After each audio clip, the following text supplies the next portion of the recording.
যদি সবাই ফিরে যায়, ওরে ওরে ও ভাগা সবাই ফিরে যায়, যদি গহন পথে যাওয়ার কালে কেউ ফিরে না যায়, তবে পথের কাটা তুই রক্ত মাখা চরণ তলে একলা দলরে, তুই রক্ত মাখা চরণ তলে একলা দলরে, যদি তোর ডাক শুনে কেউ না আসে তবে একলা চলো রে।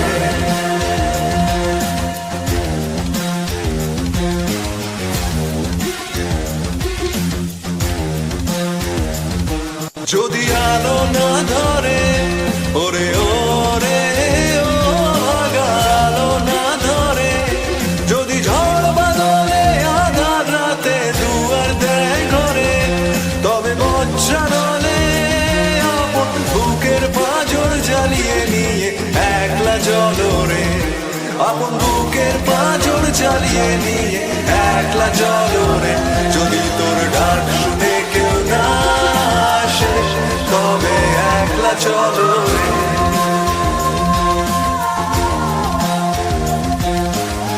একলা চলো, একলা চলো, একলা চলো, একলা চলো রে।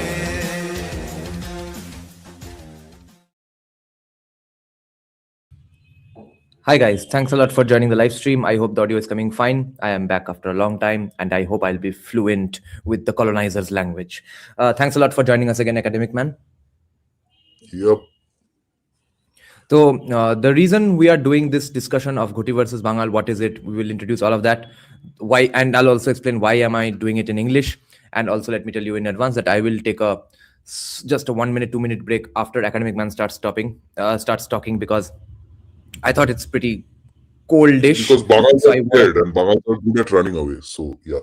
wore a jacket and stuff, but it's too hot because of the ring lights. So I'll just change into something more comfortable. Okay. Yeah. So the main point, guys, non-Bengalis here. There is something called Ghoti and there is something called Bangal amongst Bengalis. Okay. Ghotis are people who have been in West Bengal forever, meaning at least long before the partition. They were not in Bengal because of the partition in any way. And Bangals are the people who came to West Bengal, the West Bengal region, from the Bangladesh area because of the partition. Whether anticipating it, some rich, educated Bangladeshi Hindus realized that shit is going to hit the fan, so let's leave. So 5-6 years before the partition, a lot of people came in. They came in with all their properties and stuff, and most came in after the partition. All these people are known as Bangals.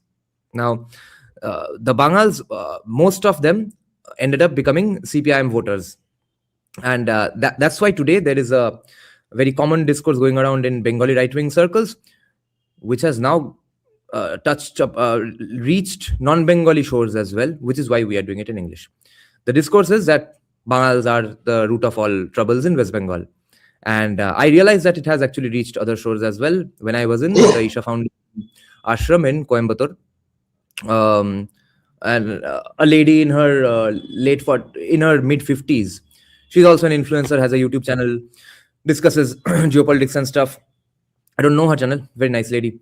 We were having dinner and she brings up the topic of Bengal and tries to find out some things from the 3 Bengalis who were there, and then moves on to say that I've heard that the Bangladeshi immigrants who came in after the partition, they are the most to blame. Is that true?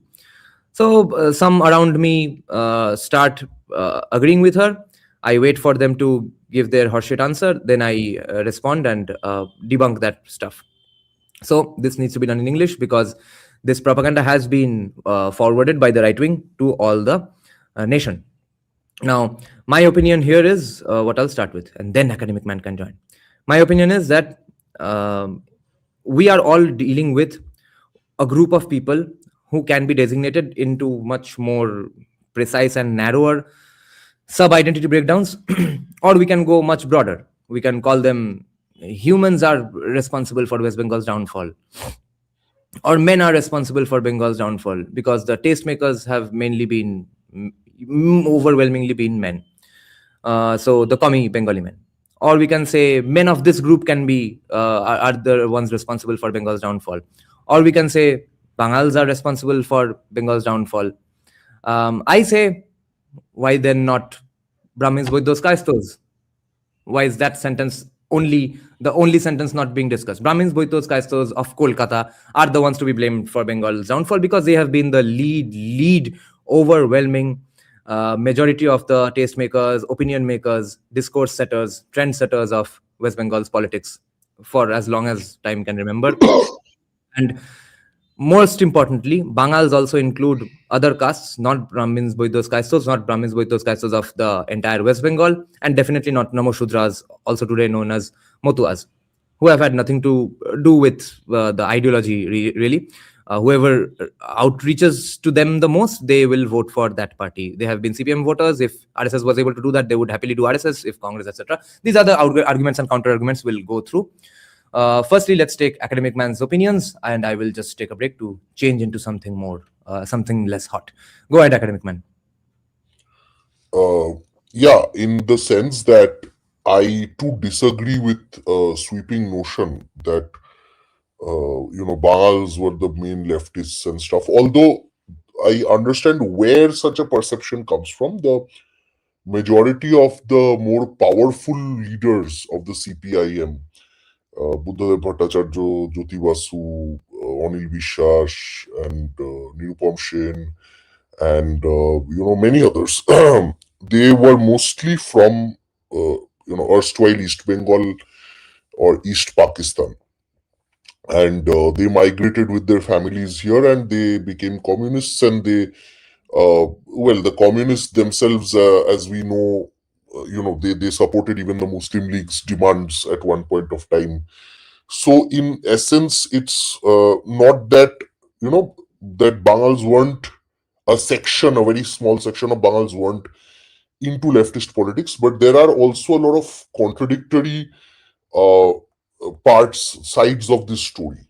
It's not as clean and uh, easy as one would think it is. So, for example, uh, if I go into more details, if we look at people like uh, if we look at the Hindu Mahasabha support base, which was pre 1946, it was overwhelmingly in East Bengal, whereas in Western Bengal, which is West Bengal now, it was overwhelmingly Congress.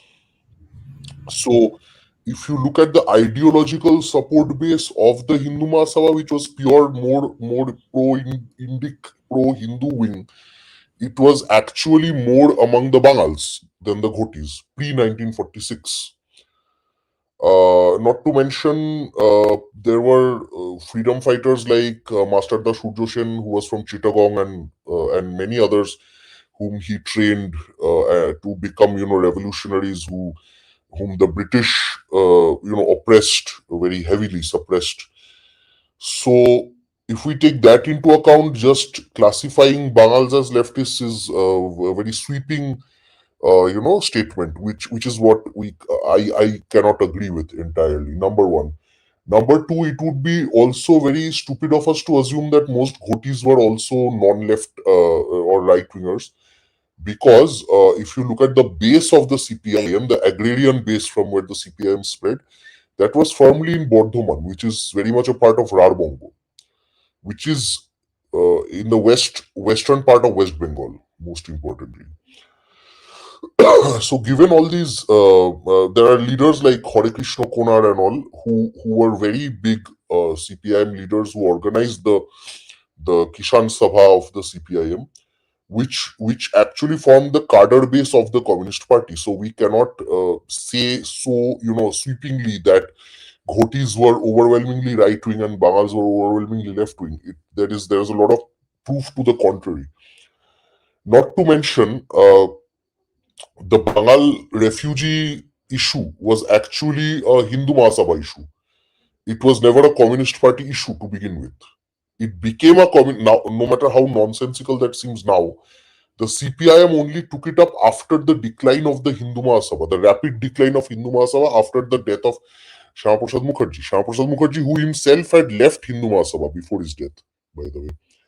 So after partition, the need for a pro-Hindu party, I think, was declining, and therefore the Hindu Mahasabha's numbers were declining. But leaders like Dr. Shyama Prasad Mukherjee were very well respected among Bangal households, which is now completely opposite after so many years.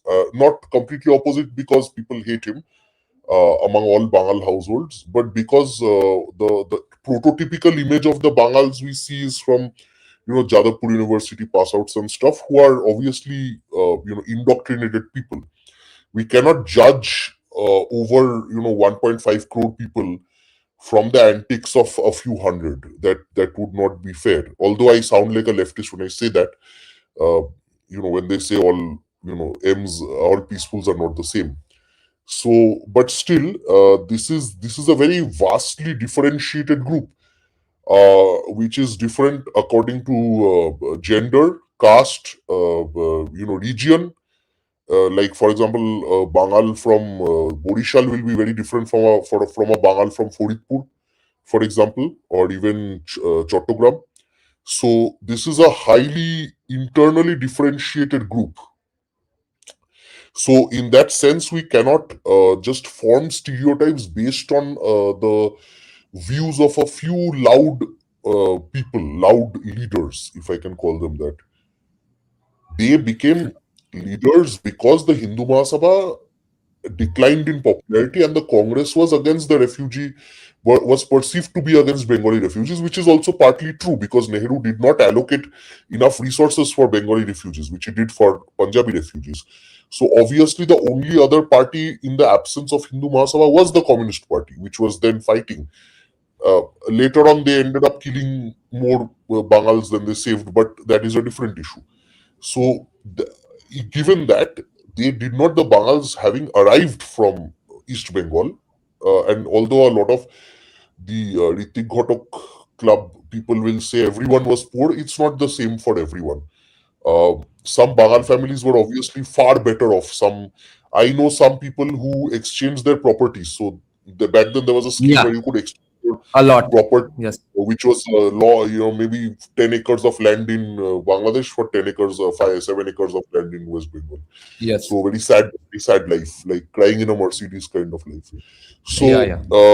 it was very good for some people, and needless to say, these were mostly, I wouldn't say all upper castes were well off from Bangladesh, but if we look at percentages, yes, it was more likely for Brahman Buddhi caste coming from Bangladesh to have better access to resources, jobs, and land in West Bengal than a scheduled caste coming from Bangladesh. So, or even a middle caste coming from Bangladesh.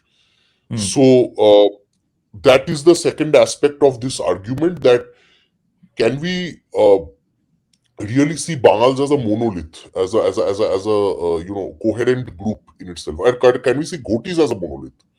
That's Hmm. also a big thing.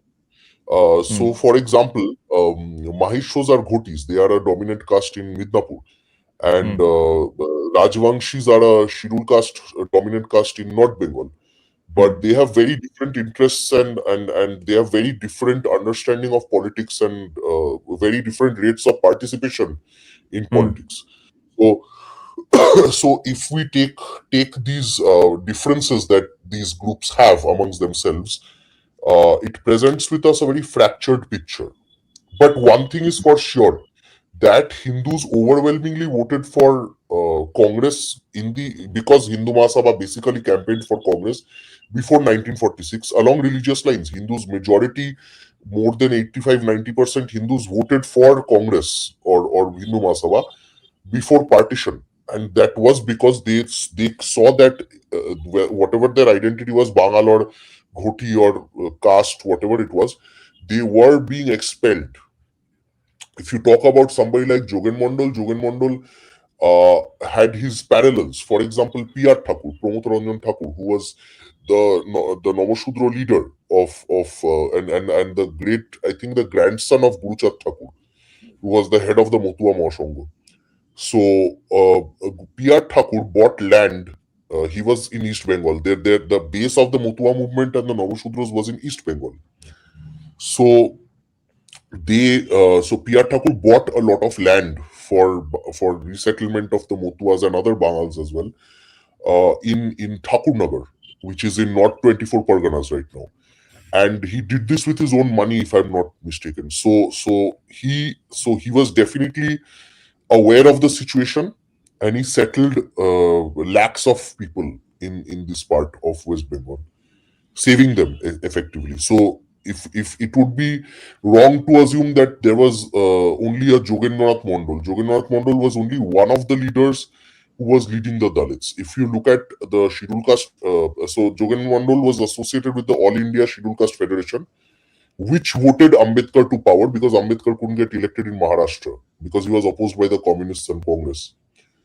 So when Jogen Mondal got Ambedkar elected, Ambedkar himself had written a book which said that partition is inevitable and partition will happen, and there should be equal exchange of property between both sides peacefully so as to avoid the massacres that would follow. And nobody obviously listened to Ambedkar, but his analysis was spot on in 1942. And he predicted, but Jogennath Mondal was his kind of ideological junior. But Jogennath Mondal saw that Muslim League was a viable option. But he still ultimately he had to leave. He couldn't stay in Pakistan for a very long. He was the law minister, but he had to leave. So and given that, if you think that Jogennath Mondal, like I said, is the only Dalit leader, then you are mistaken. So on the Namashudras, you have P.R. Thakur. In the Hindu Mahasabha, you had the great leader called Birat Chandra Mondal, who was leader of the Shikas in the Hindu Mahasabha. So you had a number of, and Birat Chandra Mondal was a proponent of population exchange as well. The Hindu Mahasabha eventually became a pop. So Hindu Mahasabha's original position was no partition, but then they realized they realized Ambedkar was right. Basically, I mean everyone was right. Whoever wanted partition in their own way, and they realized that, and they changed their stance. And Birat Chandra Mondal and a number of other people who led the Dalits and the other Hindus as well. A lot of people did migrate. A lot of people, leaders weren't like Jogennath Mondal. What happened was Jogennath Mondal's affinity towards the Muslim League made him more popular than he would have been, basically. Because he was the first law minister of Pakistan. Whether, that's history for you. But like I said, Jogennath Mondal does not represent majority of the Dalits in East Bengal. The same logic can be used for how Bangals in West Bengal right now living, who are alive thanks to their ancestors' decisions, how these Bangals were able to kind of are not the same group. So, for example, if you look at one caste group which has consistently supported BJP since 2014, is the Motuas. Now, the Motuas are all Bangals, and their just sheer population exceeds the upper caste Bangals by quite a bit. And yet they are marginalized. They are actually marginalized in West Bengal. So if you think about it, if you just do a statistical analysis of how many people voted for BJP, how many people are right wingers, technically, from a percentage, from a per capita kind of situation, it's more likely that Bangals voted more for BJP than even Ghotis, because BJP did really well so many years in the Motua belt, whereas BJP got whitewashed in 2021 in Purulia and the western side, which is more overwhelmingly Ghoti. Not a lot of people, you won't find a lot of Bangals in Purulia and Bankura and Bishopur and all these places. So if you think about it, majority of Bangals are actually with the BJP. If that is the measure of your love for this country, then when a right-wing party, yes, that's funny, I know, but given the situation in West Bengal where you essentially have parties that range from extreme left to like completely hating to somehow tolerating Hindus, then BJP is the most pro-Hindu, pro-India party in West Bengal right now.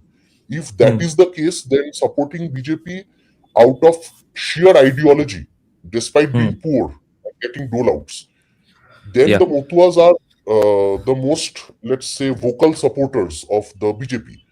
And somebody who analyzes Motuas for a living, who does research on the Motua community for a living, recently told me that if BJP does not win in 2026, then the Motuas will be marked out in a very bad way.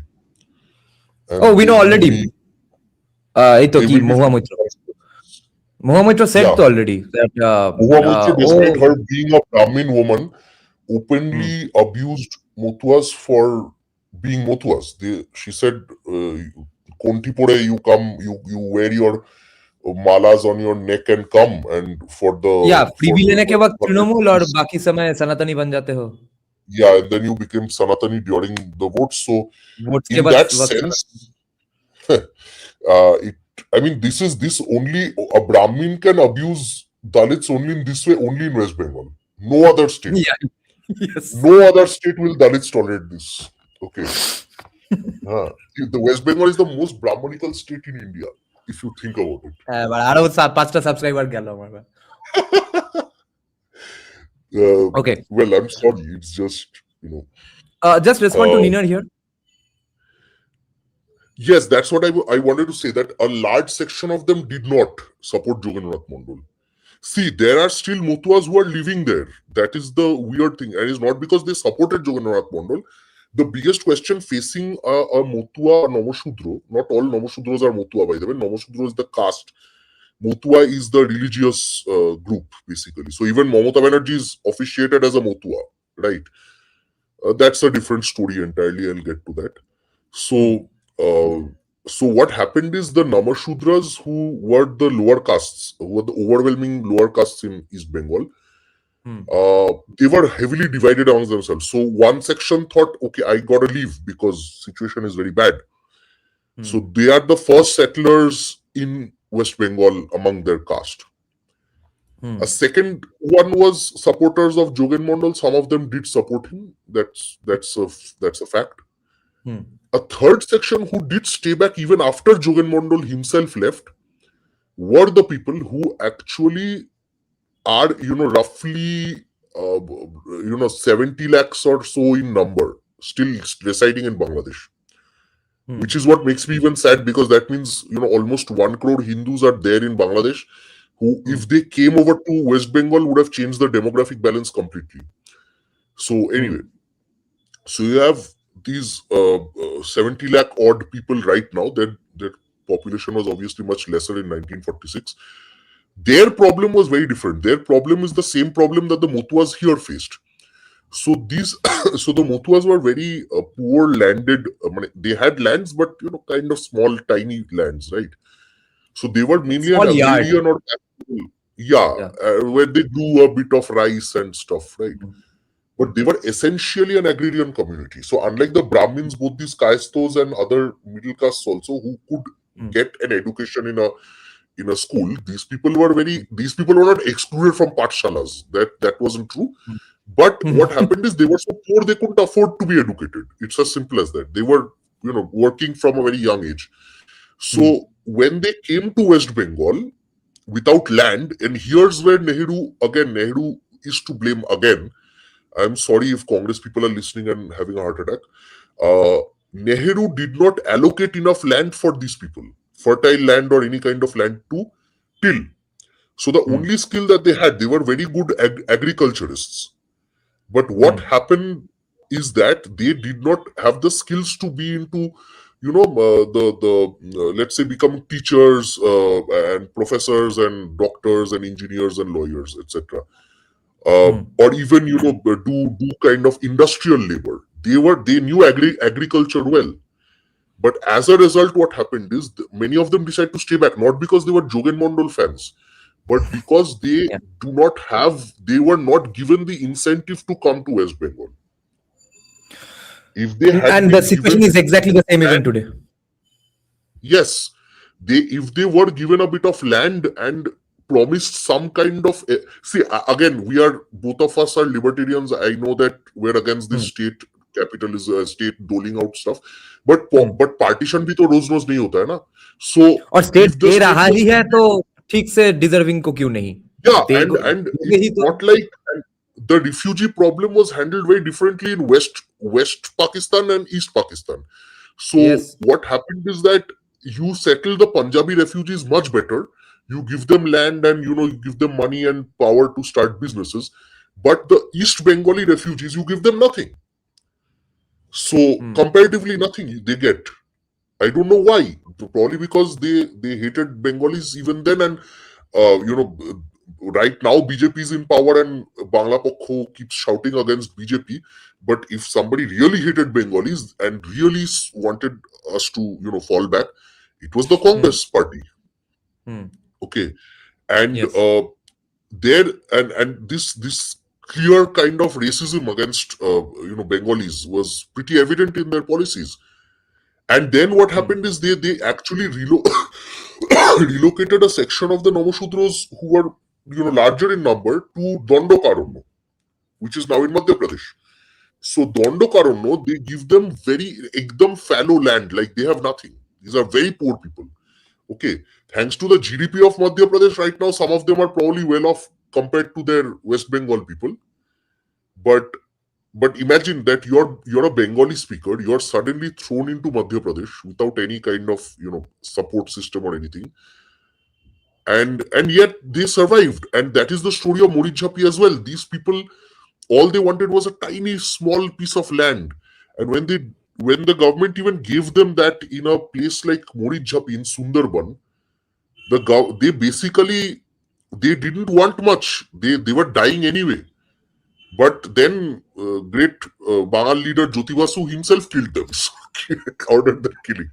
So it's not so simple. If we look at this Bangal Ghoti divide between right wing, left wing, whatever, the Morijhapi case and many other things, it's Bangal on Bangal violence. It's black on black violence, basically. Yes. So it's, if you look at it, it's not a simple issue where you just blame people. What the crux of the issue is that because of a minuscule minority of among the Bangals who did end up getting leadership positions and all that, and became professors and teachers, they became the vocal minority, and it's always going to be that case. Yes. Yes, the Bhadralok Buddhijibis of the CPM era were mostly Bangal. Not all Bangal, but mostly Bangal. But that's the thing, because the Hindu Mahasabha wasn't there, the BJP was not there to embrace them when they came as refugees. So obviously they were beholden to the CPIM. Because whatever said, even after killing the people at Morijhapi, the CPIM still fought for their rights as refugees, messed up the rent control structure of West Bengal to save them. So the real reason that the Ghotis got angry was basically the CPIM really messed up the rentier economy in West Bengal, which screwed the Ghotis very badly economically. So you will still get the rent control thing where you see a guy paying like 2,000 square foot house ke liye $100 or something. So that kind of stuff is still there, and it's very annoying for me. And this is what happens when the state steps in. This is again a libertarian lesson, right? Yes. So again, here the refugee problem would have been handled better if the state never got involved in the first place. Firstly, when you do get involved, you ignore a group of people entirely. You ignore the Bengalis. Okay. Then when you do get involved, you end up massacring people at Morijhapi. Then again, when you do again get involved, you mess up the rent control thing. You create rent control and destroy the economy of the state, the rentier economy of the state. So state involvement either mat karo ya theek se karo, because theek se to nahi hota hai, so mat karo would have been better. Because the Bangals who came over, they were such cheap source of labor. Actually, the economy of West Bengal wouldn't have been in the dumps if the state hadn't gotten so involved in everything. Because basically, in West Bengal, we were getting the equivalent of high skilled and middle skilled labor for very cheap at one point of time. Huh. So the economic output, if it wasn't a planned economy or a socialist economy, we would have been one of the richest states in India, I believe. Yes, of course. We were already number 2 till the Yes. 1960s. I Yes. think we would have surpassed Maharashtra if we weren't Absolutely. trying to screw ourselves actively through Congress and fight equalization and all that rubbish that Congress did, and then the CPIM screwed it up even more.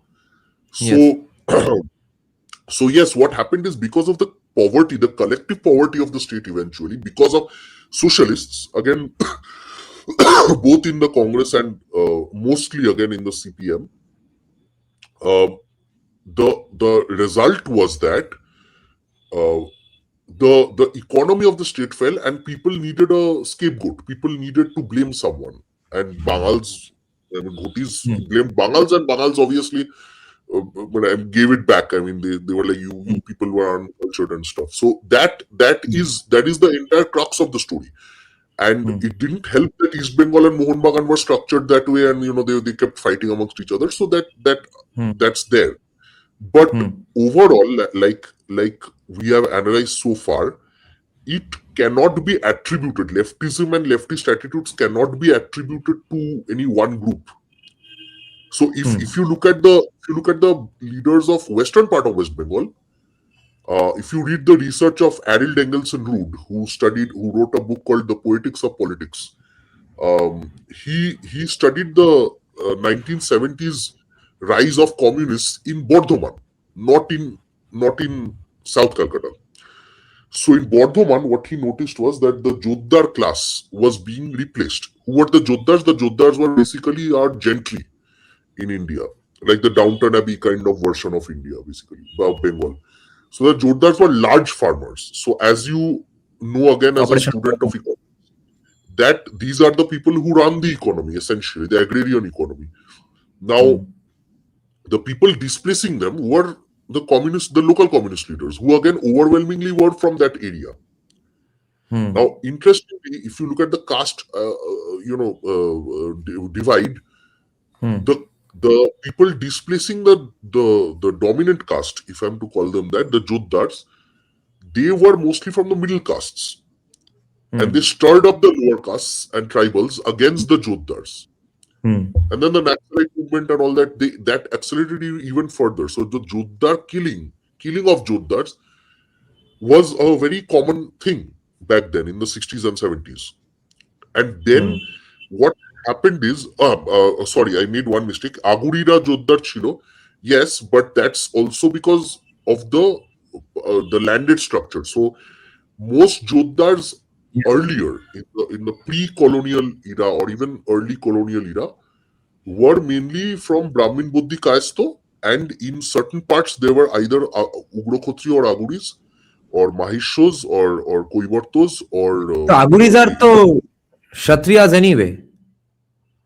They are basically peasantized, like peasant se Kshatriya type group, just like Hitesh Ranjan Sandal said. Kshatriya to peasant to, again, whenever required Kshatriya, that way, right? They came to Bengal as Kshatriya. They were peasants. They were landowning peasants who declared themselves to be Kshatriyas. Aguri theke Ugro Khatriyo. And then they later on became, they decided to. I don't know if they are OBCs right now. So no, they are not. Anyway, so the thing is, the Konards, for example, they were dominant caste, but they were leaders of the CPM, right? So if you look at it, it's the dominant caste group that was there, but the people who led at the ground levels were the other caste groups who were a bit kind of trying to get that position. So if you look at it, the Ugro Khatriyos and the other dominant landowning castes were being displaced by the lower castes, essentially, who were being driven by the Communist Party. But again, all these reform movements for the agrarian economy was done by the people of West Bengal, like the western part of Bengal. It wasn't, I mean, obviously Jyoti Basu, Pramod Das Gupta would have supported it, but that doesn't mean that Western, that Ghotis were not involved in this at all. In fact, Ghoti leaders were pretty much the Kisan leaders, if you look at it that way. Okay. I have some questions tying together what you said about you sounding like a commie because you are saying hashtag not all Bangals. Why that's not a commie thing to say? And Paramita Ghosh's comment here. My question is, if not all not all Bangals actually applies here, because if we just want to get down to more granular data and we look at the multi-dimensional identity of Amartya Sen, Bohumatrik Porichiti, then what Paramita Ghosh is saying here, most of the Bhadralok Buddhijibis in the CPM era were Bangal. Why aren't we calling them Brahmins, Vaiddos, Kastas? Or why aren't we calling them humans or men? Why specifically Bangal? That is my only question here, only qualm here. Why the obsession with them coming from Bangladesh and not their Brahmin Vaiddo Kayastha lineage? Yes, you can say that, yeah, because they should have known that the suffering is going on. तो भाई लौड़े पूरा का पूरा देश socialist बन के पड़ा है, सफर कर रहे हो, नौकरी के लिए जा रहे हो यूएसए में, तो सफरिंग की वजह से सब लिबर्टेरियन बन जाओ. क्यों नहीं बन रहे हो? अभी क्यों नहीं बन रहे हो? अभी एलपीआई को वोट दो जाके, अभी ज्वाइन करो एलपीआई, ज्वाइन करो. रियलाइजेशन हो गया ना, रियलाइजेशन होने से सब इमीडिएटली चेंज हो जाता है. Second question is, when we say that Bangals were CPM or Mutlas are, yeah, Bangals were BJP, Motuas are BJP, or vice versa, etc. What we have to also clarify, I'll ask you this as a sociologist yourself, that do we blame the masses or do we blame the ideologues in general? Because ideologues were all Brahmins, Boitos, Kaistos, Bangal or not. And or dominant are gullible masses. They can be convinced to vote for anyone. They'll vote for what, Navy SEALs tomorrow if that party comes up. Yeah. No, so given that, it's very interesting that, and that's why I kept referring to the Navashudro group, because these are people who really need the dole-outs that TMC and all give, right? But because of ideological reasons, they have been supporting BJP for the longest time. Yeah. Okay. So if you look at it, and essentially it's always going to be, and just like whites in New York will always support, open borders and gun control and stuff like that. Whatever actually empowers the masses. I mean, they will vote for whatever does not empower the masses actually. So in the same manner, it's always going to be the feudal lords of whichever region you're in who are going to oppose things that will make life easier for the lower castes or lower classes. So be it free market, be it kind of pro-business, pro-Hindutva government, whatever. So that's always going to be a commonality among privileged groups forever. Given the oddity of the Bangal situation is that, like I said, partition doesn't happen everywhere or every day, right? So the partition threw up a few weird things. So the refugee population in Bengal, I think, was above 1 crore, if I'm not mistaken. So if more than 1 crore people just enter a land out of nowhere, and they need resources and stuff, and they don't have a traditional party to turn to. For example, they were all Hindu Mahasabha, and Hindu Mahasabha no longer exists after they came here. So it is natural for them to align themselves with the party that gives them benefits, which is the Communist Party. So having said that, the problem that arises is because partition is such an unnatural event and very rare event in the history of mankind, and no country has ever seen such a massive migration in such small time, such a short period of time. It is likely that what happened was both groups got screwed in different ways. So Ghotis got screwed, like I said, because the economy generally deteriorated and they needed somebody to blame, and lo and behold, they found the Bangals. For the Bangals, the situation was worse because they had to come out of nowhere and then re-establish their families entirely from scratch. So, and a Bangal person who is actually a BJP supporter once told me that it was natural for a lot of people to become atheists and communists because once you whom do you blame when you have to wake up one morning and just come to a different land and settle out of nowhere? without money or clothes or food and stuff, whom do you blame? You blame somebody, right? And obviously it was not fashionable under in Nehru's India to blame the real culprits of the partition. And you had an education minister like Maulana Abdul Kalam. So Maulana Abdul Kalam Azad. So you would have to blame somebody, right? And the logical thing to blame is gods in this case. And that I felt was not illogical on his part to explain to me, because it's and despite that, having said this, we must agree that despite the Communist Party's prevalence in West Bengal and all that, West Bengal remains highly religious in its own way. There are not a lot of, even if there's a, the Durga Puja is a culture and Nahums is a emotion and stuff like that, that's limited mainly to certain parts of Calcutta and a few other elites. It's not a general, attitude among the population, right? So, it's like that. It's not so simple, but yes, there was a disconnect. There was a disconnect with one's land and one's identity, and there was the that whole thing where suddenly poverty hit you, where you had a stable life and you suddenly became poor. Like over 1 crore people became poor overnight, and that too after a lot of violence. So that must mess up a lot of people anyway. But still, to their credit, they did not convert so easily. The Motwas, even historically, the Motwas had been approached by Mead Shaib. There was a missionary called Sir Mead who had approached Guru Chand Thakur to convert his entire caste, but they did not. So, and even now there was overwhelming, I'm pretty sure there were people who would have approached them. Let's not forget that Calcutta was the hometown of Mother Teresa after a while.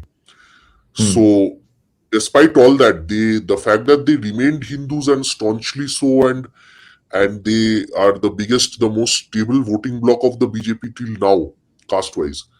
It is extraordinary that the Motwas have persisted, and I know that we're basically changing the goalpost. We're shifting the goalpost.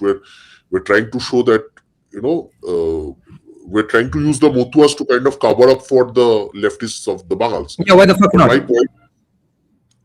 Yeah, but that's the whole thing, that you cannot quantify a whole group as that. Number one, again, make the same point. Secondly, the point is that my other point was that even among Ghotis, there were many leftists. It's not that the Ghotis did not have their own leftists and socialists and all that. And their trads and stuff. So it's not so easy to quantify each group. Yeah, I was about to come to that very question, that the Congress supporters who were Ghotis mainly, उन्होंने क्या उखाड़ लिया? Yeah. कौन सा Thomas soil को vote दिया waste Bengal पे बैठ के? Okay, BC Roy, yes, the second best CM we've ever had. But what were they doing about Congress's own policies against West Bengal? Socialism in general, Fabian socialism. तो हाँ, CPIM communist था, मगर Fabian socialism बहुत ही बढ़िया है. Therefore, Ghotis are awesome, Bangals are stupid. So it's all going to be based on the assumption that Fabian socialism is pretty awesome, only communism sucks. That's the argument here. So, and honestly, it was the Congress supporters and their biggest failure that they were unable to kind of convince Nehru. I mean, तुमने freight equalisation किया, economy को माने एकदम खत्म कर दिया. One moment. That, they voted for Nehru in Congress. You'll have to continue on this point only, that why isn't there a Bengal lobby? Why wasn't there a Bengal lobby even back then? And why isn't there one now? And this will have to be connected with taking Seeker's question here, okay? That age-old question. Why no population exchange in West Bengal when there was in Punjab? So, let us get down to brass tacks. So, number one, what was your first question? Why no Bengal lobby? Yeah, why no Bengal lobby in Congress? That has always been bewildering for me, where even in the BJP, right, you have a very prominent South Indian lobby, right? I have an answer to this. On this, I have an answer from someone in BJP. I asked them recently from Bengal. They are from BJP Bengal. That why isn't ever there a Bengal lobby in the center? Why is there always a Tamil Nadu lobby, regardless of who's in the center? He said, money. Bengal is a poor fucking state. Tamil Nadu is rich. Therefore, they have the lobbies too. Therefore, they will No, just accept. that's a good point. There will be a Punjab lobby, right? And Punjabis really hate BJP. But Bengal wasn't poor if back then, so this argument doesn't apply to the 60s. That's the problem. No, 47 to 60. so if you look at Congress, yeah, that's the other point that I think this was party racism by people like Nehru and all, because it doesn't make sense otherwise. If you look at the Congress was full of Bengalis, back Yeah. till the Yes. 1950s and 60s. Until So Pranab Mukherjee. Congress. Yeah, I mean, Pranab Mukherjee was like the last remaining nice Bengali guy, Odir Chaudhuri and Pranab Mukherjee, Mamu Congress, we call it Mamu Congress, Malda Murshidabad Congress, right? Yeah. So that too, it was mainly because of Goni Khan, right, who is not Bengali. So, apologies to Bangla Pokko. Anyway, so the thing is that if you look at the background of leaders in Congress till the 1950s, overwhelming number of Bengalis, and many of them were Hindutwadi Bengalis like Bidhan Rai and Kiran Shankar Rai and many others. Yes, there was a divide with the Netaji faction. Netaji anyway left from Forward Bloc and then Azad Hind Fauj and all. Shishir Bose and all, they wanted a united Bengal. But again, as we know, that would have been one of the dumbest ideas ever. So apart from that side of things, suddenly you see a dip in the leadership of Bengalis. In fact, I attended a book launch recently on the decline of Bengalis. In fact, it's written by a professor called Rakhori Chatterjee. There a great ex-TMC MP Johor Sarkar turned up and basically said that the decline of Bengalis is the decline of the Brahman Bodhi Kaisto castes. But then he said that yes, but then here's the twist. Why he's a TMC guy? Why he's a leftist? So he said, but if you see 60% of Bengalis are Muslims, so Muslims are very much marginalized in Bengali community.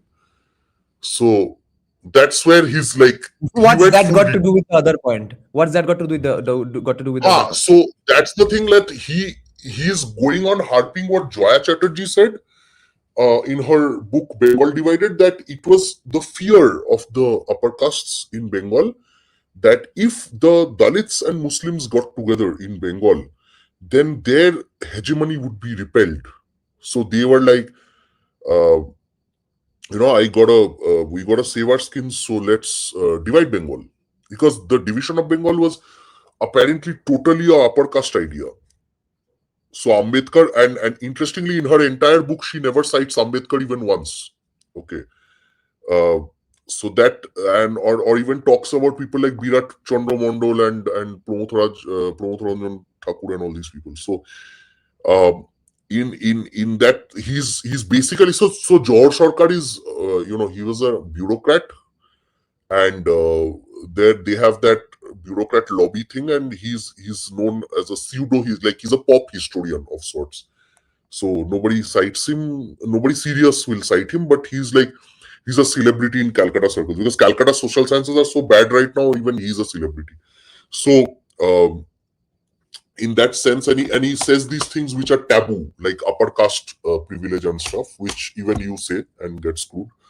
So what happens is that in that talk regarding the decline of Bengal and Bengalis, so Professor Rakhori Chatterjee of Calcutta University, he said that Bengalis were like 40% of the IAS.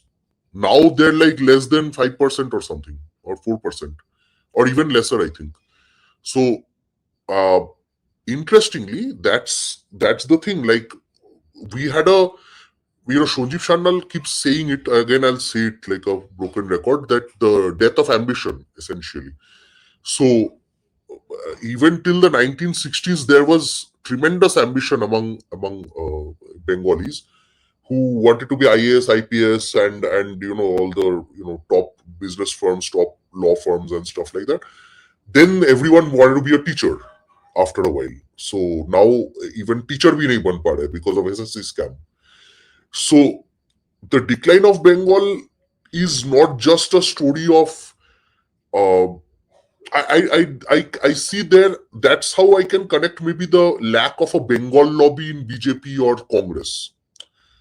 Bengalis became more inward looking. So even if you look at the 1970s and so, when Satyajit Ray was making a movie, there was a lot of pride in the capital of Calcutta and a lot of that cultural thing in Bengal. But if you go to the late 1980s and 90s, the movies that were coming up during the heyday of the CPM, they were mainly about Prosenjit, fighting goons in a village. Okay. The focus shifted from Mohanagar to these joint families in villages. Okay.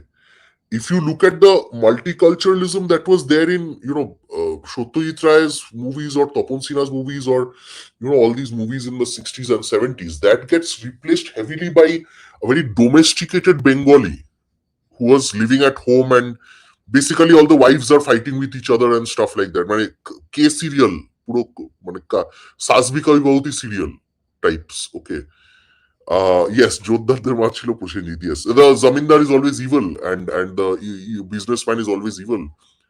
And there's maybe one nice guy, Ranjit Mullik, always. So that's the story of most Bengali movies in the 90s. So if you think about it, there was a tremendous, what can I say, decline in Bengali culture, society, everything in the 80s, and this can be, of course, directly attributed to the Communist Party and its regime. But again, here's the deal, that the communists had a tremendous vote base even in Rar Bongo. So there were Ghotis who were voting religiously for the Communist Party, even in the 80s and 90s. The TMC, on the other hand, was actually a more South Calcutta based party, if you think about it. And Congress was also mostly in Calcutta. A few villages, of course, were there, and North Bengal. So if you think about it, it's the Ghoti base of the voter of the CPM was very evident. It wasn't just the Bangals who were voting. In fact, Bangals were often against the CPM. Like, they would often vote against the CPM in many elections. And the CPM would find it very difficult to win in some cases. So, yeah, but the gist is that their cultural memory of getting help from CPIM, Pramod Dasgupta, in order to get settled in India, that did not go away. Not just that, the Ghotis were pretty much voting for the CPM as well. Yeah. Okay. So if you look at it that way, it was the Bangals were not, again, the only people to blame for, so-called blame, quote unquote, for the the overwhelming leftism of West Bengal. That was a pretty common thing amongst all of us, of people of all groups. Yeah. Now moving on to the next part of the question, but again, just reminding people or asking people that if Bangals are to be blamed for voting for communists, why aren't Ghotis to be blamed for voting for socialists? What's the big fucking difference? That's all. So why didn't Ghotis and Bangals join hands? Okay, I'll just clear this confusion of basically humanoid. Okay, basically humanoid. So Ghotis are again Bengali Hindus who have been in West Bengal for much longer than before the partition. They are not in West Bengal because of the partition. They came here sometime, some hundreds of years back. Yes, they are Hindu. And Bangals are the ones who came here because of the partition, just before the partition or during the partition or after the partition, etc. They are called Bangals, the Bangladeshi immigrated Hindus. Both of them are Hindus. Bangals are usually touted as the CPIM voter base, even though the Motuas, who are the biggest lower caste chunk of those Bangals, they have been traditionally BJP voters. That's all we are discussing. Now, why didn't Ghotis and Bangals join hands, become united, and put up a resistance against Islamic aggression that happened in Punjab?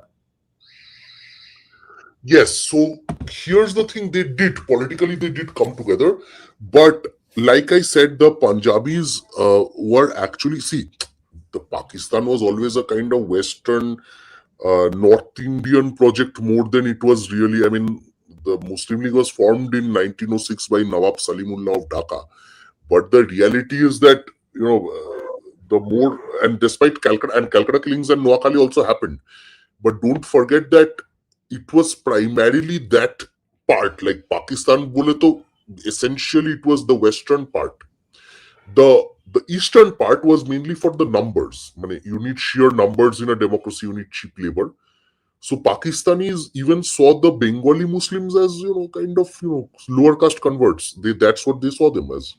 So they Always. also didn't, they never really paid as much attention to these people as they did towards Punjabis and Pathans and all these groups whom they were, and the Urduization, the project that they had. So yes, so in that sense, it was the intensity of the rivalry between Muslims and non-Muslims was in a way perhaps greater in Punjab than it was here.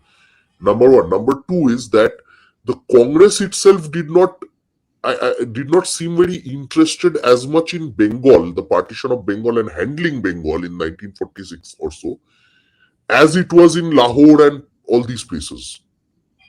Okay. So Noakhali, Gandhi went, and like their attitude in Bengal was pacifist.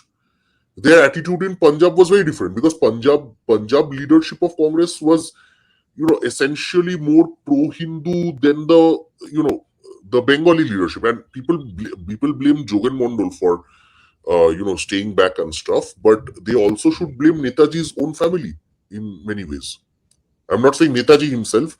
Netaji was, well, missing in action, but Shishir Bose and all these people, they wanted a united Bengal. So there was a huge confusion whether, there should be a united Bengal or a divided Bengal. These kind of things kept happening at that time. And even the upper caste Bengali leaders were were greatly divided and confused amongst themselves. So if you look at it, it's very confusing as to what happened. But one thing is clear, that the Congress and the other parties, again, Hindu Mahasabha was always like a junior member essentially, and the communists were their own people. But if you look at Congress itself was heavily divided into different lobbies. So one side preferred United Bengal, and the other side, Kiran Shankar Rai, Bidhan Rai, and all these people, they preferred to get out of Pakistan as soon as possible. So this actually ended up dividing the attitudes of people. And like I said, the Nomoshudros and the other poorer Bangals weren't given enough incentives to come here. Punjabis were given proper refugee camps and given a lot of help comparatively, compared to Bangals. And this is not me just arguing as a Bangla Pokho member or something like that. This is the truth. This has been documented. Okay, here the counter argument from retarded right wingers will be that what more incentive do you need than seeing your people get killed in Bangladesh? But the problem is their people are getting killed in other villages where they are not affected directly. If you have to leave your home completely, it can only happen after your village is set on fire. That's what Bangals have always done. They have always come to Bangladesh, India, only after their own village is set on fire. Before that, they can't, because first of all, you are uprooting a life completely. You are poor as fuck anyway, and more importantly, the thing you eat is grown in your own yard. You don't buy stuff. You don't do another job. You don't know what job to do. Basically, subsistence farmers. Yeah. Yes. And you can't do that in the streets of Kolkata. We forget one thing, that Hindus, again, I think Jesai Deepak has said this, Hindus are a more individualistic group compared to Muslims. So let's say when Kashmiri Pandits were being massacred in Kashmir, how many Hindus even went to help them, right? So, I mean, they were given Ralif Galif Chalif, so they ultimately escaped from there. But that's the whole point. It reached their doorstep, and again, this was not the first massacre in Kashmir. The 90s was not the first time. If I'm not wrong, it happened 7 or 8 times before. 7, 8. Yeah. So then final one we are seeing in the 90s, right? So even they were the same essentially as the Bangals who अभी stayed भी back. सारे And there क्यों are नहीं आ Bangals गए still हैं? staying back. कोई भी Even Hindu क्यों है there are कश्मीर में? there are Hindus still living in Sindh and all these provinces of Yeah, Pakistan. why? There are Hindus still living there. Yeah. I find that dumb. Like, to be honest, I find all the Hindus still living in Pakistan and Bangladesh, that is my bias. I don't, like, again, it's easy for me to say because I've never had to struggle like them, right? But I don't know why they're staying back, honestly. That has always been my thing. And it's very difficult, like, so to uproot your entire existence, it's very difficult. So I don't know how to answer it. Honestly, if you ask me personally, I find that a very stupid argument. That, after every, like, village after village being killed, you're still not aware of it much. That's there, but that argument has nothing Bangal about it. That argument can be made for Kashmiri Pandits and Pakistani Hindus and even West Bengal Hindus and Any and truly Punjab. disenfranchised Yeah. group. Yeah, because we're not a unified group, and we're never going to be, because our religion is not structured to be a communitarian religion. Yeah, it's a snapshot It's in never time going of to- a bunch of cultures in a piece of land. उसको retrofit किया जा रहा है religion के mold में. Yeah, and this except political unity, we can never really be united. Yeah, and thank fucking Cultural God. unity.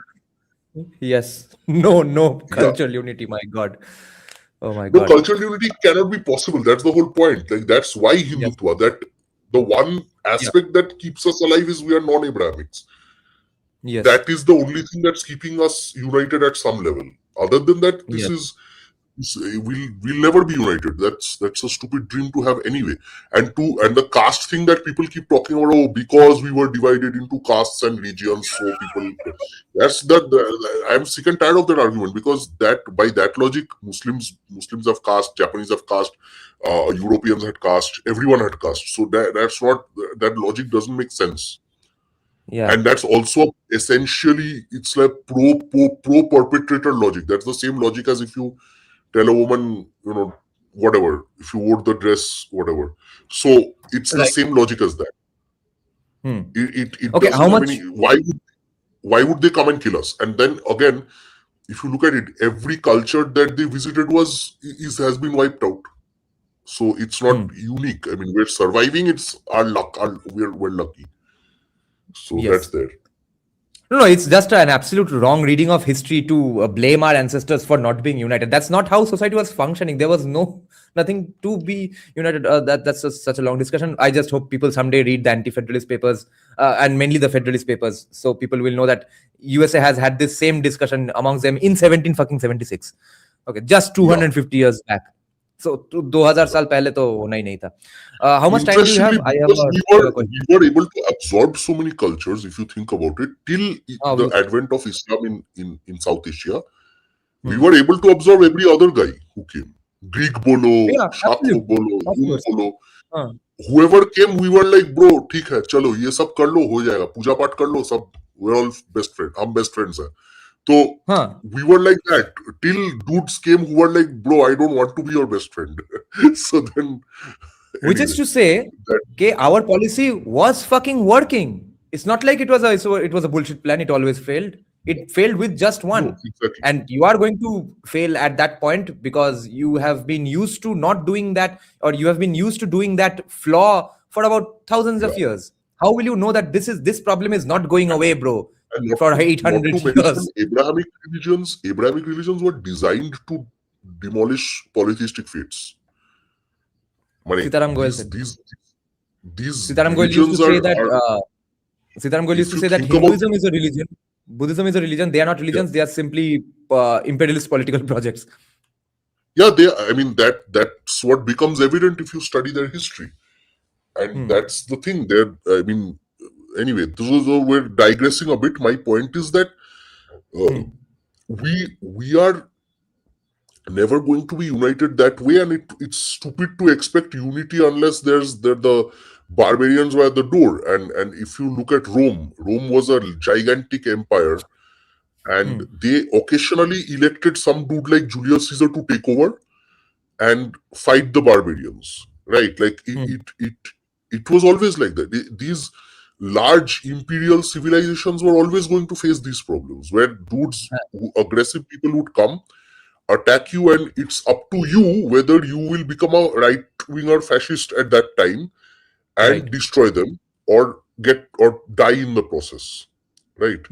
So Rome got destroyed not just because of internal problem. Rome became too big, and then it got attacked, and then it got started getting divided, and then attacked repeatedly and everything. So the same story is that of India. When we are no different. In fact, we are more advanced than the Roman Empire in many ways. So that's the thing. How much time do you have? I would like to digress a little based on the caste unity thing. Yeah, I have 15 minutes or so. Yeah. Okay, guys. Cigarette smoking is injurious to health, guys. Smoking causes cancer. Do not smoke. A person we know mutually, a person you hate for being from from your university, who's a good friend of mine. He was one day. So he was one day saying that Savarkar's idea of Hindutva is a BS idea, because he was just trying to copy Hitler, and Hitler failed at it too, and Savarkar will have failed at it too in the future. We will find out. It's not succeeded at all, even really right now. So I guess my friend stands correct that when there is in fact no cultural unity, you cannot have the political unity for just political unity's sake. It's a failed idea to begin with. What's your opinion on this particular idea? Because it does not have to be pro-Hindutva or anti-Hindutva. It's simply a historical-sociological question. I agree that without a group kind of attacking your cohesion, you cannot, be united at some level. At least not for us. Not in when it comes to our case. Even the He's saying even then it won't be possible unless there is some sort of coherence and unity. Coherence to hai, unity. Theological unity amongst us is impossible because we don't have an Abrahamic structure. It's impossible. Now, the only thing, like I said, the only possible unity is political. It's always going to be political, and it is there at some levels, because if you see most of the countries, either Hindus are now just choosing between either BJP or anti-BJP, and even the anti-BJP vote is not so much. So majority of Hindus vote for BJP right now in the entire country. And again, like I said, BJP is not most Hindutva, all that logic I get, but it is certainly more Hindu than, let's say, Congress or CPM and the other available alternatives, right? So that way we can say that, again, we can even say, okay, BJP wins because of freebies, right? But having said that, let me just ask the question, because I was about to ask this very question only because we had a debate with Abhay on the very previous day's live stream that is Hindutva even alive? Political Hindutva does not seem to exist in evidence anywhere. It's just an academic exercise for people like us on the internet. Because otherwise, why freebies? Yeah, so it's a combo of both. See, like I said, Hindus will never have an ummah or a kind of Catholic Church type system and stuff. So we'll never be united at that level. And it's not because of caste, it's just because it's impossible to unite 100 crore people roughly on one single issue. Even among Muslims, actually, strangely, Shomik Bhattacharya says it really well. Shomik Bhattacharya says that if Muslims were all going to be united under one ummah, then why do they have 58 countries amongst themselves? Great point. Yeah. So it's impossible to unite any group based on one idea. Okay. One identity and one idea. Because if you look at it, the Turks, for example, the Turks wanted, when they wanted to shift the capitals around, like so for example, India, when the Sultanate was established in India, a lot of the Turkish warriors who established empires outside of the homeland of the Turks, Turkey, they were saying, bhai, give us the permission. We'll start our own culture here. We can't always go to the empire and seek their permission for every little thing. Okay, Mane, it's going to be like a loose franchisee system if you think about it. Okay, Mane, there will be Congress, then there will be Trinamool Congress, or there will be CPI, then there will be CPM, and then CPIML, and RSP, and Forward Bloc, and all that. So, if you look at it, the spread of Islam is also not a homogeneous project. It may look homogeneous, but it's not. Absolutely. Then Pakistan and Bangladesh would have been together forever. They again are, but again, with time, it will break again. It's not possible for large group, such a large group, crores of people to stay united just based on one identity marker. It has never happened in history, and it never will. So in that sense, Hinduism is not unique, that we'll all love each other just because we're Hindus. That never happened anyway in any religion, even among Christians. After all, yeah. Look at Europe. Europe is one of the most divided continents in the world, right? And they're all Christians. Till a few years back, most of them were Christians. So it will never work that way. Like there is no one religion that can unite everyone. And one religion, even if it does, then there will be small differences always. It can't work. After all, people are individuals, and they have personal immediate interest, and they have long-term interests as well. Exactly what Rishabh is pointing out here. I would like you to comment on this. I would just like to point out that, see, for example, right now, for many who are living in the villages where there's a huge Muslim population, that huge can be a significant minority or the majority. But personally, individually, right now, my problem is not really Muslims.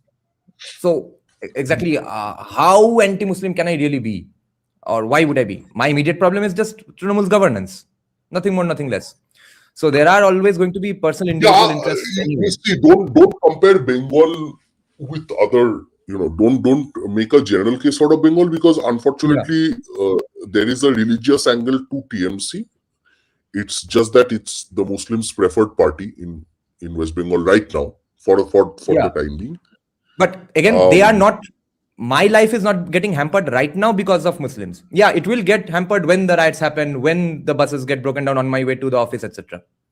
Or someday when I'm thrown out of my house. See, like I said, that's why you can't compare West Bengal with the rest of India, right? In West Bengal, the situation is weirder and whatever.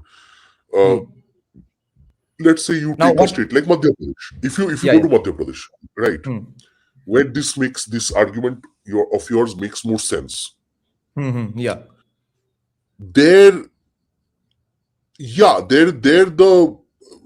I don't know what's getting them together under BJP except governance and development and money and whatever.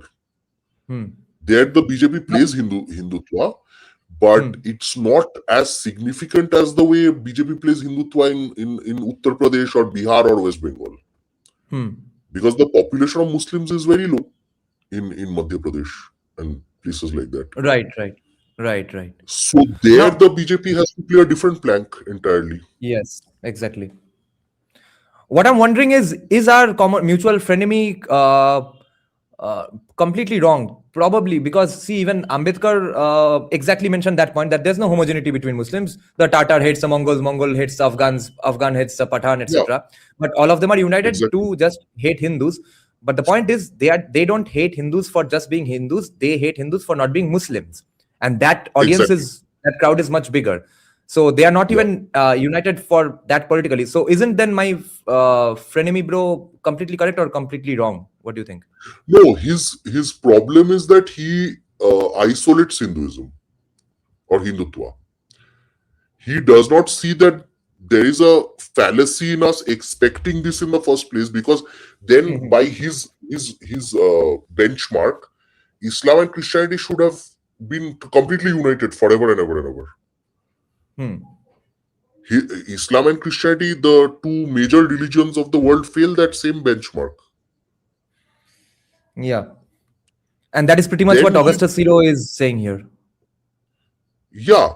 Against Hindus. Now, the same thing, that the Hindus were most united last maybe in 1946, when they had to vote. I mean, Hindus don't get united like them. Hindus get united through voting and stuff like that, and that happened last time in 1946 when it was the same thing, us or them, that kind of equation. But then no religion in the world, even Jews, who are a much smaller minority, let's say, in this world, even Jews are very different. There are Zionists, and there are there are like traditional Hasidic Jews and stuff, right? Hasidic Jews often don't like the Zionist idea of Israel. So they have different, even Jews have differences among themselves, and they are probably going to be way more united than any other religion in the world. Just give me 2 seconds, huh? Yeah, okay. Boishadi ke liye gist. Boishadi is saying, who is Bangal in West Bengal right now? Well, Bangal families and Ghoti families, by descendants, of course. By lineage, we mean the words Bangal and Ghoti. So the only thing we are discussing is whether the sentence touted by a lot of Bengali right-wingers that Bangals are solely to be blamed for West Bengal's downfall, whether their vote for CPIM or their love for secularism, etc. And we are debunking that, from the very beginning of the live stream. We have been debunking that, and now we have kind of moved on to other points, though very much associated with the main topic.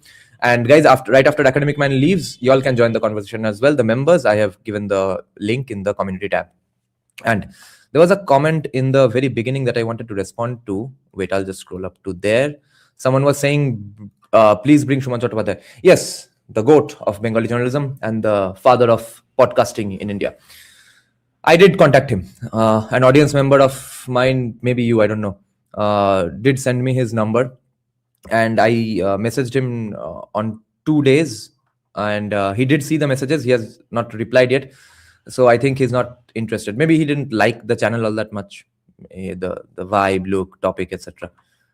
So I don't think he's coming. I saw blue ticks both times, but he has not replied for about 1 or 2 weeks now. So I think that ship has sailed. Yeah, go ahead, Academic Man.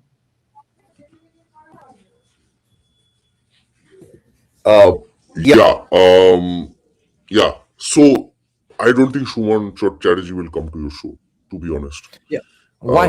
You have, because Garib YouTuber, Garib. No, I don't बहुत ही think गरीब. Is he not responding because of low subscribers? I don't think that would be the case. I don't think that's the case. I think he's like, to be honest, he doesn't respond a lot to a lot of people. He's just probably just busy. He's not a very number one. Number two is he probably won't come so easily to your channel as much. Maybe he went to Orijit's channel. Yeah, why? Orijit has like, the podcast was really great, and we probably will do a live react of it right after Academic Man leaves. But he went to that channel. It has a gigantic number of subscribers, but then why not my channel? Matlab, that I can't answer. I mean, it's obviously there. I mean, if they see 15K subscribers versus 2 lakh 5 lakh subscribers, that's always going to be different, right? That's never going to be the same. Even for Shuman Chattopadhyay. Even for him, I don't know that. So again, your brand has not reached its full potential because you are not so regular. Yeah. Your content sometimes is very divisive. You are mainly these 2 reasons. So you have to, if you become too popular again, you risk becoming more mainstream, which is again, in my opinion, not the best idea. Yeah. And if I had not done 4-hour live streams and done shorter clips, there would be many more viewers. But I would have to chop down a lot of my opinions, I think. Okay, Academic Man, are you still here? Are you still? No, I'm gonna have to leave now. If there are, maybe I'll take a question if that's there, or I can leave. Maybe one question if there's something good. Not here, but I was going to ask something that just as a closing question. Is there any way to conclude? Is there any justification to concluding that Bengalis in general are weaker, therefore no resistance during partition and no even revenge during partition? which was there in Punjab? No, it was a colonial project essentially. If you think about it, Bengal was the most, revolutionary state. One of the, like, Punjab and Bengal had the highest number of revolutionaries and stuff like that. But um, in the Andamans, they tried a lot of things, including, I think, brainwashing and torture and stuff, Yes. which made a lot of the Bengali revolutionary, like, leaders become communists. I think it was a deliberate ploy to kind of. I mean, I know I sound like a Bangla Pokho conspiracy theorist, but it seems So what? true. And Tathagata Rai has actually mentioned it that on many occasions that if Bengal was doing violent politics like revolutionary politics a long time ago, right? Like till the Yeah. early 1940s, Bengal was very, very revolutionary in its nature. But right after that, like 1942-3 onwards, Bengal became very docile and whatever. Um, Right. so it's very strange. It's very strange in that sense. Also, somebody like Netaji, see, here's the thing. Bengal wasn't really known for mass politics till Netaji. Okay. Netaji Subhas was the first, technically one of the first mass leaders. Even Rajbihari Bosu, who is my Of personal course. favorite, he was the Hindu head of Hindu Mahasabha in Japan. Rajbihari Bosu was essentially a revolutionary. Aurobindo was a revolutionary. Swami Vivekananda wasn't a political leader, right? If you look at Tagore was apolitical, technically. There was nobody like Surendranath Banerjee, Bipin Pal. Nobody was there at the level of Netaji when it came to mobilizing people, sheer Yeah. mobilization. Even Shyama Prasad Mukherjee wasn't a Of course. mass leader. He was more like an academic. He was probably academic man in the 1940s. Okay, sorry, I didn't mean to insult him, but I absolutely love him. But the point is that if you had a mass leader who could challenge Gandhi on his pitch, it was Netaji Subhash. Then suddenly that dude goes missing after 1939 or so, 1940s. Okay. So by 1945 onwards, you don't find Netaji in the mainstream anymore. So then who? So you lose your revolutionaries mostly. And even Right. the one mass leader who could unite Bengal and or people or whatever, or unite Bengal hoyto hoto na, but maybe he would have united a lot of people, a lot of Hindus as well. Yeah. That entire mantle of leadership is lost out of nowhere, and you see a vacuum. See, Bidhan Rai was never a mass leader. Okay, Yeah. so all these the leaders after that, you don't really have a mass leader before Mamata Banerjee. Strangely, all the I have chief two ministers questions. and all, even Jyoti Basu wasn't really a mass leader if you think about it. Jyoti Basu was Why? never a mass leader. Jyoti Basu Why was a not? Bhadralok, like he was a social elite, social democrat. He would speak wonderfully, but he was not, he spoke in great Bangla and stuff, fluent Bangla and all that, but he was never really the kind of like person who could get 1 crore people, maybe not 1 crore, maybe lakhs of people in a field and just organize. CPM was a brigade parade ground. You know that a lot of it is cadre management. It's not No, no, really. after coming to power, how many leaders you gather as a chief minister hardly gets you any credit. What was he Exactly. doing before coming to In power? fact, Wasn't he a mass leader? Subhash Of course. Chakraborty was a bigger mass leader than Jyoti Basu, right? So that's I guess Subhash Chakraborty, not Mamata Banerjee. Maybe, but like I said, like Mamata Banerjee, then Shubhendu Adhikari, you don't have a very clear. Bengalis never, the Bhadraloks were never really mass leaders except Netaji Subhash. That's also been there. So I have just two small questions to end it, if you have time.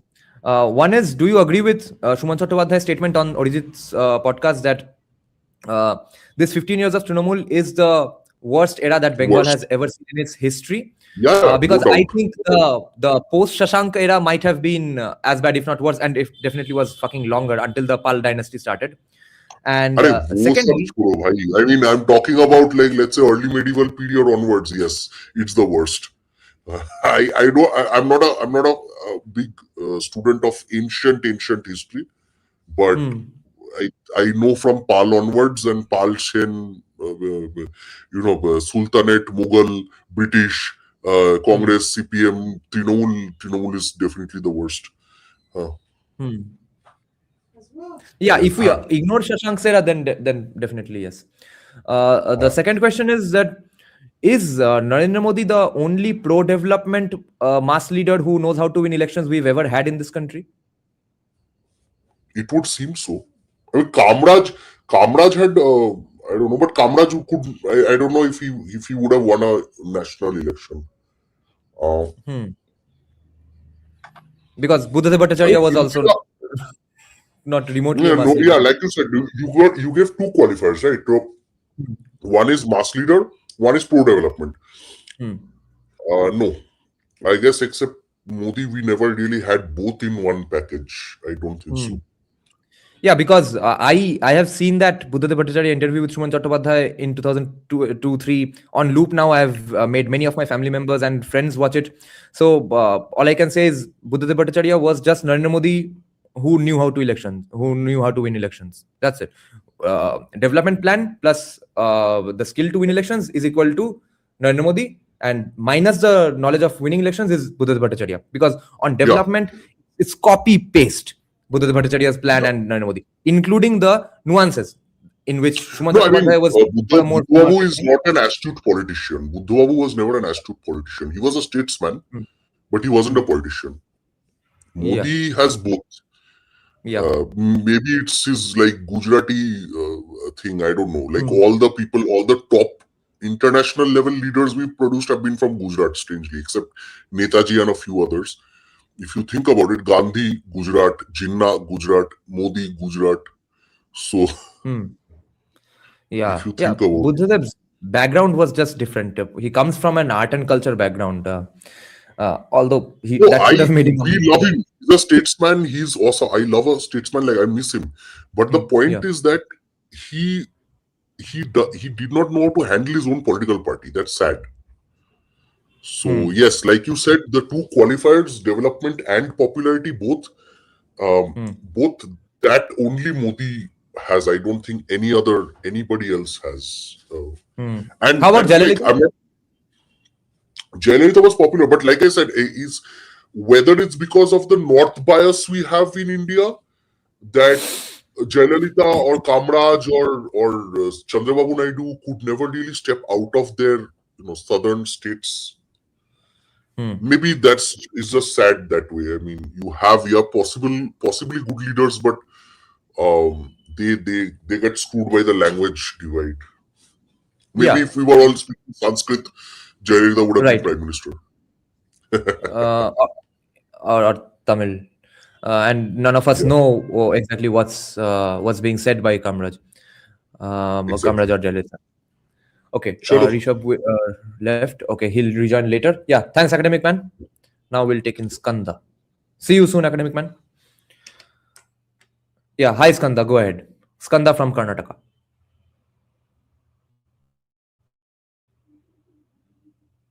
Okay, by the time his audio is fixed, okay, Skanda left as well. No problem. Yeah, I was going to take this question. Now, I was going to actually do a poll on this in the community tab, Freedomship. Good that you asked it. I have no answer on this really. Wait, Skanda has joined. I'll take him in right after I answer this. My opinion has been completely that Muslims are going to vote wholesale for Trinamool, except maybe in just Humayun's own seat.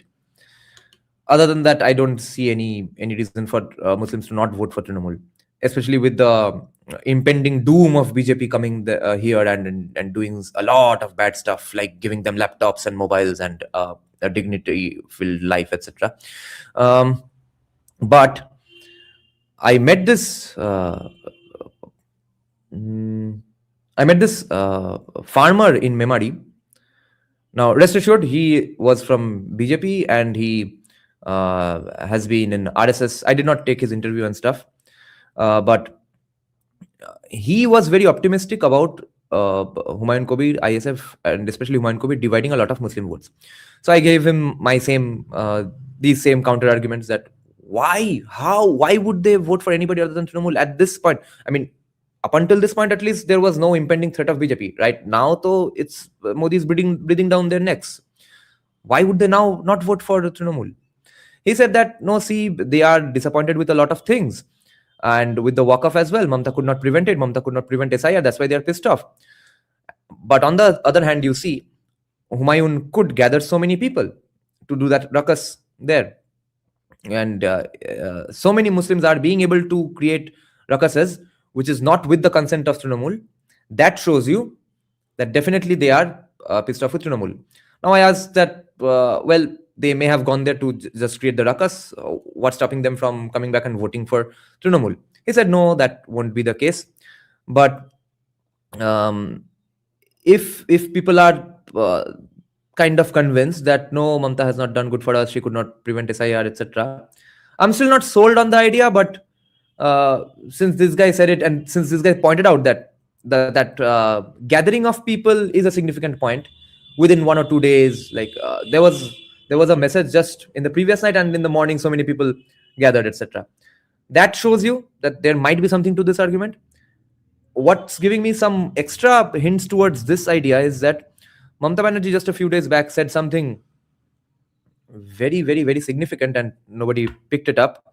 I think one Muslim academic sort of a person did, and I heard that clip on Shanmay Banerjee's podcast, YouTube channel. Okay, he was saying that Mamata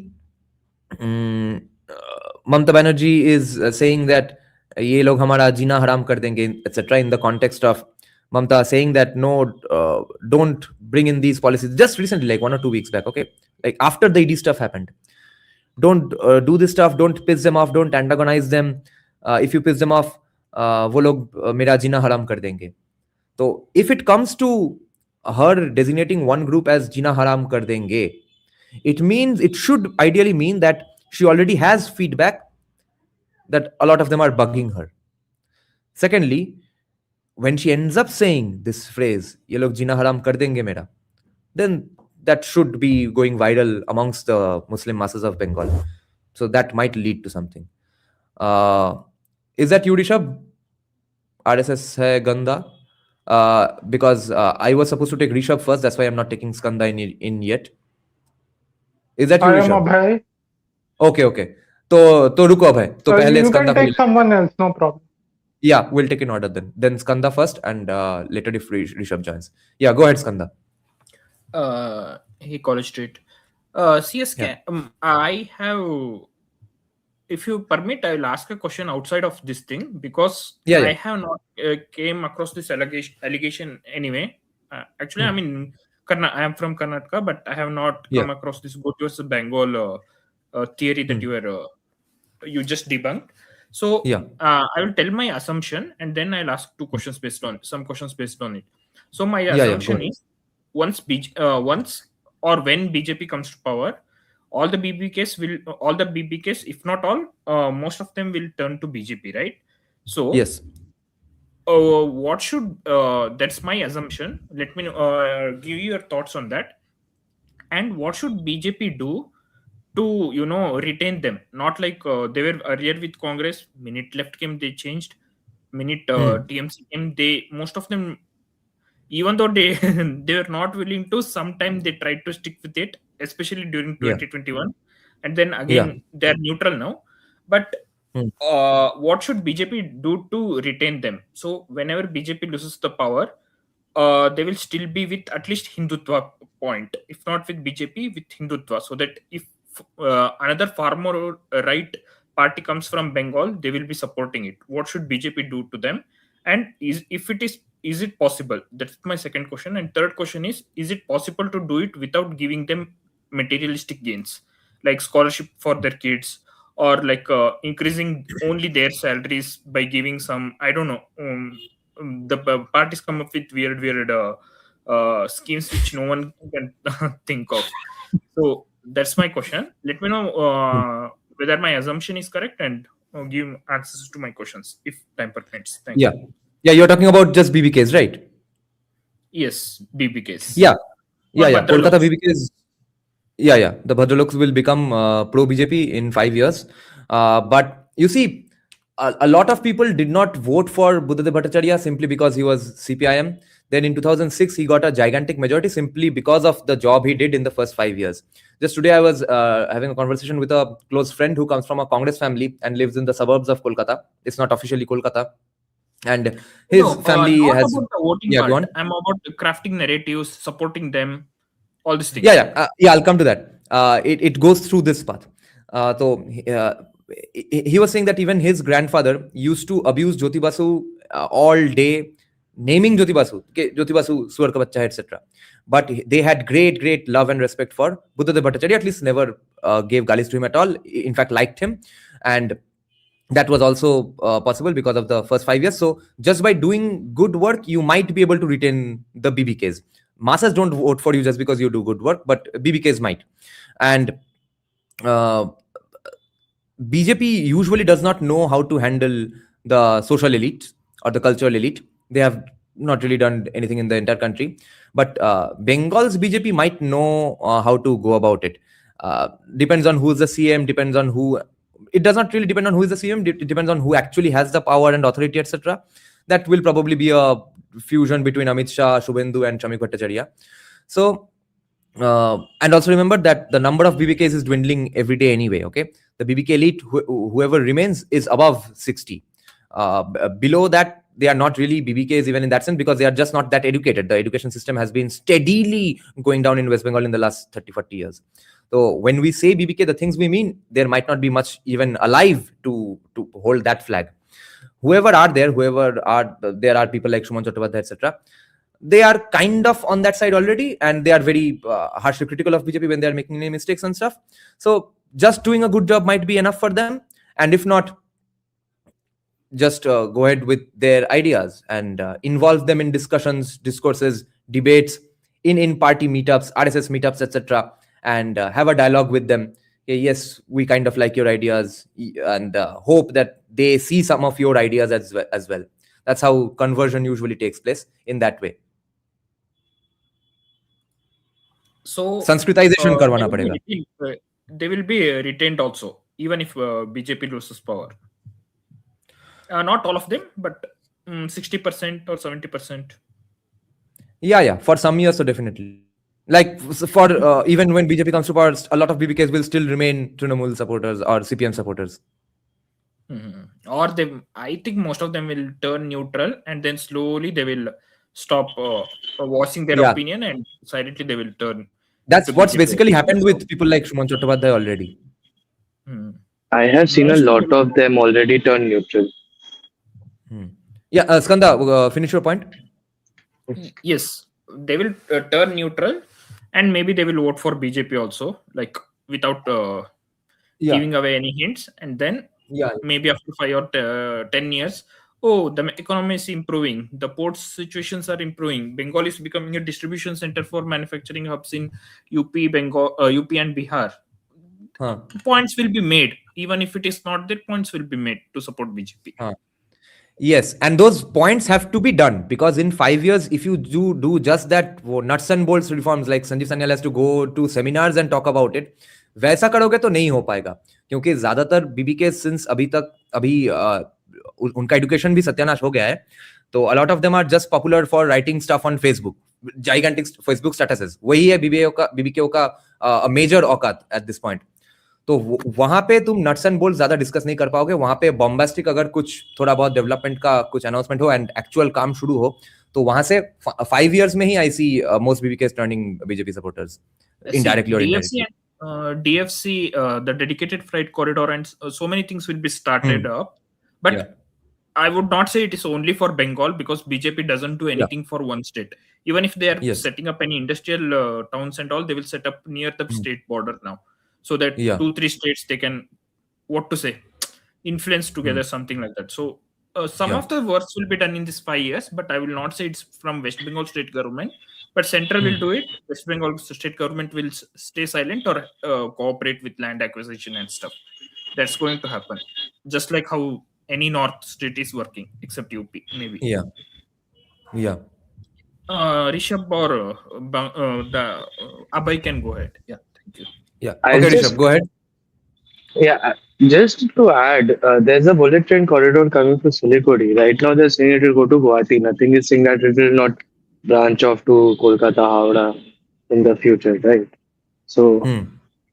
that's a Oh, and the dedicated freight corridor is a 10-year project. Let's be fair.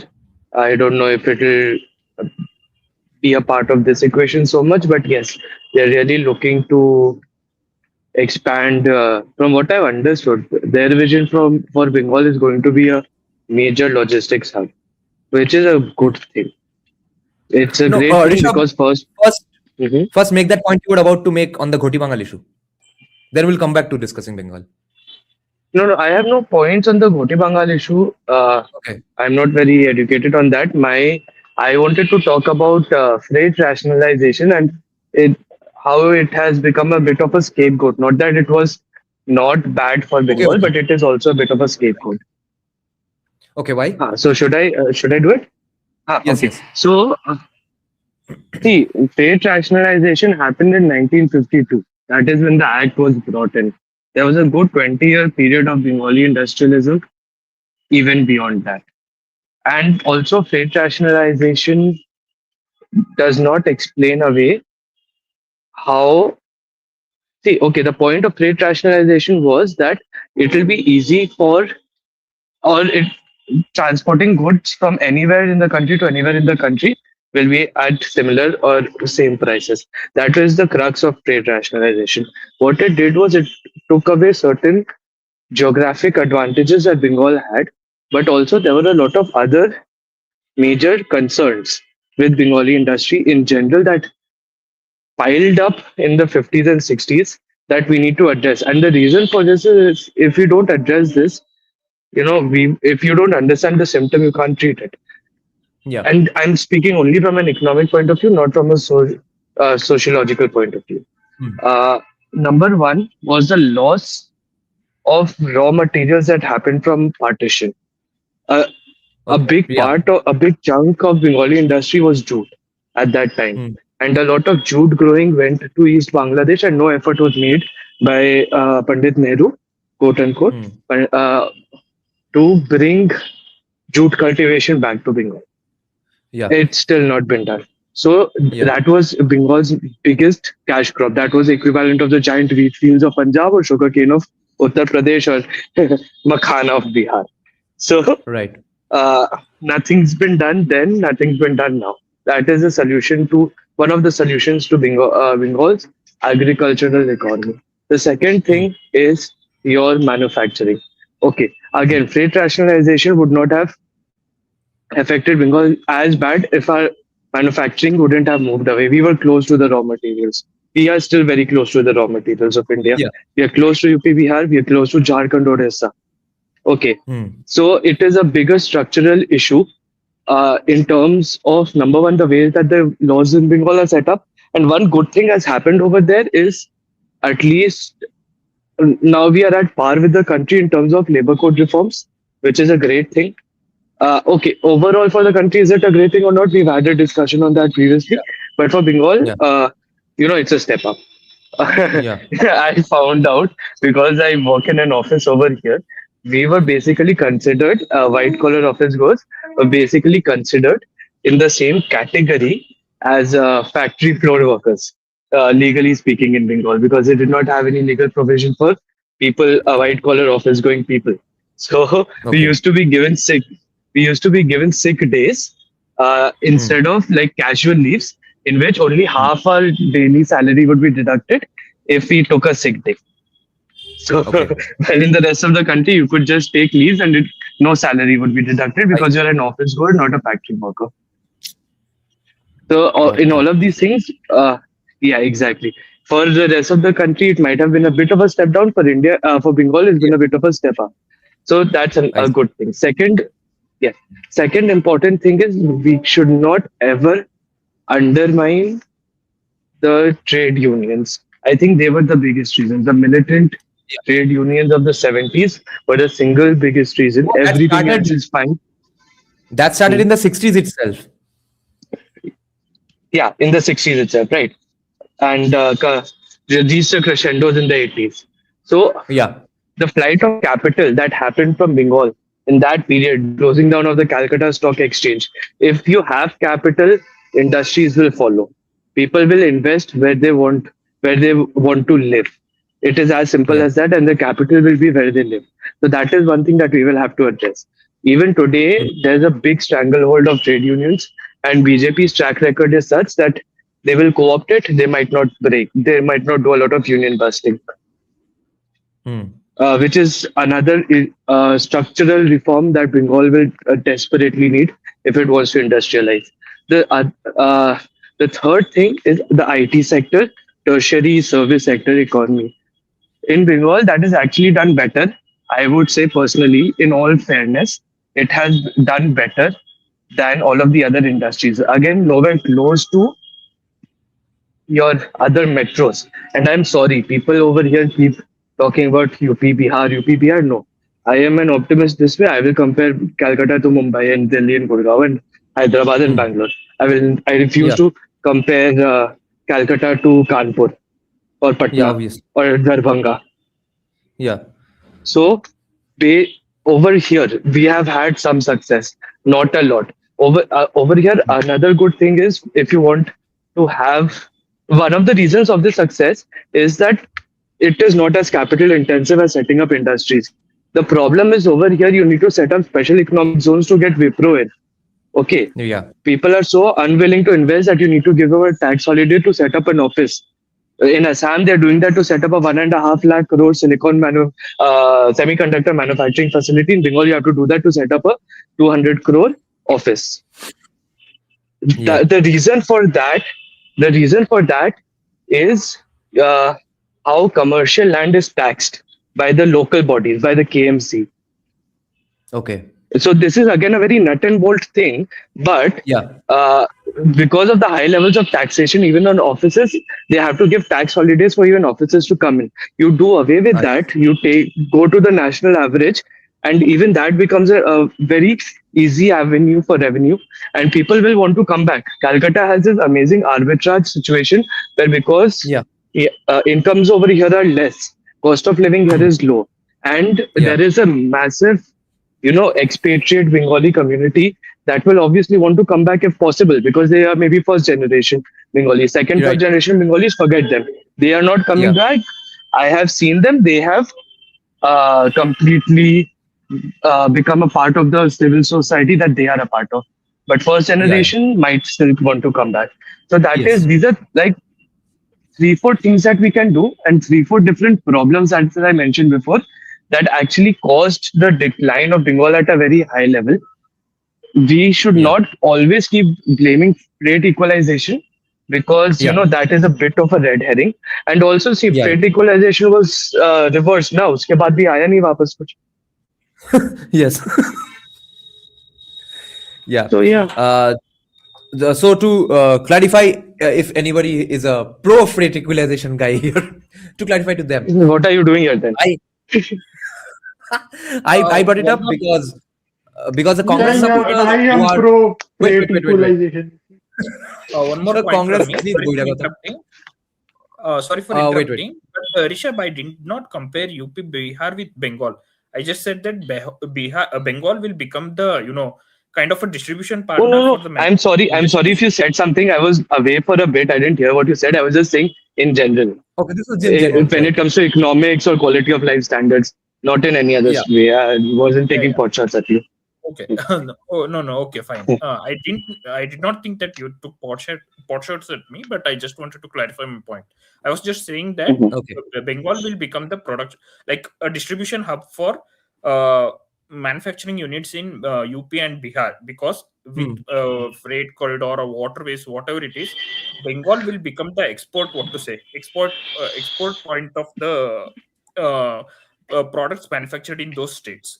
That's what I wanted to say. Yeah. I will And agree with one caveat. Okay. I will agree with one caveat. See, it can. I'm not saying it will. It can. And the reason for that is very important. We have to recognize that there is a state to the south of us with a higher per capita GDP than West Bengal today, even though people think that they are just tribals, they are richer than the average Bengali. and they have a capital on the coast, and they rapidly expanding their port. So yeah, this is also not something that is done. Yeah, in terms of waterways and all, we have Ma Ganga, and her blessings will always be with us, and we can leverage that. But we should not take it for granted. Hmm. We need to Um, get the right people in power for that. Okay, Rishabh, I have a question for you regarding waterways of Bengal. I'll just clarify on the verticalization issue. The reason I brought it up is because the right wingers who blame Bangals for all of West Bengal's problems don't seem to have an answer for them supporting Congress when Congress was doing this stuff. Yes, militant trade unionism was being supported by Bangals and was probably being done by a lot of Bangals. Why were you then voting for the guy who was doing freight equalization? That's all. So there is literally blame to be shared on both sides in this case. That was all.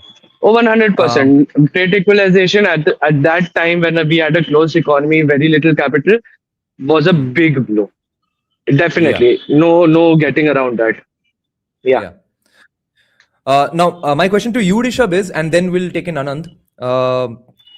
How hopeful are you about West Bengal's waterways? Because I've heard that Holdia, etc., it's all silted, right? Even Kolkata dock is completely silted. It cannot really handle any cargo. Is there any way to reverse that? I don't know the engineering of it, but what's to stop us from building another port? If Haldia, for whatever reason, has become permanently unusable for larger ships, what is Mumbai doing? And Calcutta should not have a port. The port should be on the coast. From there, you can break them up, break the cargo up into smaller river boats, have a logistics center. Say you build a port in Haldia, you repair Haldia port, or you build a new port. Then from there, what happens is the ships don't really even come up to the coast. They stand a little bit outside. From there, boats go in, smaller ships go in, they unload pieces of the cargo on those ships, and then those ships go inland. Okay, so they go up the Ganga into Bihar, UP, Haryana, Delhi. So that is how you work that out. So then, that deep sea project that's supposed to happen in Tajpur but never fructifies, so that will solve this then. Yes, I mean, India is building a port in fucking Myanmar, Sitwe, because to get to Northeast India, because ports in Bengal are not being able to function properly. So if we actually do that, it will save up a lot of money. It will be a national security project. And see, these things, all of these infrastructure projects are all dual use. There's a national security angle to it as well. It's not just economic growth of Bengal. It's also, if you have a port in Haldia, you also have a place to maybe have some military ships over there. In Mumbai, when you're in Mumbai, and Mumbai has a huge port, when you're going on a ferry to Elephanta Island, I went a year or so ago. When I was going on the ferry, I could see huge tankers, oil tankers, cargo tankers, and massive. I mean, I don't think I've seen anything as big as those things in my life. And just alongside them, I could see two big Indian Navy warships. I could see an aircraft carrier being built. In 2004. Yeah, exactly. So, it's not just logistics. Shipbuilding is a thing. We need more shipbuilding capacities. It's a whole thing that we can do. We have been, a coast is a blessing. Rishabh's internet is gone. Or is my all that we have is a second tier bloody resort town. Yeah. Okay. But Rishabh, Skanda is asking in the private chat to you. Rajasthan is getting its first inland port. Why can't Bengal?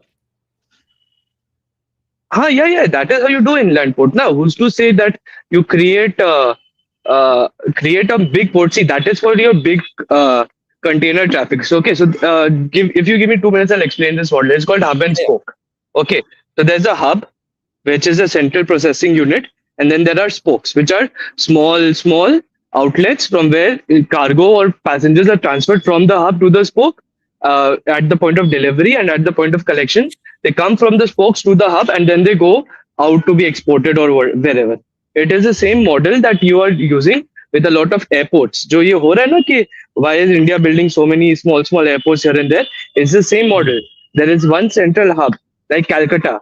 And then from Calcutta, you get all of these small hubs in Asansol, spokes in Asansol, Durgapur, North Bengal, Siliguri, Bagdogra, all of these places. You can do the same thing with ports. So over here, what we need is not just a spoke. We don't need to be a spoke for Bhubaneswar port. We need Haldia to be a hub, and then from there you have an inland port in. Fine, you want to build it in Calcutta, in the outskirts of Calcutta, do it. In main, if you do it in the main city of Calcutta, roads already bad, they're gonna get fucked to us. So you do it maybe in the outskirts, at the Durgapur Expressway. You do it further north. You do it in central Bengal. You do it in I don't know if the Hooghly flows through Siliguri or what, wherever. Jahan jahan pe bhi hai, where, until it ultimately crosses over into Bihar. You have all of these small exit or entry points from where cargo passengers can be collected and delivered to the main distribution center. That is how you need to do these logistics. You cannot expect massive ocean going tankers to go up the Ganga. Now, And that is I one have of a the reasons question. why Calcutta also cannot have it, because we are inland. We are not on the coast. We are about 80 kilometers away from the coast. Yeah. I have a question for you, and after that, if Anand wants to take this up as well, just your predictions. At least you are from Bengal. Anand is not even from Bengal, but based on his observances of political matters, etc. How hopeful are you about land acquisition to do any of this?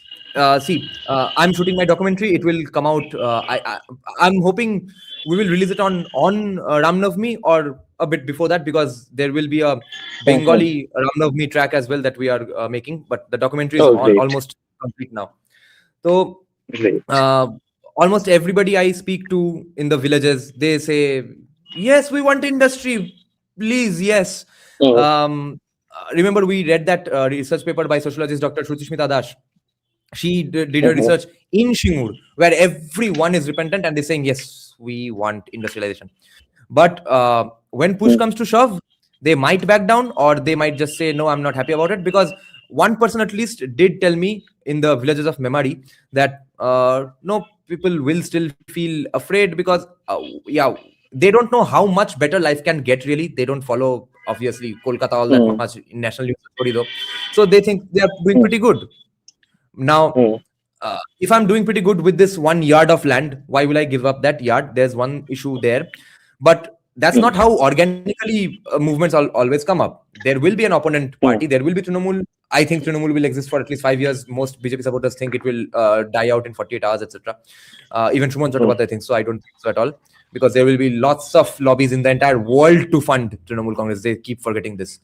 But Trinamool, let's say, stays there for 5 years, or CPIM or Congress, and what's stopping them from simply conjuring up a fucking an anti-land acquisition protest, okay, and then shut the state down again? They know the playbook. So how hopeful are you about land acquisition for all these projects? Okay, so there are three facets of it. Okay, number one is the legal aspect.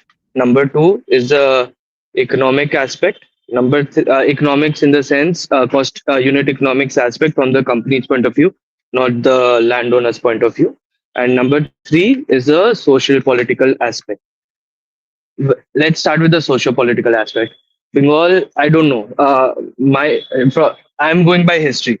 Going by history, Bengal will not be very receptive to land acquisition, but but BJP has experience on how to deal with this. Okay, CPIM did not have experience how to deal with this, and over here I'm assuming that BJP works fairly in a coordinated way. They will reach out to Maharashtra BJP to understand, okay, what are you guys doing in Dharavi? How did you get those people to agree? They have that ability to reach out to people in other states. They'll reach out to people in Gurgaon saying, okay, or Noida saying, okay, how did you get these farmers to give up their land? Let's see what we can do. Second thing is, they will have huge amounts of money from the center that they can shower upon these people and make them crore-patis overnight. Same thing that they did in Gurgaon and Noida, to just make them crore-patis overnight, and then they'll happily give up their land. They'll be like, jao Kolkata, jao, wahan pe raho, ash karo, live your life. So that is my prediction on how they can handle it based on how BJP has handled it in different states. Number two, because BJP has a simple concept where if you can solve it with money, solve it with money, fuck everything else. Well, they are very sorted now. Second thing is, uh, um, the unit economics aspect of it. Now, for that, there needs to be a precursor to land acquisition, which is infrastructure. If the infrastructure around the land that you want to acquire is not that great, as a profit seeking enterprise, you will not acquire that land. The government can take it from the villagers, give them that money, but you will not take it from them unless you're given that land at a very cheap rate, which becomes politically a problem. So you will have to buy Okay, it at market value. Uh-huh. for that infrastructure development also you'll need land to widen roads and stuff. So the first Yeah. battle is going to start Okay. right there. Yes, yes. Okay, yes, yes. Infrastructure development, it will be the same thing that I said in my previous point. Private industries should, they'll come later, but land acquisition Yeah, for infra, I think BJP will just get a massive package from the center in the next that election will only, if they win. I'm And hopeful about that. yeah, Hmm. yeah, and That's the all of only thing that, I'm hopeful those of. issues. Hmm. I'm not hopeful about Bengal BJP taking advice from Maharashtra BJP. There's just not that kind of humility or coherence or unity amongst Bengal BJP, as far as I know. Two Hmm. questions to you before we take Anand in Okay. now. First is, do you think Uh-huh. Bengal BJP can operate with that much efficiency that they'll leave aside because that's what pretty much they all do right now. That's all they do right now, which is real Hmm. politics: how to win elections, how to keep the narrative, etc. And they kind of fail Mhm. at it as well. But Hmm. doing the development stuff, if at all they have ideas or are equipped with people to do that, that's not even in the discussion right now, okay? Because they have not started any discussion on developments, because I think my hunch is that Hmm. all the land acquisition problems will start even right now before winning elections. So that's at bay Hmm. anyway. How hopeful are you about Bengal BJP doing these things, like whether it's taking advice from Maharashtra or doing it in some other way? How hopeful are you about that? And what are your updated seat predictions in for 2026 elections?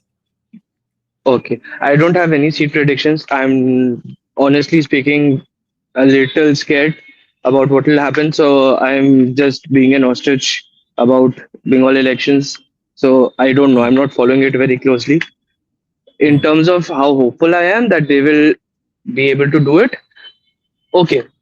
Um I I think Rishabh, sorry, see here's the I'll have thing to about interrupt. I'll have to Mhm. interrupt you once more, just to remind you of a caveat that when you are talking about BJP, when you are using BJP in a sentence, it applies for all other states. Since BJP is so nascent in West Bengal, Bengal's BJP is not Huh. exactly BJP as you know it in other states. It's a completely different, Right. a creature of its own. So remember that when you answer this. Right, absolutely. Huh. With that caveat, again, see how successful they're gonna be is going to be difficult to confirm. But ultimately, even if they don't like coordinate with other states or whatever, they will have to take the center's diktat. That is 100% sure. And if the center says you need to do this amount of development in these different places, uh, they will do it. So they have that support system, and Right. how to figure out different factions is something. See, compared to many other political parties, the BJP is very good at it at the national level. So, जो real politic होगा, जो factionalism within BJP होगा, that will arise from all of these issues. That I'm pretty Hmm. sure the central BJP can handle decently well. 100% होगा या नहीं? Of course नहीं होगा. People will have to. By people, I mean the BJP will. Bengal BJP will have to figure out how to navigate these things in Bengal, Hmm. because it will be, you know, you're resuscitating a dead person basically over here, Ah, which is Katha. very difficult. Ha. Yes. In places like Maharashtra or something, I totally take your point. It's like giving Hmm. maybe a pill to someone who has fever. Over here, you are doing uh, like breath activities, जो भी बोलते हैं उससे, and doing chest Huh. pumps and all of that. So yeah, Yeah. of course they'll have to figure it out. But I am hopeful for a very simple reason that they will have cash to do these things, and they will have Hmm. the complete backing of the center. That Hmm. opens up a lot of avenues for institutional investment, for things like World Bank investment and all of those things. So it will make a world of a difference. See, what people don't understand, people in Bengal don't understand about BJP or Congress. ruled states, why they rarely go out of the ambit of these two, is because you get a network. Okay, Exactly. even Ecosystem. if your part, yeah, you get an ecosystem to work with you. Social Or would Yeah. capital. it, hmm? Hmm. Social capital, Social capital. exactly. Not just so yeah, social capital which translates into hard capital, right? Mhm. So this is something that people who are live in states ruled by regional parties don't really understand the value of. यहाँ पे अभी Right. For example Gujarat Maharashtra का जो bullet train बन रहा है ever since Devabhau came back into power, the level of coordination that I'm seeing between these two states to get Hmm. that bullet train project back on course is incredible. अब ठीक है, हाँ, sure, maybe 100% coordination नहीं होगा. People will have the real politics, but they will have the stick of the center up their asses if they don't. And the BJP is known to have removed very popular chief ministers as well if they don't perform. So I am hopeful. Okay. Yeah. They have the Thanks a lot, carrot, they have Rishabh, the stick. Hmm. Thanks Yeah. a lot, Rishabh. And I forgot that actually Abhay joined earlier. So Anand, तुमको थोड़ा और wait करना पड़ेगा. Tambrams का कहाँ ही जमाना रहा. We'll take in Abhay now. And before that, I'll just. And why is your camera off? I hate this that I'm looking at fucking 4 blank faces. I'm too good. आनंद का कब 50 साल पहले 50 साल पहले का डीपी. दादा मैं आपको एक Your internet is बात also not बताता very हूँ. good. जिस दिन Wait, बंगाल Abhay. में दीदी जाएगी, मैं एक हाँ. बात बता रहा हूँ आपको. जिस दिन हाँ. बंगाल में दीदी जाएगी, मैं अपना चेहरा दिखाऊं. Same. हाँ वो तो Same. makes sense. जिस दिन बंगाल से दीदी जाएगी, मैं अपना चेहरा दिखा दूं.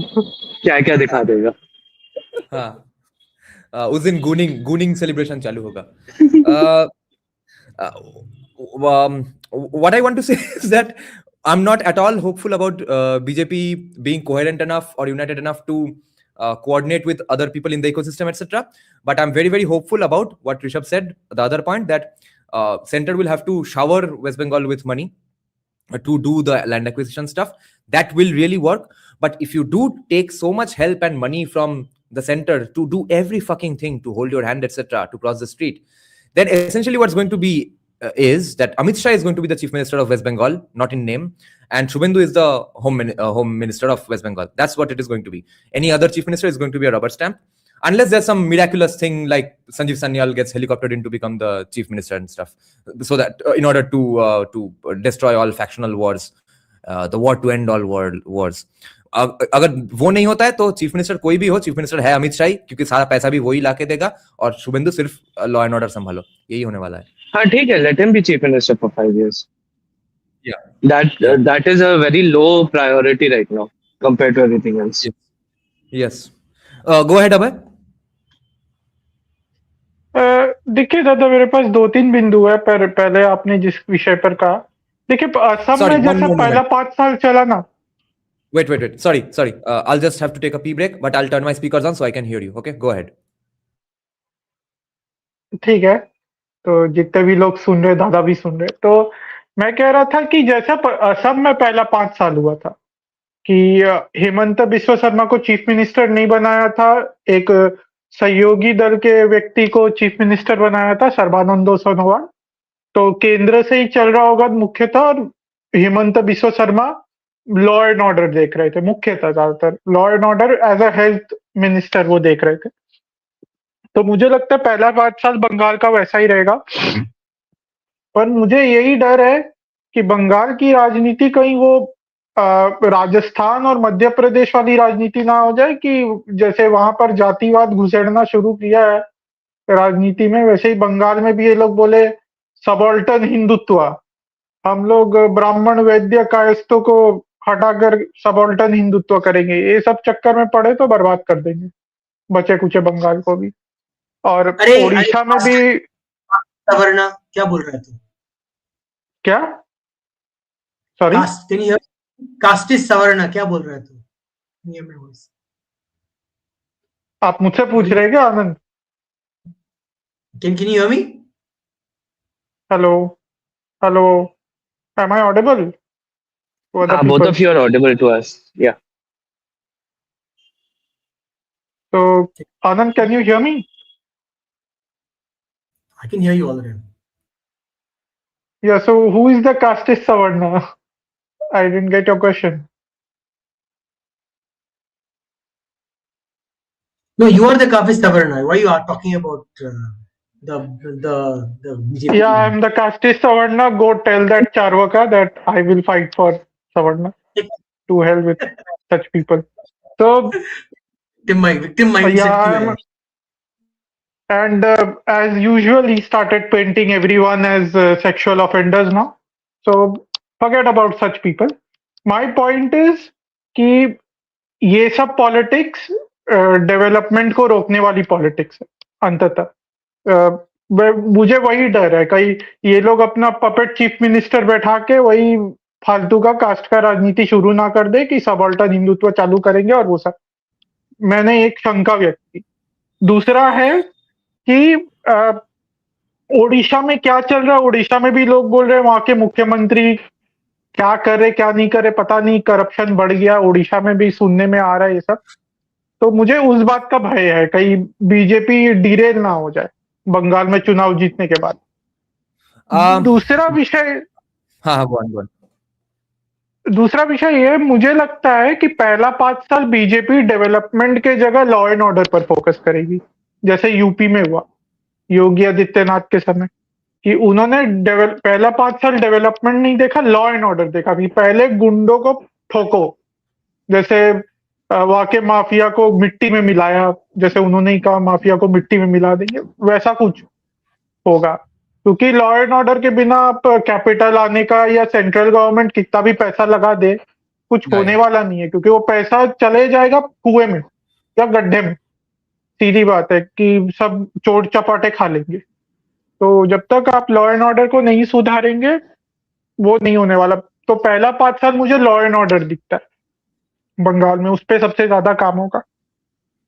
अब फिर आप लोग घोटी और बांगल की बात कर रहे थे, तो दादा का ये बहुत बड़ी वेदना थी कि बंगाल लोगों को क्यों सुनना पड़ता है इतना गाली. तो मुझे लगता है कि उसके पीछे की सोच क्या है कि हिंदुत्व के लोग कैसा सोचते हैं कि हिंदुत्व पृष्ठभूमि से सोचने वाले लोग बोलते हैं कि हम हिंदुओं पर अत्याचार हुआ है इसीलिए हम प्रतिकार कर रहे हैं. तो हिंदुत्व के लोगों का सोचना ऐसा है कि बंगाल पर तो ज्यादा अत्याचार हुआ है बांगाल लोग पर. घोटी तो पहले से ही पश्चिम बंगाल में थे तो उनको तो उतना अत्याचार का सामना करना नहीं पड़ा. बांगाल लोग जिन पर अत्याचार हुआ, जिनको अपने घर से निकाला गया, वो लोग कैसे नहीं समझते और वो लोग कैसे हिंदू विरोधी दलों के समर्थक हो गए. तो उस बात का थोड़ा सा झटका लगता हूँ. तो इसीलिए वो बांगाल के प्रति गुस्सा ज्यादा निकलता है. और जो बंगाल के अंदर घोटी और बांगाल वाला है वो तो संभवतः कंपटीशन फॉर रिसोर्सेस वाला भी बात हो सकता है ना कि अचानक से कोई आ जाए तो चिढ़ तो बचती ही है.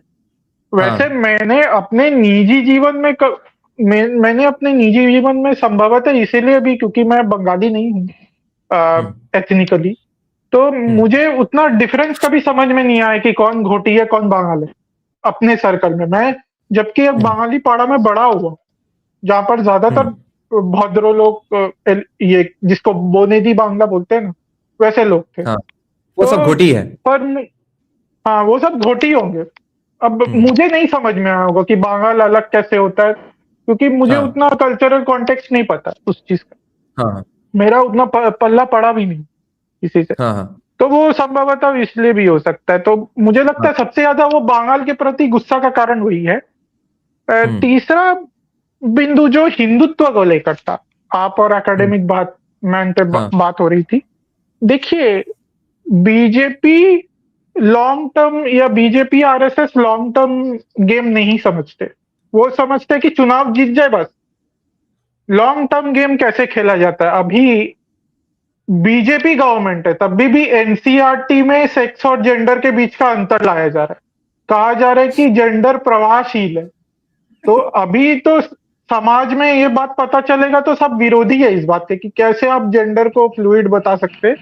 पर वो लोग गेम खेल रहे आज से 20-25 साल बाद का कि 20-25 साल बाद यही सब पढ़ा के लोगों का दिमाग घुमा देंगे और समाज में अस्थिरता लाएंगे और उससे कम्युनिस्ट पार्टी को सहायता मिलेगी.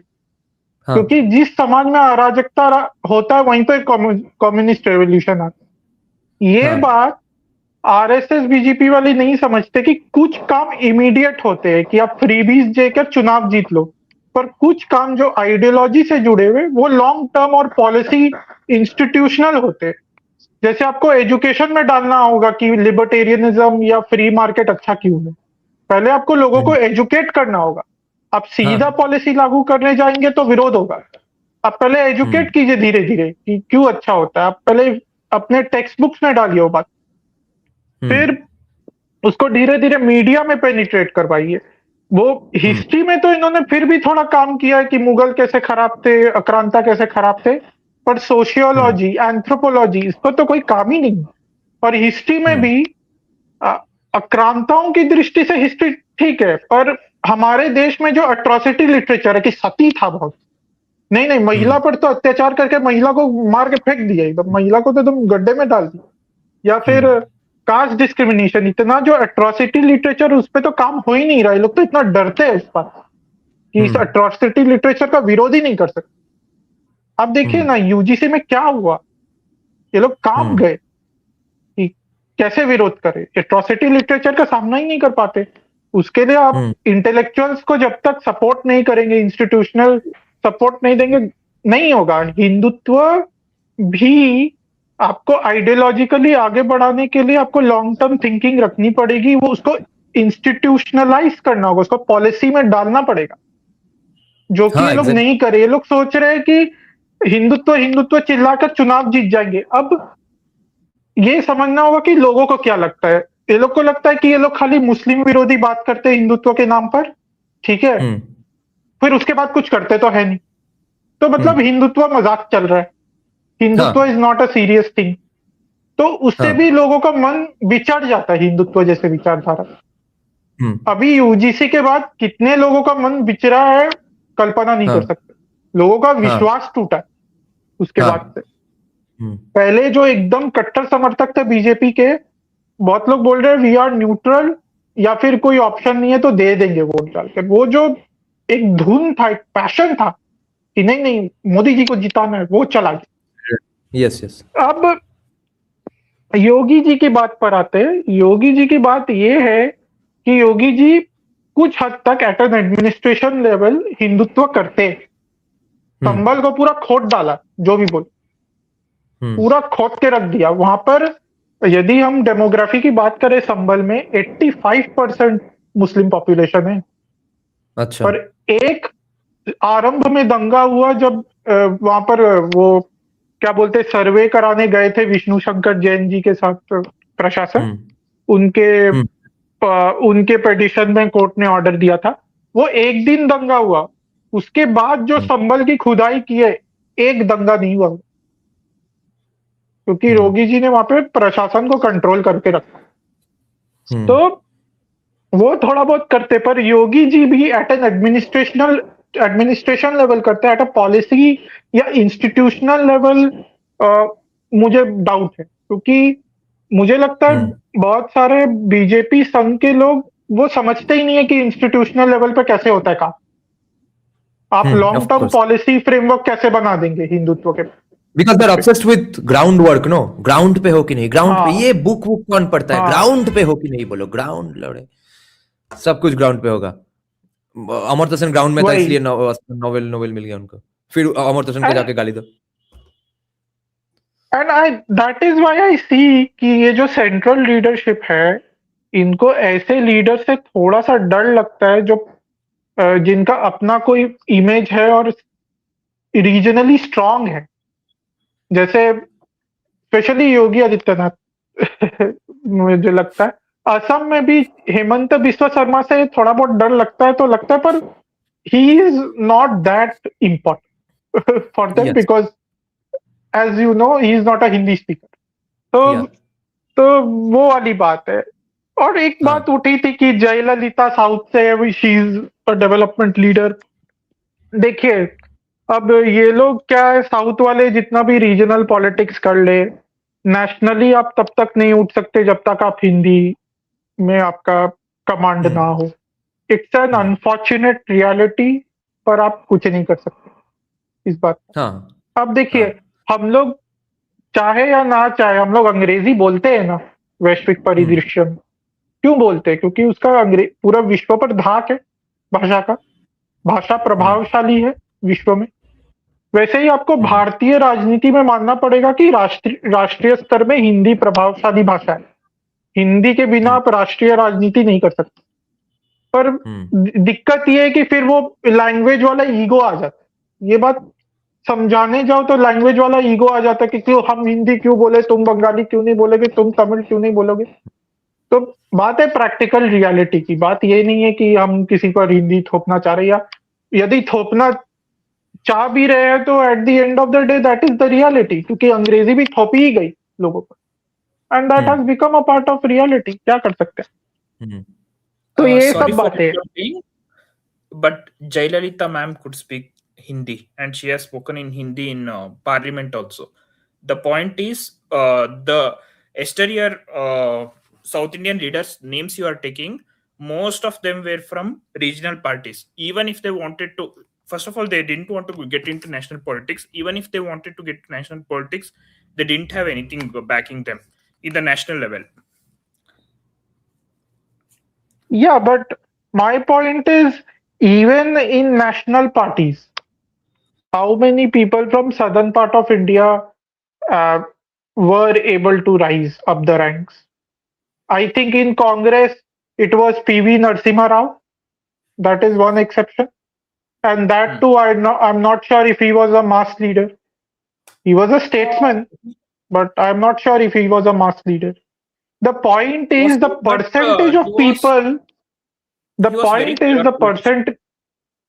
Yeah, he must have been a clever politician, but my point is, was he a mass leader? That's a different skill set altogether. Can I jump in? That's what I said. Can I jump in? Yes, And please. the Wait, biggest- Anand. Wait. Let Abhay finish his point. Then. And more important point is, my point is not just about the politicians, but the people, and I should not say all the people, but in general, the attitude of people in southern part of India and the way the polity has become in southern part of India, they are not quite inclined towards Hindi. So for them to put their leaders in national scene is a little more unlikely. That's my point. Now, there is one leader who can come up, and one leader I have some hope on, that is Annamalai. But again, the point is the communication barrier. And of course, I would also concede this point, maybe in national party circles also, there may be some prejudice against people from southern part of India because of consumption patterns, or they don't gel up with the culture from southern part of India. We keep talking about consumption patterns all the time in the context of Bengal and BBKs. Maybe that is the case in your national parties as well, because all their elites are mostly from northern part of India, Hindi belt. So their consumption patterns may differ from people from southern part of India. So that could be a big issue. So I agree that maybe there is some prejudice that people from southern India have to face at national level, but there is also a point that if you keep avoiding Hindi as a medium of communication of your needs, you will never be able to make a dent in the national scene. That's my perspective. That's all. Yeah, cynically, what you are saying is exactly correct. Anand, और एक minute रुको Anand. I'll just respond to one particular thing a person called Aditya is saying in the comment section about libertarianism. He's saying that can it be reconciled with Indian philosophy and stuff, and he's naming a bunch of branches of Indian philosophy, and he recently watched the Sangam Talks video on Bengal philosophy as well, I think. See Aditya, I don't give a shit about that reconciliation, because I'll tell you something tell you something Rupam Islam, the father of Bangla rock, said about rock music and said about critics of Bangla rock, who used to tell him that you are copying the West by doing rock music, and the same people would not have criticized him for copying or doing folk music. But he pointed out that he is as removed from rock music as he's from the Baul lifestyle or Bangla folk lifestyle of the villages. He was brought up in the city. So if I have to research about a particular kind of music, or I simply like a kind of music from somewhere and I do it, then that's fair enough, whether it's Baul, Bangla folk, or Bangla rock. In the same way, I bet you are not a Purohit or a Hindu philosopher in any form, right? You are a tech bro who reads up a lot on Substack, or you watch a lot of podcasts. So in 2026, you are finding out what even are your philosophies, what are the branches, what are the big names in it. So you see, it's very, very, very far removed from the society, the direct study of those philosophies. Maybe those ideas survive in us, obviously, but just because those ideas survive in us in some way does not mean that other foreign ideas also don't survive in us in some way or the other. I would like to claim that most Hindus today are essentially following Christian morality. So what are you going to do about that? So in the situation where in 2026 you are having to find out about these things 2021 onwards and not 300 BC onwards, so you are just going to find out about libertarianism and find out some things about Indian philosophy. And then if you avoid libertarianism simply because apparently it's not, but apparently its modern roots are in the West and not in India, and you like anything that's born in India just because it's born in India, then that's just a racial argument. And I see no place for racism in a discourse about economics and freedom. Go ahead, Anand. See, there's a lot to say, man. I want to talk about the economics of India first, because you guys are talking some really cool stuff. But let's tackle this one. Let's talk about this, what is currently said, okay? See, the problem is not that in South Indians somehow can't speak Hindi or can't adapt to Hindi. Like almost all South Indians, know Hindi very well. It's like French people know English. Okay? You put a French person in the middle of US, he'll manage. You put a French person in the middle of Southeast Asia, he'll manage in English. You put a French person in the middle of Japan, he'll manage in English. It is not the issue about knowing Hindi or not knowing Hindi. The problem is they see already the political power of a South Indian state is limited. You understand? But the minute you adopt the idea that Hindi is the national language, you lose even more political power. See, it's not about not liking Hindi. It's about lack of political power in your the way you are discussing issues. Like, let's take for example, okay, economics. Now, if you're a very well-performing southern Indian state, and you're not able to affect policy change in North India. See, now it's happening because Yogi is there. UP is doing well because Yogi understands economics. He understands that he needs to bring in more economics. He needs to bring in more productivity. But a state like Bihar is not doing well because they're stuck in the same trap. They only want to do the same thing again and again. Even if it's Nitish Kumar, they want to do the same thing again and again and again. They hope for a different outcome. But because the fact that they're hegemonic Hindi-speaking state, they're not willing to accept any other economic argument from anywhere else. Because they got the hegemony of the. Let me. No, just a small intervention, Anand. My point is, let's say if people in southern part of India do not have political power, the means to achieve that political power and influence is Hindi. That's what I'm saying. They have to express their thoughts in proper Hindi, like they do it in proper grammatical English. People in India are proficient in English. Okay, no, I get that, but people in southern India are not proficient in Hindi. So if you want your voices to be influential in the Hindi-speaking elite, for example, you need to have a Hindi-speaking elite in the southern part of India itself. It's not about imposing a language, but if you have to get your concerns voiced, then you need to use Hindi as a medium. I understood all this. I was coming to the point. Now my point is coming to this. You're talking about Hindi-speaking elite is required. You tell me, can Rahul Gandhi and Priyanka Gandhi speak Hindi properly? They can't. They're not proficient like Sudhanshu Trivedi or. No, but Rahul can. Rahul can They speak can say, Bollywood Hindi, That's right? why they are losing elections, let me Anand, finish. because their consumption patterns are foreign. Please, he's the guy who said "Kal raat mein subah utha." Okay, he can't Arey, speak Hindi. the point is he won Rai Bareli, they won Rai Bareli and they won this thing again. The point is North India is not voting based on your Hindi proficiency. They're voting based on your what do you call it, feudal identities. I'm sorry, but that's the reality. No one votes because you are a good Hindi speaker. They vote. No, Let no, me no. finish. Anand. Hold on, let me finish. Let me finish. Come on, it's not fair. Let me finish. They vote Okay, based on the okay, fact okay. your feudal identities are suitable to the particular local polity. It's simple. It's simple as that. The reason why that Amethi seat went back to Rahul Gandhi or to Sonia Gandhi, whoever, was because they put a local Brahmin guy who was able to get the votes for that particular person, MLA. They could not care whether the elite that was put in that seat was Hindi speaking, non Hindi speaking.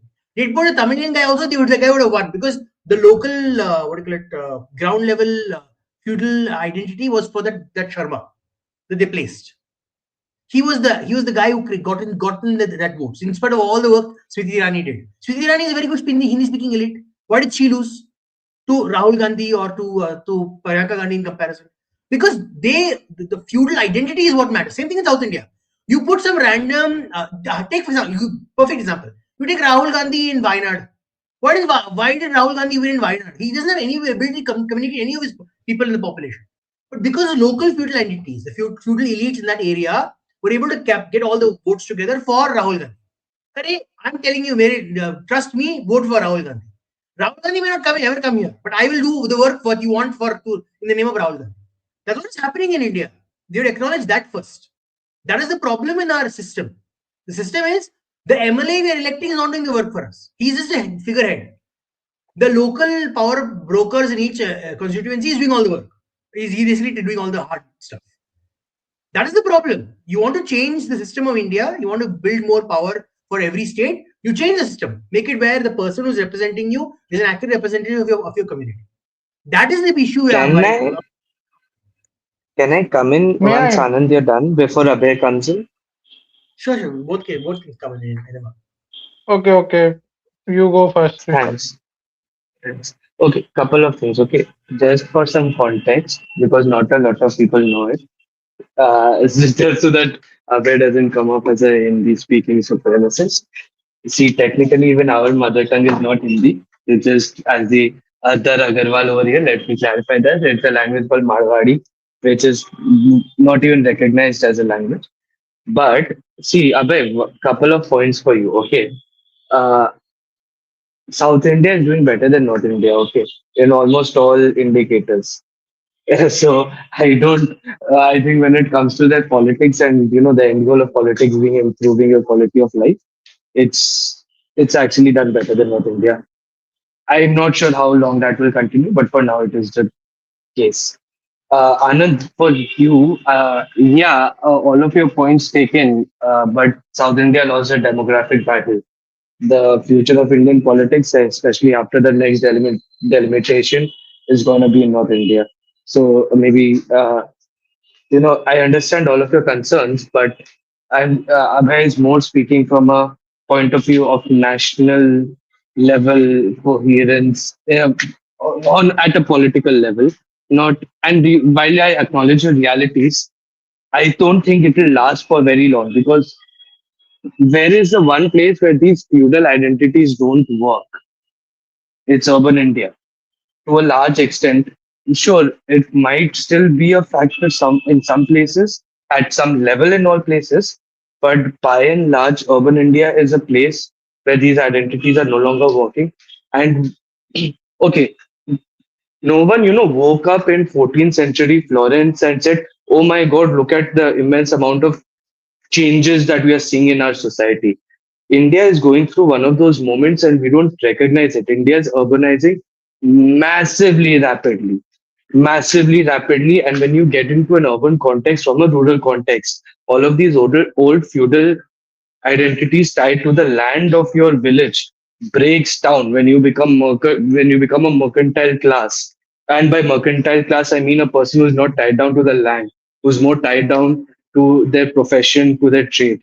Okay, which is happening at a very fast pace. South India developed greatly in the uh, last part of the 20th century and the first few years of the 21st century, because while North India was busy with identity politics, South India, as is its nature, quietly was doing capitalism. Today, South India is doing identitarian politics. North India, as is its nature, is loudly doing capitalism. And it's not something that will change overnight. It is a trend that is happening, and you can see this not just in UP, in Rajasthan, in Bihar, in MP. I was reading some report that the pay scale of Indore, cities like Indore, has reached about 70% of the pay scale of the tier 1 and metro cities of the country. So this is going to break down. I'm just speaking from a futuristic perspective. You need to make sure that your ideas get across. Language, I don't think is the way to figure it out. How you need to figure it out is something that needs to be done. But the days of feudal identities, you know, deciding politics is coming to a close within our lifetime, is something that I'm predicting.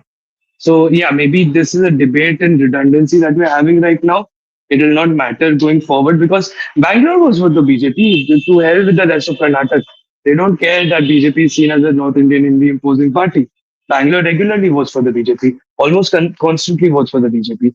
Same with most other urban centers. In fact, I have this hypothesis that the reason why the BJP won 240 seats is because there are 240 seats worth of urban, semi-urban areas in India. The BJP got wiped out of rural India in 2024. But urban India is almost at the halfway mark of our Lok Sabha seats today. So, Uh, mhm. yeah, I don't completely agree with you saying that the cities are not feudal. Cities are just as feudal. Look at the way. I By the have. way, Okay. look at the way Okay. Bombay. Just for you to think. Look at the way Bombay voted. Bombay Municipal Corporation, how they voted, who they voted for. Look at of course, they voted for BJP, but look at how they voted in terms of the candidates, how the candidates were chosen. Look at the way Delhi voted. A lot of the candidates. Look at the way Karnataka's Bangalore votes on a regular basis. And The way that at least for Mumbai, the way that Mumbai voted was immigrants versus old don't Mumbai. answer Okay, me. But, and old Mumbai lost. See, I also don't agree with you, Rishabh, because in cities the caste is gone. Caste is not completely gone. Identities or something like that. Tomorrow, if that goes also, status will come. Or not the other thing will change it. The feudal structure will change. I mean, the language of feudal structure will change, but the feudal structure will remain in one form or the other. Okay, over here, by मैं भी अपनी असहमति जता दूं इससे पहले कि कोई कुछ बोले। देखिए ऋषभ, आपकी I'll बात take सच your है all कि known धीरे of you. धीरे चलो. ठीक है, आपकी बात सच है कि थोड़ा थोड़ा फ्यूडल स्ट्रक्चर में ब्रेक डाउन आएगा, फिर ये लैंग्वेज का इशू मैटर ही नहीं करेगा या करेगा। मैं बोल रहा हूँ लैंग्वेज का इशू मैटर करे या ना करे, the point is not language का इशू। बात है कि आपको मीडियम ऑफ कम्युनिकेशन तो चाहिए ना। मान लीजिए I agree साउथ on के that. लोग कुछ बोलेंगे भी तो किसी भाषा में बोलेंगे ना, क्या आऊ पाऊ कऊ बोलेंगे क्या? कुछ तो बोलना होगा, बात तो पहुंचानी होगी ना, तो उसके लिए कोई भाषा तो चाहिए ना। मैं उसी के लिए बोल रहा हूँ कि ये इसमें आपकी भलाई है कि आप हिंदी स्पीकिंग एलिट्स अपने राज्य में बनाएं, और या फिर अपने राज्य के लोगों को बोलिए कि आपके लिए बात करने वाला कोई हिंदी भाषी उनके क्षेत्र में हो, जिससे वो सेंट्रल तक आपकी बात पहुंचा पाए। The another point which Anand raised, आपने कहा ना कि language proficiency does not matter. The point is not that people judge you based for your language proficiency at a conscious level, but subconsciously क्या होता है कि आप रिलेट कर पाते हो कि हम ये हमारे जैसा बोलता है। ये एट अ सबकॉन्शियस लेवल होता है। जब कोई दूसरे एक्सेंट में बोलता है ना, तो आपको लगता है अरे ये थोड़ा अपना अपना सा नहीं है। वो आपके कॉन्शियस लेवल पे नहीं होता, पर सबकॉन्शियसली वो मैटर करता है कि आपके कंजम्पशन पैटर्न कैसे, आप खाते कैसे, आप कैसे बोलते हैं। तो वो यदि आपको ज्यादा लोगों तक पहुंचना है तो आपको उनके जैसा थोड़ा बनना पड़ता है। मेरा वो पॉइंट है, कोई कॉन्शियसली नहीं जज करते कि इसकी हिंदी स्पष्ट होनी चाहिए। तीसरा, आप जो फ्यूडल राहुल गांधी के विषय में बोल रहे थे, मैं उस पर भी आता हूँ। उस पर क्या है, राहुल गांधी का जो विषय है कि देखिए बहुत सारे फैक्टर्स होते हैं किसी के चुनाव जीतने में। अब राहुल गांधी इतना ऊंचा एलिट है या इतना स्ट्रॉन्ग फ्यूडल एलिट है कि his feudal power overpowers the language proficiency of someone like Smriti Irani. But he cannot overpower Modi because Modi is more relatable to the masses. वो उनके जैसा बोलता है, उनके जैसा पहनता है, उनके जैसा खाता है, and he is at the same time competent in making people agree with him or whatever, in making people believe in his vision. तो बहुत सारे फैक्टर्स होते हैं। तो मैं बोला था ये जो नेशनल पॉलिटिक्स में जो हिंदी स्पीकिंग फैक्टर है, that is also very important factor. Sometimes that can be overpowered in some spaces. आपको आपको क्या लगता है बहुत लोग कांग्रेस से क्यों विमुख हुए? उसका बहुत बड़ा कारण ये भी है कि कांग्रेस में जनता से जुड़ने वाले लोग बहुत कम हो गए। वहां पर आप देखिए, पहले हिंदी बोलने वाले एलिट्स बहुत ज्यादा थे, अभी सब अच्छे सुस्पष्ट अंग्रेजी में बात करने वाले लोग हैं।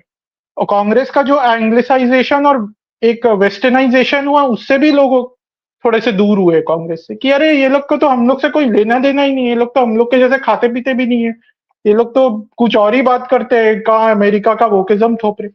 तो ये सब फैक्टर्स होता है, वो सटल लेवल पे काम करते हैं, पर काम करते हैं। तो वही मैं कह रहा हूँ, और किसी पर भाषा थोपने का विषय आता ही नहीं है, मैं बस प्रैक्टिकल सेंस पे बोल।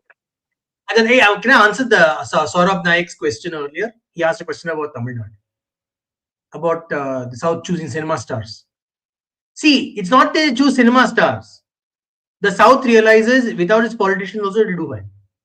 Like they don't actually need the politicians. So, you remove all Southern politicians, the economy will be fine. Southern economy will be fine. Also, I'm sorry, Southern cinema star politicians have been decently good in their track record of development. No, they don't have to do anything. My point is, they've been decently good because they don't do anything. They're irrelevant to the conversation. The point is, you remove them, you put a chief minister, you remove a chief minister, the state will do the same. You look at Karnataka. Karnataka is doing the same regardless whether useless Congress is in power or not. Because you look, the state, they see sucking more of our money, that's all, for themselves. That's the only difference. The point is, what the film star gives is excitement during election. Excitement. Oh, mera banda baitha hai wahan. I can go and touch feet and say, oh, sir, I'm your big fan, sir. That's all it is for. It is escapism. Their politicians are escapists. Excitement सुन के मुझे थोड़ा उल्टा ही idea आ गया था, पर ठीक है। उतना ही है. Achha, It's just that's all. but can I rebut now? See, I think over here we're missing the woods for the trees a little bit. I'll take the example of Mumbai right now from as a case study. Okay, यहाँ पे भी मुंबई का जो elections हुआ उसमें there were two flanks. One was, boss, we'll give you better roads. Mumbai roads have gone to the dogs. We'll give you better roads. We'll expedite infrastructure building. We will clear out Dharavi and have affordable housing over there. And we will expand the metro network. The other plank was Marathi identity is being in the city is being compromised. Okay. None of these were caste-based issues. None of these were feudal issues. I'm not saying that there will be no other, points of identity that will not emerge. Of course they will. That is the nature of man. But the days of someone saying that, oh, just vote for him, trust me, bro, is coming to an end. And even in Mumbai, BJP lost. Yeah, sure, Shinde Sena did cut Marathi votes. Okay, what about the rest of Maharashtra, where the BJP won? As in all other urban areas, they won massively. And even in Mumbai, look at the regions in which there is a significant Marathi population. Uddhav Sena still did pretty significantly well in those regions. Your Worli, Dadar, Shivaji Park area. The BJP did well in its strongholds, which is Andheri, Goregaon, Versova, South Bombay, all of these areas. So it's just that now, after the latest delimitation of BMC, those areas are more populated. That is the high level understanding of the recent BMC elections. It was basic identitarianism versus developmental politics, and that identitarianism was cut much more by some comments made by some members of Uddhav Sena's party about Shri Ram and about all of these things, as well as the BJP promising a Marathi mayor in Mumbai.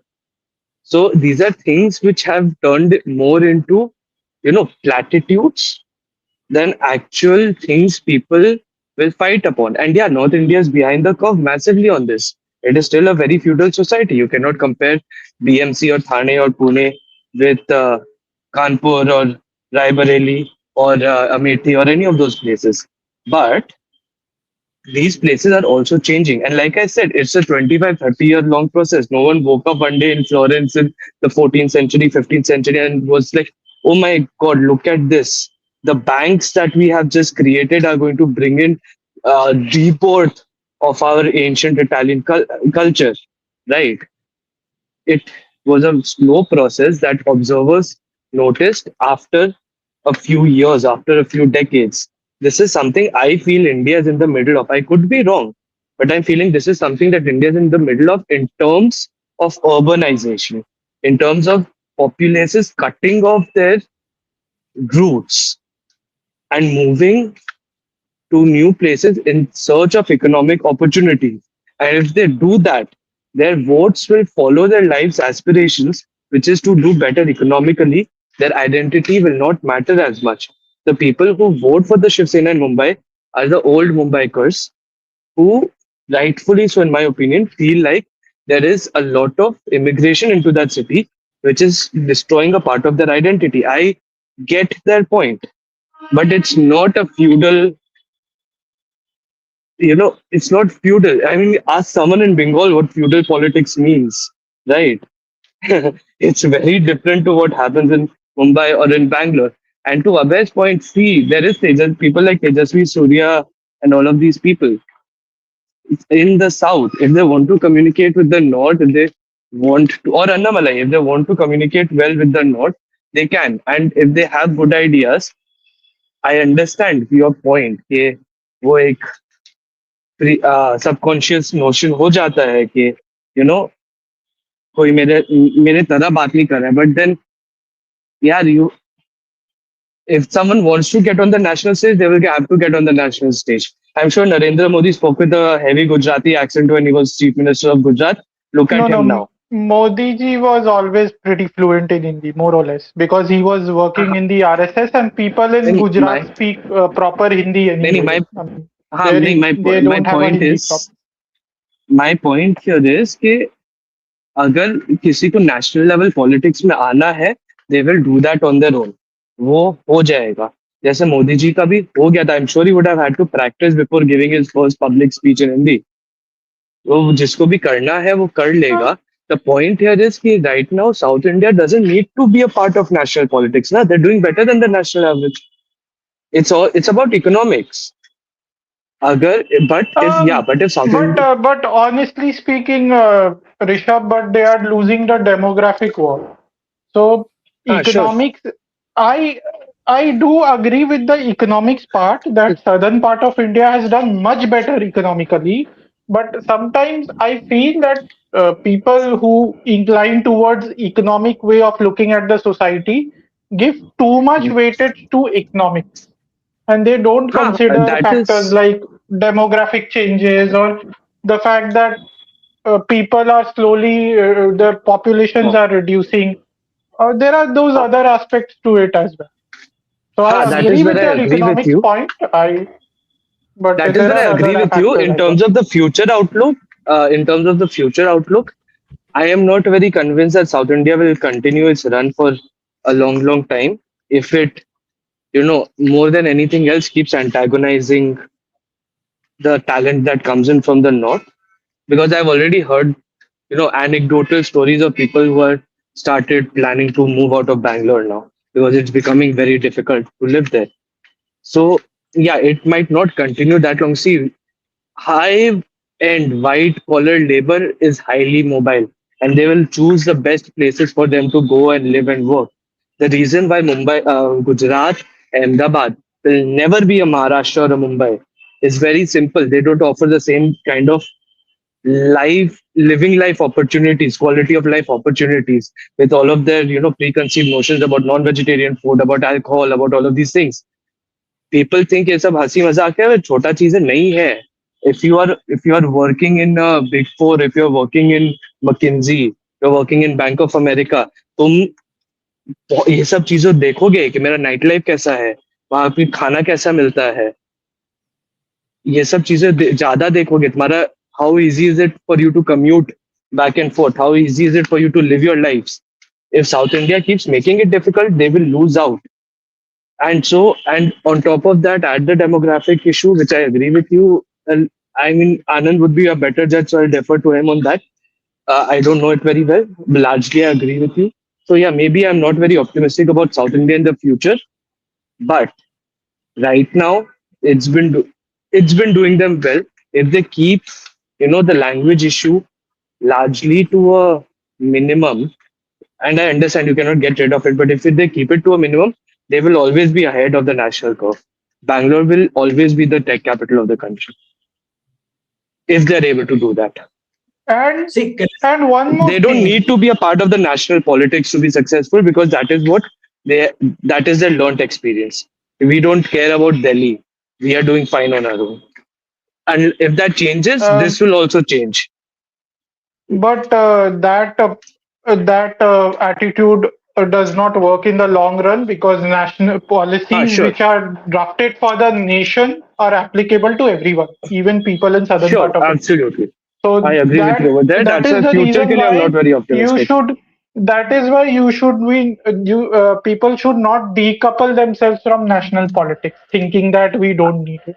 That's my point. I agree. Another I agree, point, because national I politics in the 90s and early 2000s was a dumpster fire. Now that it is not, they might lose out on the edge. Like, learn and from Bengal. This is basically what happened in Bengal. Even regional parties in the south ally with someone or the other to come into power. Bengal it is the opposite. Whoever comes into power fights with the center. First the communists, then this party.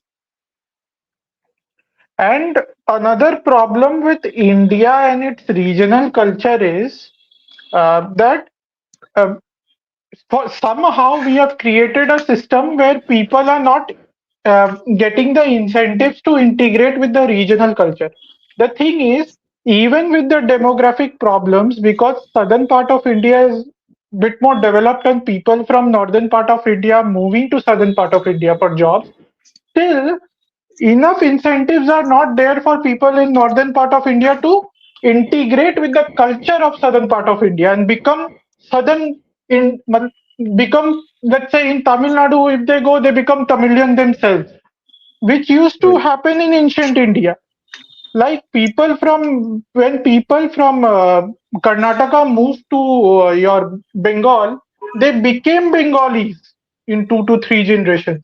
Today, their surname is a Bengali surname and not a Karnataka surname, as much as अरे it तो is a अबे Bengali surname. 20 साल The 20 point साल हुए is, migration शुरू the होते point, हुए. It will take time. I wouldn't no, jump to no, conclusions just yet. दो no, no, तीन no, generations हुए भी no, नहीं है. no. Till today, I can say Marwadis have been living in Bengal for around 100 years, but the integration has not happened. There is a reason for that. I'm not clear about the reason, but there is a reason because um, we are, first of all, economically, we are not incentivized to learn the regional Oh, language, and yes. and language is the gateway of any culture. If you want to become a part of a culture, you start with the language. But it does Mm. not happen because there is no incentive in this country to learn any Indian language. You don't get good That jobs if you learn Indian language. If you is write in Indian language, if correct. you there Can I is speak in Indian incentive. language, can I I there jump in? is disagree. There hardly is any incentive. incentive. See, No, there's there is no incentive. There's incentive. okay. I'll just There make is my no point, Anand, incentive. then I'll jump out. I'll make my point and I'll jump out. ठीक है. देखो, it's like देखो आर्य पार नहीं होता ना.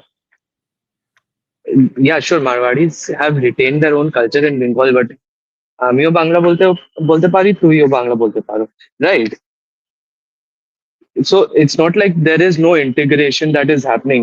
Ask a Marwadi from say from Jhunjhunu to speak in Bengali, they will not be able to. Or from Bikaner, they will not be able to. It's not like integration is not happening. That is not the thing. And also integration, what does integration look like? Our consumption patterns are much closer to Bengalis than to a Rajasthani Marwadi today. I'm pretty sure of that for a significant portion. There's so many Marwadis who started eating non-vegetarian food living in Bengal. That's not the case for Marwadis who are still in Rajasthan. It's not like integration here. Then even in South India, if some North Indian is in South India, it's not that you will have some top-down pressure to learn the language, a regional language to integrate. It's a bottom-up thing. If you want to live in that society, Of course, if there you want is to no go buy top-down vegetables, pressure. तो Of course, देख there is no वो top-down जमाना गया, pressure, but वो but जमाना गया कि there is a let's be top-down frank. pressure to learn English. That you have to agree on. That There is I disagree. no incentive. There is no incentive to become a part of the local culture. For example, the Marwadis and Saurashtrians who settled in Saukarpet in Chennai 200 or 300 years ago, they integrated because all their businesses were in Tamil. They had to talk to their customers in Tamil. They had to maintain their Bahi Khata in Tamil. Right? So they became a part of that culture. But today, the thing is, you do everything in English. So you don't become a part of the local culture because you're not acquainted with the अरे तो first thing that locals are also initiates you speaking in the English culture. ना, अरे the No, locals also speaking English ना. so no, It's, so we they are all integrated so into American culture. वही बात है. that boat not has, that quite ship has sailed. because That ship is halfway on its way to yeah. Oman. Okay. So yeah, yeah, कि वो you're right. You're right. Maybe in 50 to 100 years, we will all be Americanized. That is a very much a possibility. But the point is, local culture, especially in southern part of India, will cease to exist because first of all, we are being subsumed by American culture. Second of all, in India, Hindi culture is pretty strong. Third thing, your demography is declining. So there is layer over layer of your नहीं, yeah, of I suppression of agree your with that. culture. I agree with that. Conclusion. You guys are like debating this forever. Yeah, I'll Yeah, stop. yeah. What's the Okay. conclusion? What is the conclusion? What I is the don't think conclusion? there's one. Okay, I can I think jump? the conclusion is we are all going to become Con- Americanized. I need Yeah. to jump in because America wins. That is the conclusion. Take a minute. I need to talk about what we are talking about. Yeah, you just jumped the whole thing and went to something else. See, South India does not like. I agree with. Confused who I agree with now. No, forget about it. Let's forget about agree with anyone. The point is, South India will always have a benefit over every other North Indian state because most of all South Indian states are connected to the sea. Simple. Coastal states always do better than inland states. This is a fact of human evolution. Okay, and always the inland states will require the coastal states to ferry goods out of the country to trade. So the coastal states will take a hit. It will take a cut of the trade traffic. Second thing, historic. You can say maybe ideology doesn't make a difference in South India because all South Indians are capitalists. No matter what nonsense they say, all South Indians, every single South Indian is a capitalist. Yes, I've seen that. Tamil people especially are capitalists. They can say, we are social justice, this, social justice, that nonsense. If DMK doesn't deliver capitalism, they will lose the next election. Yeah, they keep doing social justice and then every other day they're cutting the ropes for some or the other massive factory in Tamil Nadu. Every single South Indian state is a capitalist state. They are capitalists in their essence. They don't need to worry about ideology because the parties may play whatever nonsense they want, but the states will run capitalist. North Indian states have this issue because they have historically had this influx of Samajwadi and other things, different ideologies that they have ruminated over. So they are dealing with that issue right now and they're moving forward. Don't rule out Bengal, Anand. Bengal is its own world. Forget about that. Sorry to interrupt, Anand. How is Kerala capitalistic? People of They're Kerala capitalist. they will go anywhere, set up a business. अरे and work. विनिजम port दिया ना How is Kerala? बिना capitalism के कैसे दिया Every Mallu is a capitalist. Every Mallu wants as much money as possible from their business. No, Anand. Kerala. You said that When you say Kerala is They capitalist, created a you should coffee mean industry Kerala out of state nowhere. is capitalist. Is the Yeah, Kerala that's government capitalist or are Keralians capitalist? No one is money- capitalist. The government is capitalist. The state is not capitalist. No one is capitalist. These call themselves communist for the sake of LARPing. It's like all the I'm a Brahmin, but actually I don't know anything about any scripture. That kind of the capitalist, the communist, the Kerala people also are. Okay, same thing. They just Not call the themselves Kerala people. communist. I'm not talking about Kerala people. You said that if any state doesn't deliver, if any South Indian state doesn't deliver capitalism, they will be thrown out. Kerala's I communist said government deliver. doesn't deliver capitalism. I said them deliver capitalism. I didn't say they can say everything. They can say I'm communist. I'm doing this free welfare. But if they don't deliver capitalism, they will go out of government. I'm telling you, that's the Yes. reality. Anand, just Kerala is add not my very question to very your answer as well. Let me answer. Okay, first. Kerala is surviving only because remittances. If remittances, capitalist Keralites didn't give remittances to Kerala, the government will collapse there also. Yes. They're pushing the cart down the road. That's all they're doing. See, Simple as I'm that. not arguing Malayalis are not. My point is not that Malayalis are not capitalists. I'm agreeing with you that all Malayalis are capitalists. But I'm saying how is Kerala government delivering capitalism? That's my question. Not about the Keralites. They are not they're not technically delivering it, but they are allowing people to deliver capitalism to the people. They're allowing the money to come back. See, a state delivering capitalism is the most oxymoronic statement ever.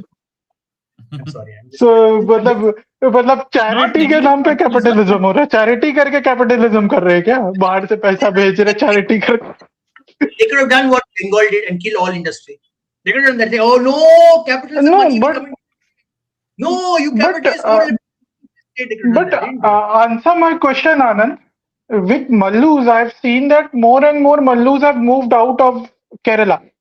They are in Yes. Bangalore, they are in Chennai, and they are in Mumbai, and they are probably in Pune now as well. When I joined my job, I think around 2020 or sometime, half of the people were Mallus in Chennai. Yeah, So, because all so, because all so money. they all came from Kerala. So My point is the thing is, if the state of Kerala was delivering capitalism, and they must have had some industries, but why are Mallus leaving Kerala in hordes? That's my No, point. They're assuming capitalism means industry. Capitalism also means allowing free flow of capital. That also is capitalism. They're not taxing it to kingdom come. They're not taxing it to kingdom. 80% taxes there in Kerala. No, right? They can do pass some law saying I'm a communist state. I'm going to take 80% taxes. I'm going to take everyone's land. They don't do any of that stuff that communists might do. I'll just take over this industry, go and hardify the industry. They don't do it. They're not any of that stuff. Have you seen anything like that recently? But Has any of I think I was listening to Shashi Tharoor. Maybe I'm not sure about his facts, but he said that in Kerala, highest number of days are taken to give approval to a business. Like it takes 240 or something days. That is his statement. I'm not sure if he's right or wrong, but he gave this statement. So it is not very capitalistic as a state. I'm not saying that it is completely. I'm saying my point is they're not preventing people from being capitalist in their sense. They're not taking their, like for example, the Adigon occupying Visingam port and saying this is now this part owned by the state. No, they're letting the people run the port as private industry. They're allowing it. Sorry to interrupt. Just I mean, even I have not read it yet completely, but just check Kerala ghost home problems. You will understand like how it's a problem. Number one. Part two, what you are saying is other South Indian states are allowing capitalism to flourish in their states, but only Kerala is like, no, capitalism is bad, but doing in some other places is good, and sending money is even more better. That's what you are saying, right? That's what your point is. I'm just Kerala explaining is of exporting capitalism. You see, they are exporting capitalism. They are very altruistic in that sense. And my point Abhay, is about my your point is- point, no, but you're missing my point. You're not misrepresenting my point. My point is not that all the states are very capitalist in their outlook. I'm saying in South India, if you don't allow people to be capitalists, they will throw a fit. This is a reality. They will not. There's no ideology saying, "Oh, I want to be communist. I'll give up my work. I'll give up my businesses to the state. Let the state control my business." They will not allow it. that's not going to happen. That government will be thrown out of office tomorrow. You look at the Congress is joined Karnataka. Even after being all the social justice shit, they still have to do. They are required to do capitalist stuff. They cannot survive in Bangalore in Karnataka if they don't do some capitalist stuff. It is. You can't run it like you can't run it like Bihar, for example. No South Indian state can run like Bihar, saying, "Oh, we will just give government job." It will not work. No. Yeah. Not No, work. but when you are saying this, you said that South Indian states, if they don't deliver capitalism, people will throw it out. So that's why I raised this question. Anyway, let's leave this topic. And Abhay, you are saying that I want industries to talk are about being the set in earlier Kerala. discussion they were having. I want to left that far behind. I want to talk about that port thing that you were talking about. Port, because that's why I was trying to go to the port concept. See, the problem is not that you have deep ports or not ports. My point is we're not going up the value chain. My biggest problem currently, the issue I'm facing with the current attitude, even with BJP, is that you're not going up the value chain. Value chain, even in farming. It's not that first of all, why are you taking farming land to do industry? You don't need farming land. There's a lot of land is not arable. Use it for industry. We have some really stupid land laws in India. I'm sorry, really stupid land laws. Oh, this place can't be used. It is defunct land. It can't be bought and sold. Like nonsense rules there. And then you take farming land they can use for actual farming to do industry. I don't understand. Like imagine you go up the value chain, make high quality there's so much land is so arable. They can grow high quality foods, fruits, special crops. So many things we can grow in India. You know, Karpur. It ain't gonna happen, Anand. It ain't gonna happen. There is no dignity of labor. Going up the value chain is not possible. Karpur that we are using in every day is grown in China. We're importing our bloody Karpur from China. What the hell? Why are we not growing Karpur in India? I have a theory about this. I have a theory about this which I will expand on, but I want Skanda to speak first. He was saying something. I want to finish my point as well. But again, that's one thing. Second thing, you look at you're talking about ports, right? Industry, right? Now, if you want to industry again, you can't do like the low quality apparel. You're exporting low quality apparel to the world, right? Export high quality apparel. What brand? Tell me one Indian brand name. Indian brand name, apparel brand name that the world can say, oh, this is Indian apparel. Nothing. There are Indian fashion guys in bloody Paris and everything doing their haute couture, but not one of them will come and make their cloth here and sell it as an Indian brand.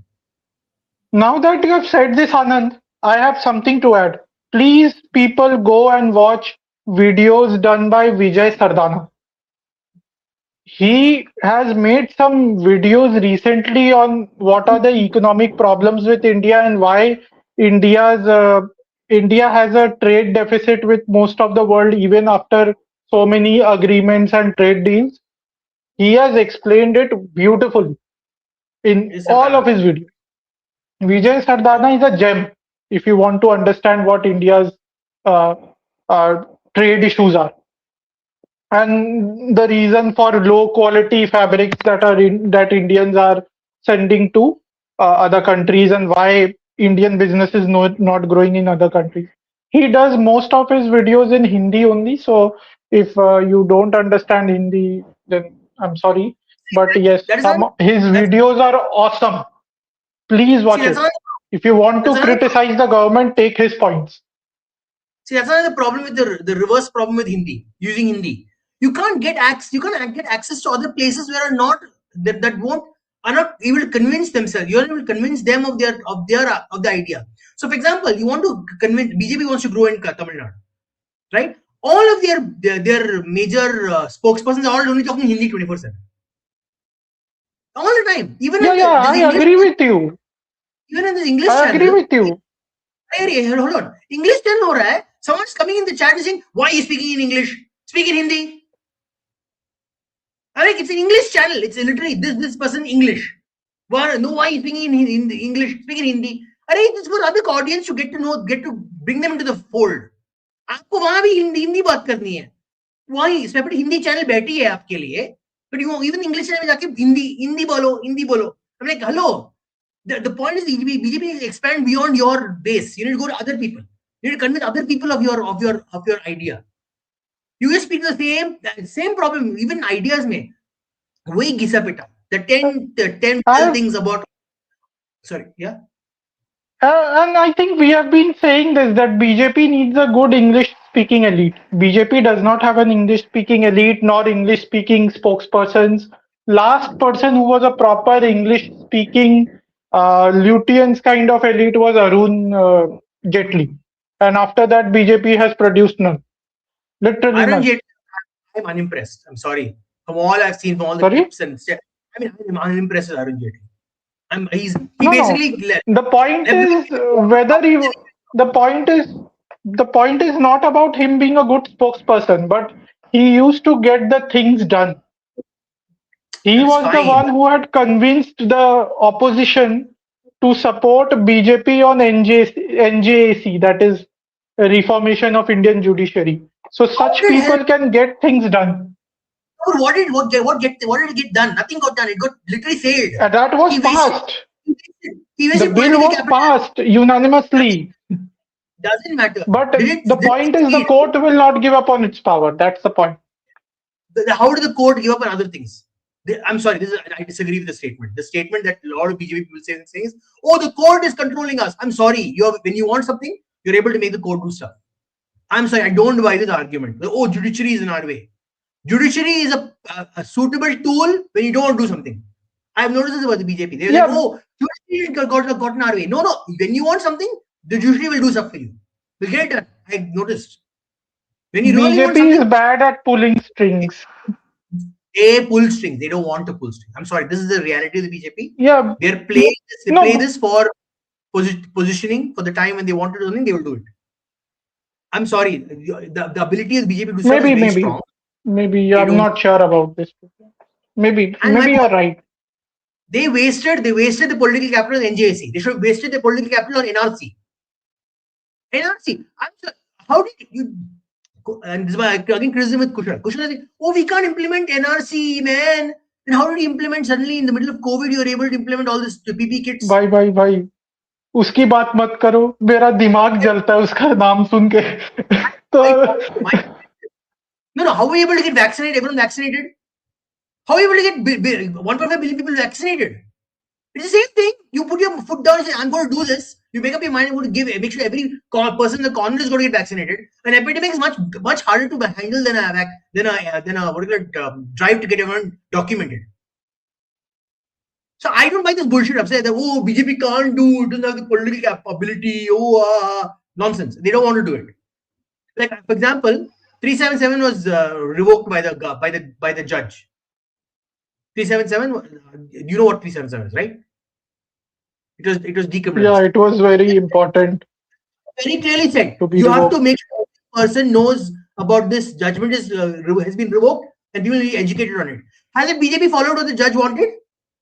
They said, "Oh, but judiciary is very powerful. They tell us what to do. They force us to do stuff." Have they done anything? Kuch nahi kiya. Anand. I'm telling you, they don't follow the judiciary. They do what they want. That's what I'm saying. No, they don't. That's why Anand is correct. BJP is not interested in removing Police Worship Act. They are interested in removing Absolutely. They want to control the Hindu society. That is very clear. They don't want to give freedom and autonomy to the Hindu society. The moment they give Hindu society the autonomy, Hindu society will start thinking for itself and may suddenly churn up a new political party and throw BJP out. So it's not just that. These are the things that they do. It's not just that. It's not just and that. It's not so simple. It's not so simple. They also are not able to counter the opposition. They don't know. They don't have sophisticated arguments to counter the opposition. It's very flat. Yeah, If yeah, you notice, that is also true. all That is the also arguments true. are the same. All the arguments are always the same. Foreign agent, appeasement, like the 10, the 5, 6 Anti-national, things. Congress ने भी किया था, कांग्रेस ने भी किया था, anti-national, foreign funded. These are their arguments. Every time. Any Anand, argument is Soros the ने same. Fund किया है, इसने फंड Remember- किया, उसने फंड किया, एंटी नेशनल है, वही सब बोलते remember हैं. अभी तो remember Salvatore UGC Salvatore Baban has made this fantastic criticism of Jaishankar in the Dharma Democracy book, that even he, the foremost guy who's seen as the guy taking on world powers, etc., even the biggest argument, the crux of his argument is that how dare you say this to us? That's his No, counter argument. I don't agree with Salvatore on this because he's blaming the wrong person. Jaishankar course. doesn't say, Fair enough. are you saying this to us because of Yeah. Jaishankar? This is Fair said because the government is, this is what you must say. That's the whole problem with BJP. Their message discipline is so strict. Even smart people cannot make a smart argument. They could restrain. They're like, I cannot speak about this topic because I'm not allowed to speak about the topic. That's the problem. They're all so stifled, And no, I'm not blaming Modi, by the way. This is a BJP in general. They're like, ये नहीं कर सकते, हमने decide कर दिया है ये, इसके बाहर नहीं जा सकते. अरे आनंद दादा, कोई एक बहुत महान व्यक्ति ने कुछ समय पहले कहा था ना, इस देश में डाल में फ्यूडल लॉर्ड बैठा है, तो उस महान व्यक्ति की बात को मानना चाहिए. It is not just a feudal lord, bhai. This is a collective, what do you call it, censorship, self-censorship. इनका फ्यूडल सिस्टम है हमारे देश में. हाँ, feudal system है. इसीलिए problem था, because when Modi says, I understand what Modi is going for. He's saying we need to create a new modern world for India. 2047 में Viksit Bharat बनना है. But you can't have Viksit Bharat with this current behavior of the party. You can build the infrastructure, you can build the investment come in, but if the BJP wants to handle new challenges, like the minute the India gets more prosperous, right, foreign attacks are going to come thick and fast. And this, you are a Nehru ka chamcha, you are a foreign. And you have to be prepared for it. You have to be prepared for it. And they are not intellectually prepared for it at all. They're not prepared even 0.5%. They're going to get smashed with large amounts of negative shit. They don't know what's coming for them. They detest intellectuals and intellectualism so much that they cannot be prepared for foreign attacks. Anyway, Skanda was saying something in my praise, so I want to hear it. Who? Skanda. Is Skanda there? Or Skanda left? So first of all, I don't agree with them. In that way, North Korea will also be a capitalistic country if they take money from, say, US or some other capitalistic country.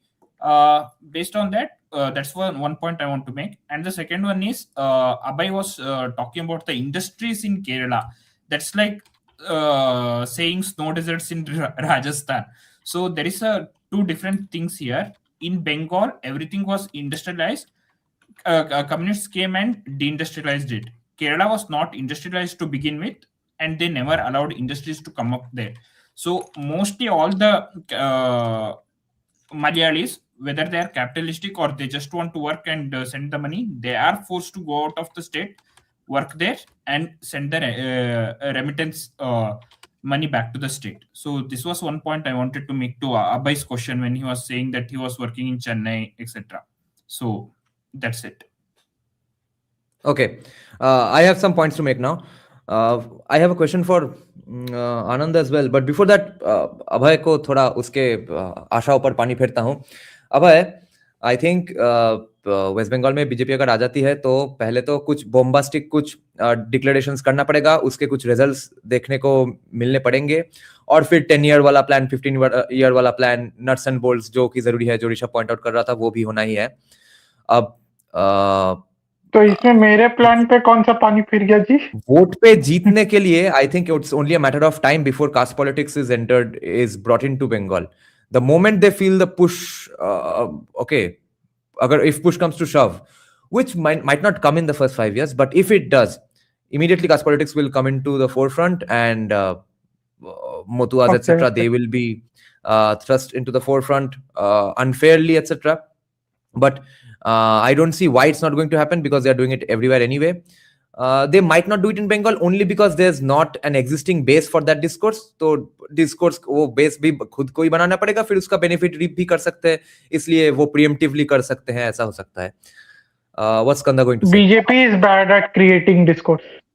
So No, but they've already probably- started caste politics. No, the minute Sandesh Khali, what are they doing? They're doing a caste politics. They're saying, oh, their SC, ST communities are being targeted by the Ashraf of Yeah. Bengal. That's Yeah. what they were doing. Yeah, and that's going to be unfortunately even necessary to point out the hypocrisy and flaws of communists. तो उनको मारने के लिए हमको ये double edged sword लेना पड़ेगा, जो कि बाद में खुद का हमारा सोसाइटी को ही मारेगा. You don't need to do that. My point is, that's my point. There's a problem. Gisa Pita, same 5 things you have to keep Anand, repeating. You will have the luxury to say there's no need to do that only when all other states stop doing it. और all other states में कॉमी stop saying के मनुस्मृति जलाओ. जब तक वो लोग बोलते हैं तब तक कॉमिस्ट को हमको पॉइंट आउट करना पड़ेगा, भोसड़ी के तुम तो खुद ब्राह्मण हो और यहाँ पे मर रहा है टीएमसी के हाथ में दलित. Yes, I don't want the Manusmriti right now. I'm looking for the Hindu Rashtra. I don't care about Manusmriti. You just say No, that they it stops. exist. You can't wish it away. You are wishing it away. It's not wishing it away. If you say very clearly, हमें हिंदू राष्ट्र बनाना है, हिंदू राष्ट्र में Very clearly. But Very clearly in a democracy. in a Dada- diverse- ये तो problem है. I have a BJP point to make. क्या करता है? Yeah, go ahead. बीजेपी क्या करता है? बीजेपी क्या करता है? ऑपोजिट आर्गुमेंट दे रहा है, मैं उसको डिफीट नहीं करूंगा, मैं साइड स्टेप करूंगा. So what happened? The argument sits in the air. सब थिंकिंग ये आर्गुमेंट किया था. Why is the BJP so scared? ये साइड स्टेप कर दिया. क्यों कर दिया ऐसे? Maybe they're right.Maybe the opposition has the right idea. BJP is scared to answer. यही करते रहते हैं हर एवरी डिबेट में ऐसे करते रहते हैं. 112 डायमेंशन चेस 112 डायमेंशन चेस कि आर्ग्यूमेंट को हेड ऑन नहीं लेने का, साइड स्टेप कर जाने का. पर दादा मेरा आपसे एक प्रश्न था. मैं कह रहा था कि आप जो ये कास्ट की चर्चा कर रहे हैं और कास्ट का तर्क दे रहे हैं, उसके जगह हिंदुत्व का तर्क देना अधिक अच्छा नहीं होगा कि हिंदुओं को एक होना चाहिए, वो कास्ट तर्क हिंदुओं मैं को बोल रहा हूँ अपने कि सिर्फ अस्तित्व और के लिए सिर्फ लड़ना है. नहीं, वो मैं बोल रहा हूँ कि वो कास्ट तर्क तो सिर्फ कौमियों के लिए है ना, जो सिस्टम उनका है उनके लिए है वो आर्ग्यूमेंट. तो उनके लिए अगर हिंदुत्व खुद एक फैशिस्ट आइडियोलॉजी है तो उनको हिंदुत्व से कैसे वो मतलब काउंटर कर पाए. ये it works because Bengal society generally seems to be from the outside a very commie and left leaning, at least in terms of narratives and discourse is a very left leaning society. तो उनके दिमाग को हिलाने के लिए हम point out करते हैं the caste of the victims in संदेश खाली.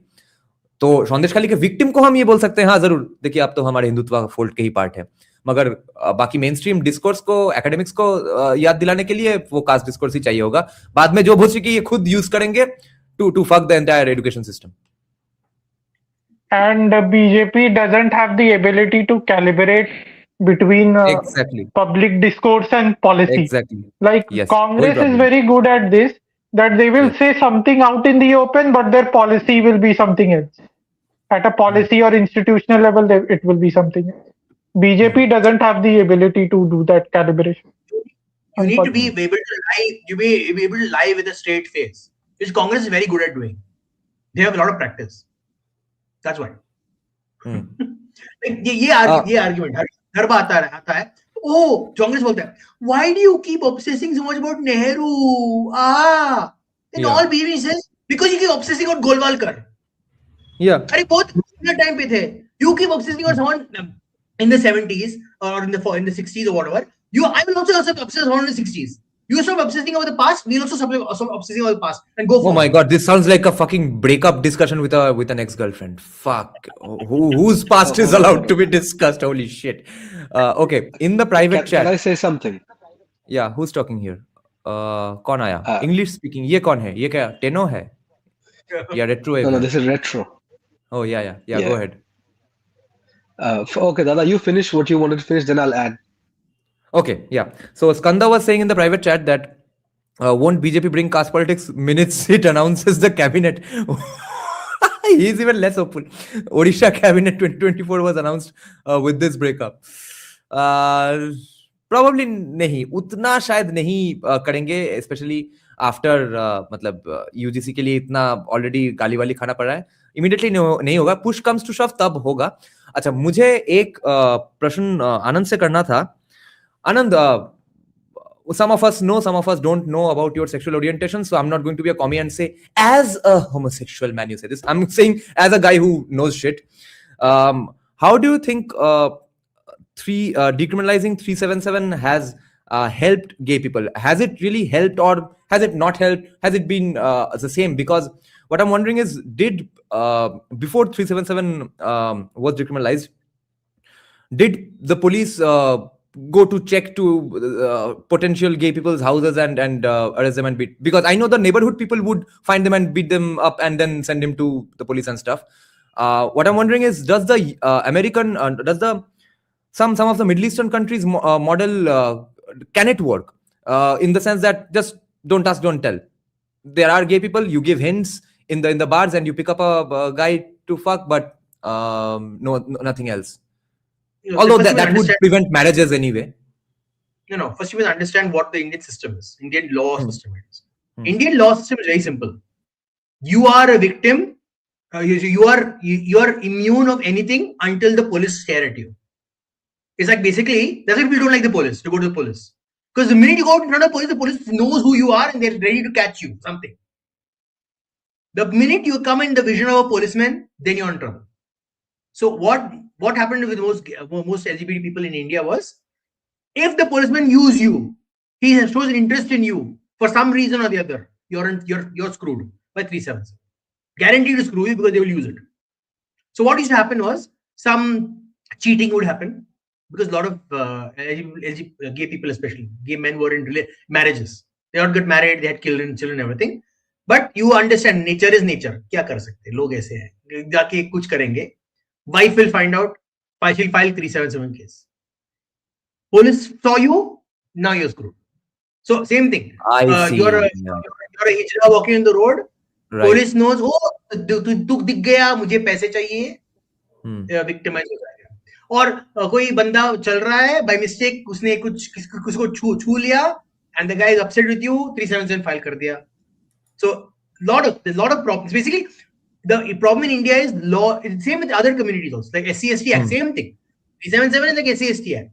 You can implement it when you feel like you want to catch someone and of course.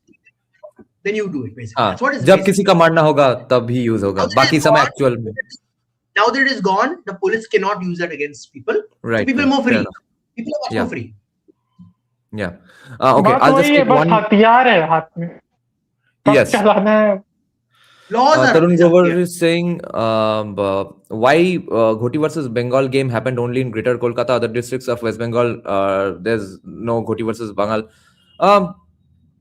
Firstly, the initial Ghoti versus Baangal, let's say, conflicts must have happened everywhere and anywhere, because after all, it's a bunch of outsiders coming and out of the blue, settling in your places, taking up your abandoned lands where you were not doing really anything, but it was your land, but that's gone all of a sudden one fine morning.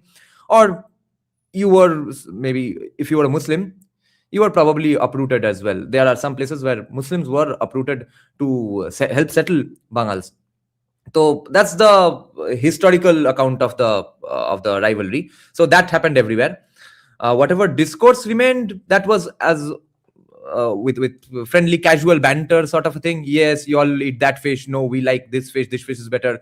Or you all like, I would like to criticize any Ghoti people for adding 2 kgs of sugar in every fucking dish and saying that don't give too much, don't make my chili chicken too spicy, make it as beautiful as curd, that kind of stuff. What we were discussing today is that whether only and only Bangals are to be blamed for West Bengal's downfall or not, for having voted for CPM when Ghotis were happily voting for socialists. So there's one party who calls themselves communists and does kind of far lefty things, and there's another party who does not call themselves communists but are Fabian socialists. Their first prime minister was a declared Fabian socialist. I don't think he declared it, but people just assumed it, and then does socialist things. The differences in their policies were about neck and neck. So why does one get credit and why does one get blame? That was all. Okay, now go ahead, Retrowave. what you were going to ask? Yes. Yes. Thank you so much. So before I ask my question, I want to add a bit to the conversation that's going right now about the Hmm. Ghoti versus Bengal thing. Hmm. You see, like if like no one ever really talks about like who really are the Ghotis, right? We know who the Hmm. Bengals are. They are Hmm. all the Bengali Hindus who came from Bangladesh to Hmm. this side of the river, right? But Hmm. who are the Ghotis? Hmm. Like people would generally say the people who just live over here, like Yeah. on this side of the river, right?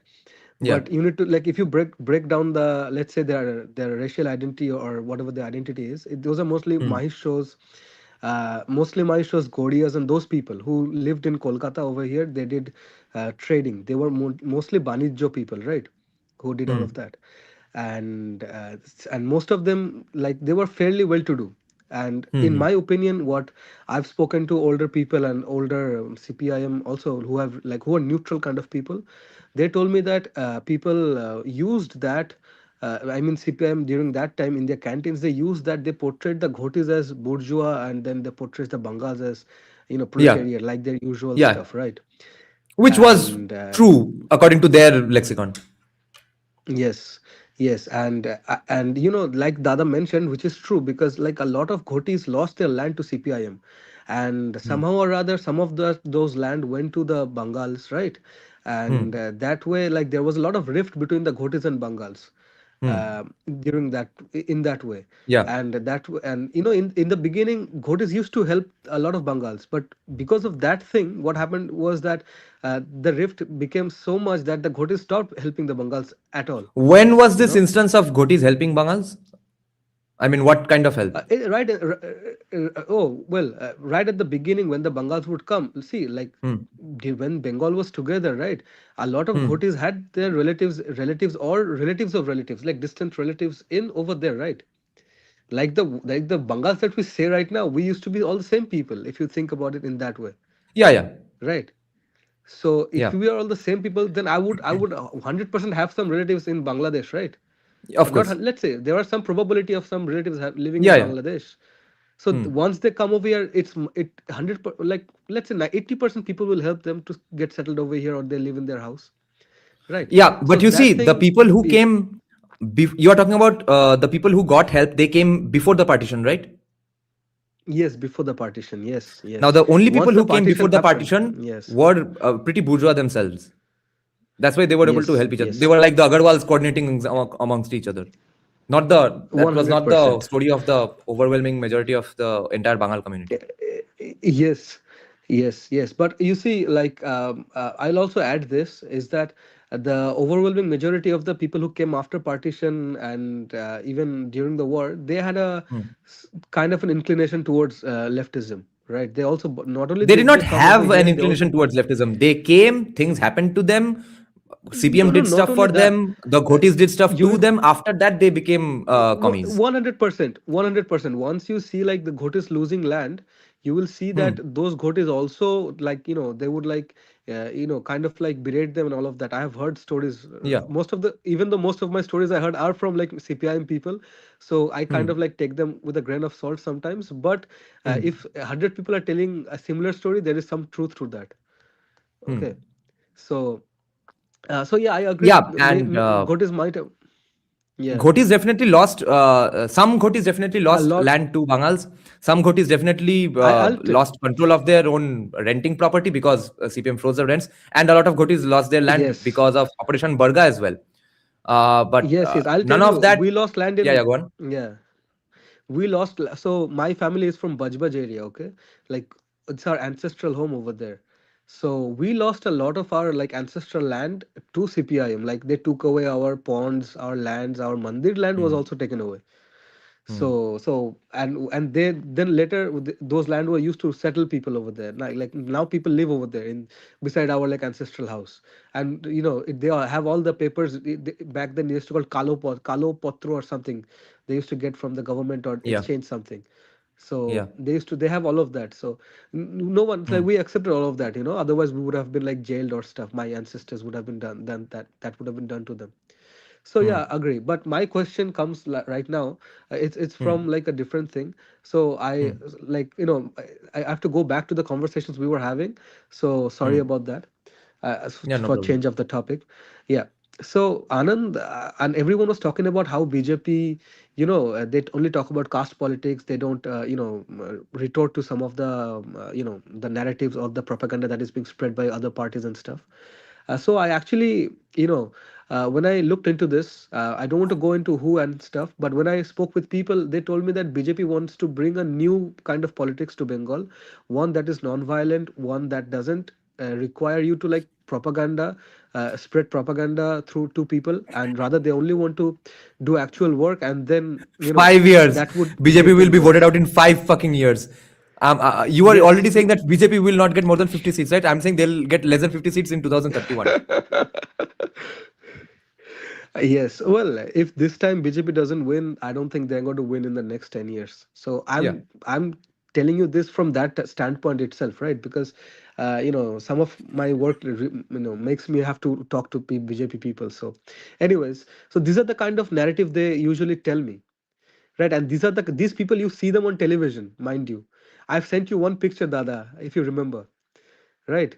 So one or two pictures, I'll send them to you again. Yeah. So these people come on television, and you see them as BJP spokesperson on the all the good news channels, and these are the kind of stuff they tell you when you like meet them in person. So that's number one. Number two, Dada, I have a question for you.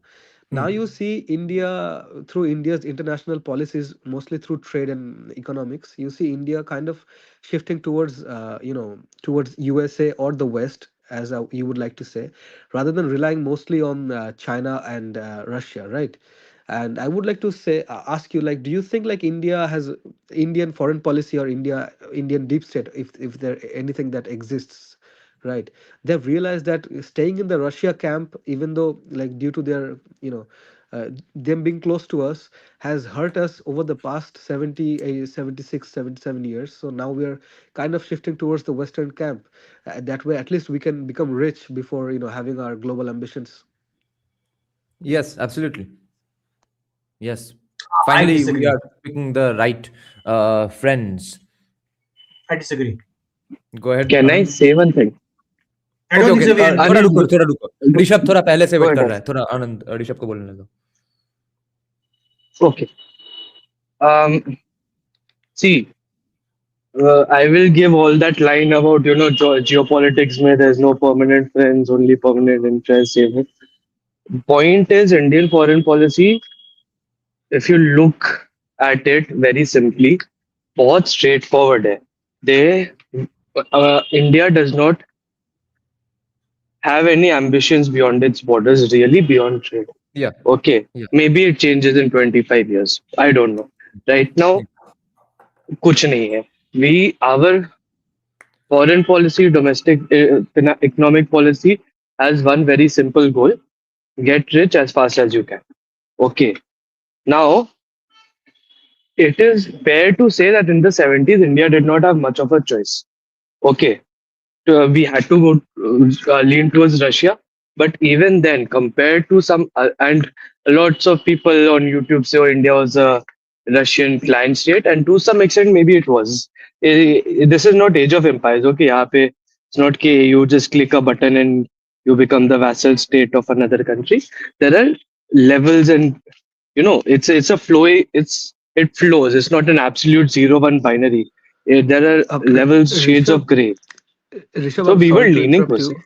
Oh, sorry, Mhm, sorry, brother. I'm sorry to interrupt you. I apologize, but you see, mhm, even though India was divided amongst Brits by the Brits, amongst America and mhm, Russia, I know that part. But India was also mhm, given a choice, right, to join the Western camp at one point. So India didn't join or mhm. that camp. So it was our choice, right? Our government's choice. Yeah. It's not like someone Mhm. forced us Yeah, during that Rishabh, time. let's not So yeah, forget that sorry. Nehru personally hated It USA and he was personally Nehru's liked choice. UK. Yeah. Yeah, see, here's the thing. India and USA have always had very strategic convergences since a long time, and we've missed out on a lot of opportunities because of that. But my point here is, A, things were very different in the 50s, things were very different by the 70s, Yeah, and yeah. things are very different today. So Yeah. saying that we are shifting here and there, okay, yeah, sure, we are shifting more towards the west, but understand, we are not actually shifting more towards the west. We are focusing on wherever we can get whatever we can get. Okay, simple as that. Very baniya mentality. Indian foreign policy. धंधा करो जो best मेरे को deal देगा if I can buy French arms and Russian tech and or rather American tech and Russian petroleum at the same time. So it's not like people say that we are moving more towards the west. I think we're just expanding our horizons. So yeah, rebalancing exactly. We're just hedging against everyone, and we are getting, because see, in defense we are hedging against Russia by diversifying. But in terms of energy consumption, we are diversifying by not just with Russia, but we have done a lot of stuff in South America with Guyana. With we're doing a lot of stuff with Ethiopia in terms of our petrochemical needs. So I would say look at it as a broader thing, not as a binary. Okay, can I say I disagree with all of you all? So it's on like jump in. I know it's contrarian, but we are not. Let me be clear. We are focused on the. One thing we should not do. We should not see what we are doing. We should look at what the messaging of the government apparatus is. Like you're saying, deep state. There is a deep state in India, and a lot of the deep state is connected to our military. So if you listen to how the way military people are talking about India's future, it tells you a lot. They are talking about Chanakya Niti. And what's the most important thing about Chanakya Niti? Keep expanding. The Mandal concept. No, keep expanding. The person on your border is your enemy. The other side of the border is your enemy's enemy, and be friends with that enemy. So right now, China is on our border. China on the other side of China is US. So US is our friend, right? Same thing. Pakistan is on our border. The mandala theory, yeah. Other side of Pakistan is Russia. Russia is our friend. We are not. Yeah, it's funny, right? It's funny, right? The neighbors that we have the best relationship right now is the bloody Taliban. I'm telling you, it works. Chanakya was a brilliant man. He knew exactly what needed to be done. If in 1947, if we had followed Chanakya Niti, the Americans would have been at our feet. Problem is, we keep thinking like Westerners. We are like Marx ne diya, just follow Marx. Socialism, Westerner ne diya, follow socialism. Capitalism, jo Western says capitalism, Westerners ne diya, let's follow that. Our thought people were phenomenal because they understood the ancient world. And the ancient world was the hardest world to live in. And if we could survive the ancient world, you should be able to survive this world. So let me finish my point. My point is that we are looking to expand. I'm telling you, India is not, and not India changes stance completely. We are not going to be anti-expansionism like we were in the past, but we are messaging that we are not expansionist. Remember very clearly, we are learning very well from the Western world. They say one thing, do another thing. We are saying we're not expansionist, but we're going to expand. I'm telling you, the planning for expansionism for 50, 60 years is getting prepared right now. The tech and all that's being built is for expansionism, not just for sitting in our corner of the world. The tech that's being made. Look, observe very carefully. Second thing, we are aligning the West for a very critical point. We want tech. We are right at the back of the line for tech. And the Russians cannot provide us latest tech, unfortunately. They don't have the time to develop really good, high quality tech. And the Western world has. We're aligning for two things: for our economic growth, which is significant, and for high quality tech. That is why we have committed to $500 billion. They will not tell you, lot of budgets seem to have a hidden component that's not mentioned. There's a hidden component that's for buying tech, expensive tech. Okay, and there's definitely a lot of expensive tech being bought from the back end. Yes, this is something actually people don't know. India buys a lot of American tech and Israeli tech. People don't know about this, not just in defense, in your average day-to-day business, in your industrial manufacturing. It's actually something we don't discuss, but it is true. And that is actually the most critical thing that, we take from the West. And yeah, it's something that we've diversified away from Russia all. Because since the 80s, they've fallen behind on tech. In spite of the fact that we're diversifying away from Russia, Russia is still one of the best scientifically what do you call it, gifted countries. They are brilliant minds. If that's why India is also investing in Russia as well at the same time. We are sending people to Russia in large numbers because if we can harness those brilliant minds, we have access to our own pipeline. We are using the Americans to do the leapfrog, jump ahead and get more tech. But once we get there, we need brilliant Russians. We need that relationship to remain forever. Okay. The Chinese will not provide that the Russians can.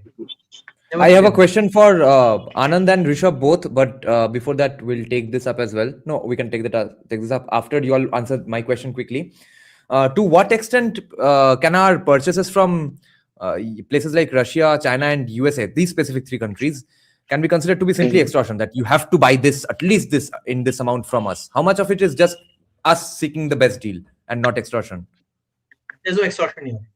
I guarantee you, Trump did not get what he wanted. He had to beg us for the deal. This deal specifically, I understand. But in general, like some specific weapons or some specific products, objects, and stuff. How much is there any extortion? If you're a small country, you can be extorted. But if you're a big country, you can't be extorted, no matter what it is. They have to. It's a seller. It's a buyer's market. Then. In weapons, we have complete freedom. Yeah, we didn't buy the F-35s. We told the Americans give us the F-22s. They said no. We were like, okay, we won't buy F-35s. Is that the and same if we would have gotten F-20? Is that situation going on with Russia as well? Is Russia extorting us as, in some things? No, it's the opposite. We are extorting Russia. I have a question. I have something to add in terms of question. Sure. Let me just complete my point. Do we have the... Okay. Sorry. Oh, you did not complete. No, go ahead.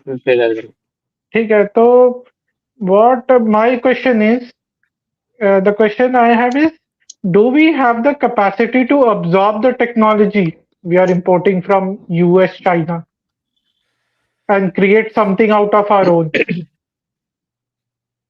No. Or is our education system or the kind of technical education India has not enough for us to absorb that kind of technology? I'm telling you, you get the jobs, you get build the tech ecosystem. There are millions of Indians around the world who are ready to come and start working. The problem is you need to provide that ecosystem. Without the ecosystem, nothing can be. That's the only thing that matters, the ecosystem. You need to get the babus out of this. That's why I'm saying HAL. Why is HAL removed from the AMCA right now? Exactly. That is the biggest shockwave. Okay? It is huge. It's huge. Yeah, people don't realize how huge that is. HAL was thrown out of our fighter jet program for the future. No, but Anand and Rishabh, a few days back in one of our live streams, one of our viewers, Tenoeka Banzai, wasn't he saying that we've had to take some massive cut and from in order to buy something from Russia, some gigantic ship or something, because they have some dirt on one of our Navy admirals or something like that? Do you know? Okay, that was regarding INS, one of the two aircraft carriers. I don't remember which one. I think. Were we extorted? Maybe. But that is not like institutional extortion. That's more like spy gaming and stuff. That could be. That we always had a problem. They had a problem of leaky, like basically a lot of intel leaking out of our country. Because again, I'm telling you, the problem is our deep state is being created now. I'm telling you right now, I've observed a fundamental shift in our military personnel as well. Our military personnel are getting more into policy creation. Earlier, what were they? They implemented what the politician wanted. Now, military personnel are building policy, long-term policy. So we are creating a deep state finally. After decades of what should have been done, we're building a deep state right now. And remember, there are 3 or 4 things. Go ahead, Anand. There are 3 or 4 things that are happening. Number one, why I'm saying HAL being thrown out of the AMCA program. AMCA is the futuristic fighter jet that India is developing. Which, if it happens in a timely way, it's actually going to be a global standard. So three or four things are happening. Number one, for the past 10 years. Okay, so there's this whole thing that India cannot build its own jet aircraft engine, which is genuine because it is a very difficult thing. China has spent like $5 trillion on it, and they've not been able to replicate it. It is actually one of the most difficult things to engineer. Okay, so we have this program that we have been trying to work on for the past 30 years called the Kaveri engine. And for the past 10 years, a consortium of multiple Indian businesses, including Larsen and Toubro and all of these, they have been lobbying the government, okay, let us into the race, give us a little bit of funding here and there, make it easier for us to get our licenses, and we will deliver a fighter jet engine, which like only 3 or 4 countries in the world have been able to do successfully. This is a big signal that we are moving towards that. HAL being thrown out of the AMCA program. Because for now, for AMCA, we are buying some French jet engine. But going forward, we are going to Okay. try to manufacture that in-house. And we've gotten a significant tech transfer from them. Answering Abhay's question, yes. देखो, humanities में जो है, our STEM education is pretty good. Okay? I'm not too worried about that. कितना हम लोग hold कर पाएंगे it's Right. More a function of the bureaucracy of it all than the technical expertise of us. The other Why I thing am is saying, okay, please complete. the other thing that is happening is do you remember about 3-4 months ago what Rajnath Singh was saying about Karachi? Yeah. कि हम घुस जाएंगे कच्छ से कितना दूरी है. Hmm. तो हाँ, this कराची is सिंधु देश का है Hmm. या सिंध हमारा All है, of ऐसा कुछ बोल रहे थे. हाँ हमारे नेशनल एंथम में आता है. So right now policy, and this has been a big change.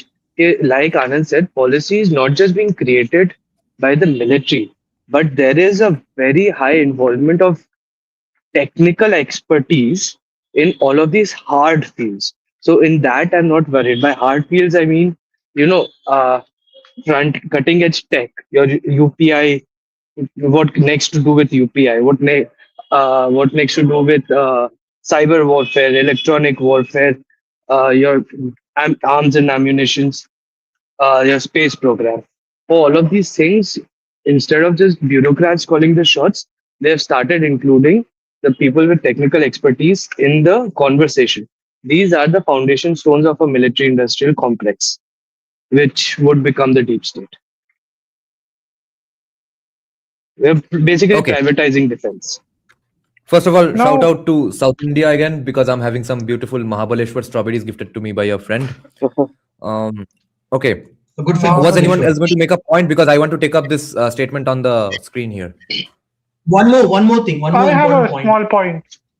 Okay, go ahead. I have a small point. The thing is, why I was talking about education was because मैं क्यों बात कर रहा था? क्योंकि बात ये है ना कि स्टेम में भी दिक्कतें बहुत है. मैं आईआईटी और बिट्स की तो बात नहीं कर सकता, पर जैसे सामान्य स्टेम एजुकेशन है उसमें मैं देखता हूँ सिलेबस अभी भी 1960 1970 उस समय का चल रहा है. स्पेशली जब सॉफ्टवेयर की बात करते हैं और कंप्यूटर साइंस की बात करते हैं, क्योंकि मेरा अपना भी अनुभव वैसा रहा है.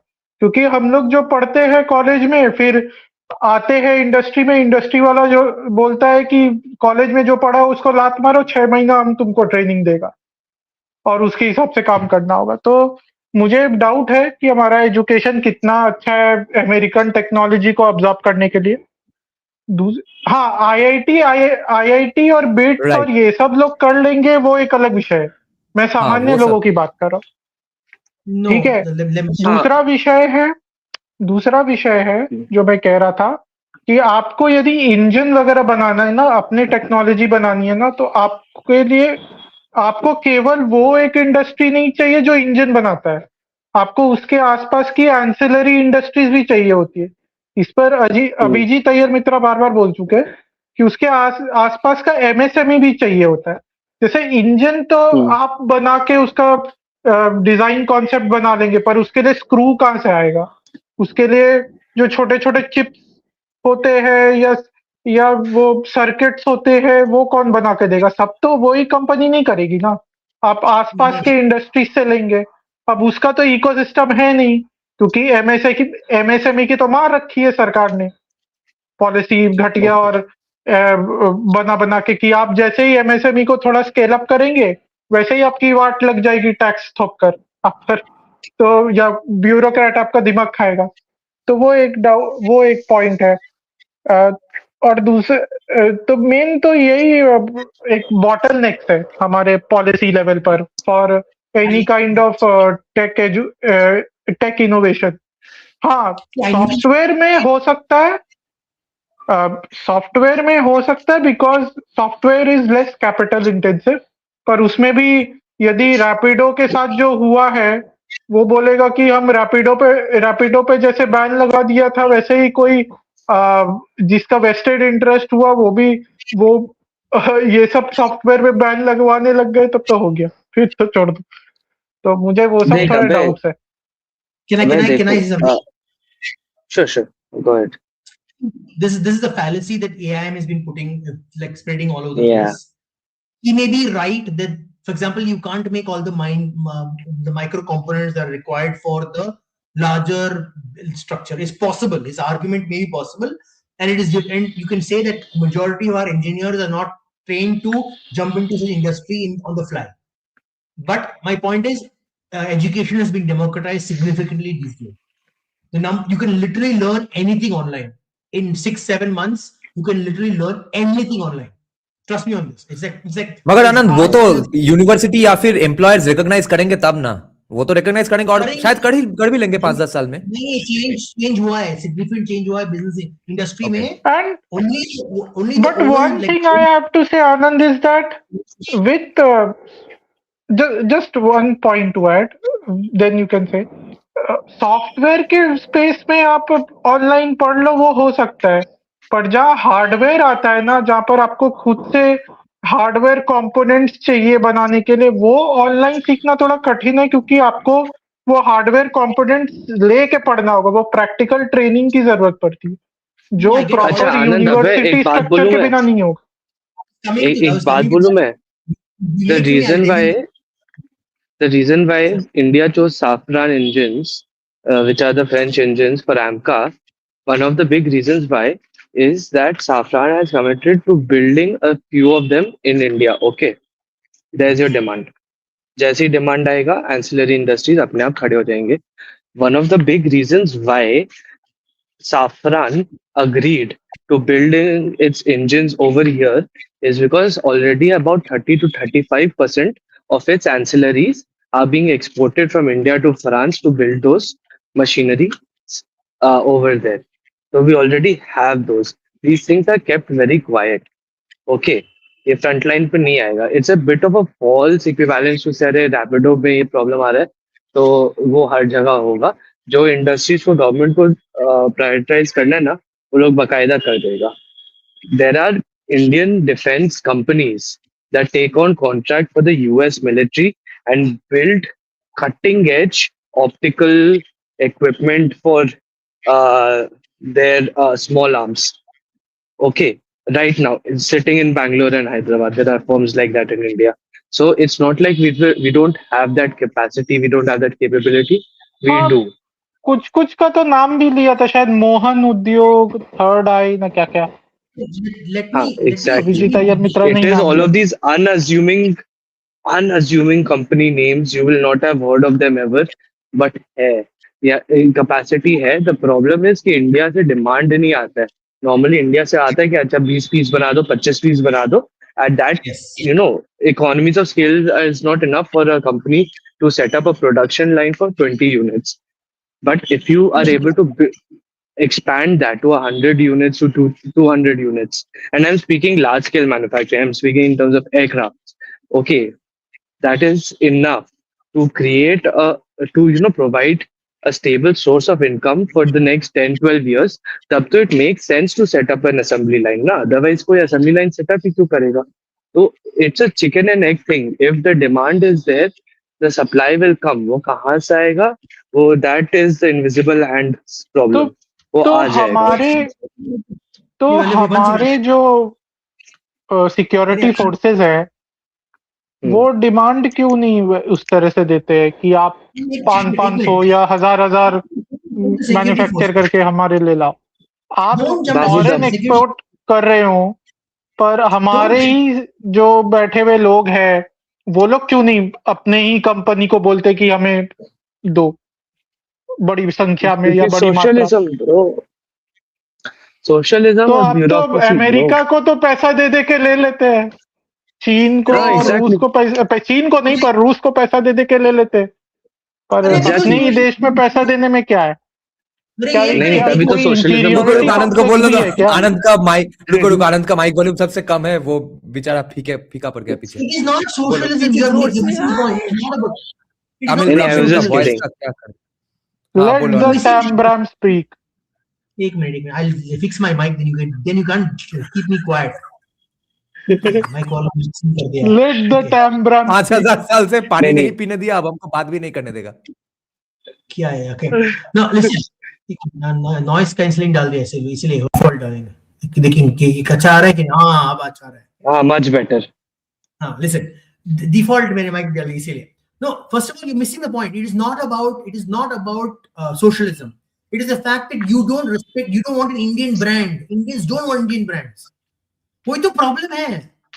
I've been explaining this from the day one. The problem is you want a haute couture from France, but you will not buy an Indian brand who's say I made great clothes. हाँ ये Indian वाला है, very cheap quality. ऐसे attitude है Indian, right? So when you're buying local, even क्या बोले वो तेजस broke because it is made by Indians. ये attitude आ गया. The Tejas crashed because it's made by Indians. It is whether the Tejas crashed because it is a engineering marvel or it's a shit in the sky. वो नहीं discuss किया. That's the discussion. Second thing, Abhay, you understand? Even China didn't get MSMEs because they built the MSMEs. What happened was China wanted the US wanted some big particular item, maybe a PC.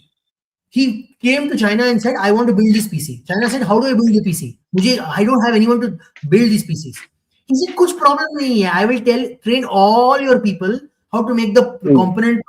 I'll build the chassis, melt the metal and build the body, everything.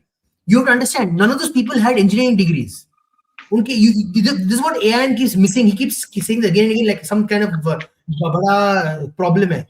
You can literally train these people to make screw बनाने के लिए क्या degree चाहिए भाई? You need to stand in a place. नहीं मैं वही बोल रहा हूँ कि इनको हमारे देश में कौन ट्रेनिंग देगा, और ये बाबू लोग हैरास नहीं करेंगे उसका क्या? अरे फ्रांस से लोग आके देंगे, उन लोग को बनाना है, उनका प्रॉफिट मोटिव है। Let me finish. So वही तो बोल रहा हूँ, when you're building a large product, a big product that is high value, and there's enough order for it, that same company will say, I will provide the ecosystem to build the entire set.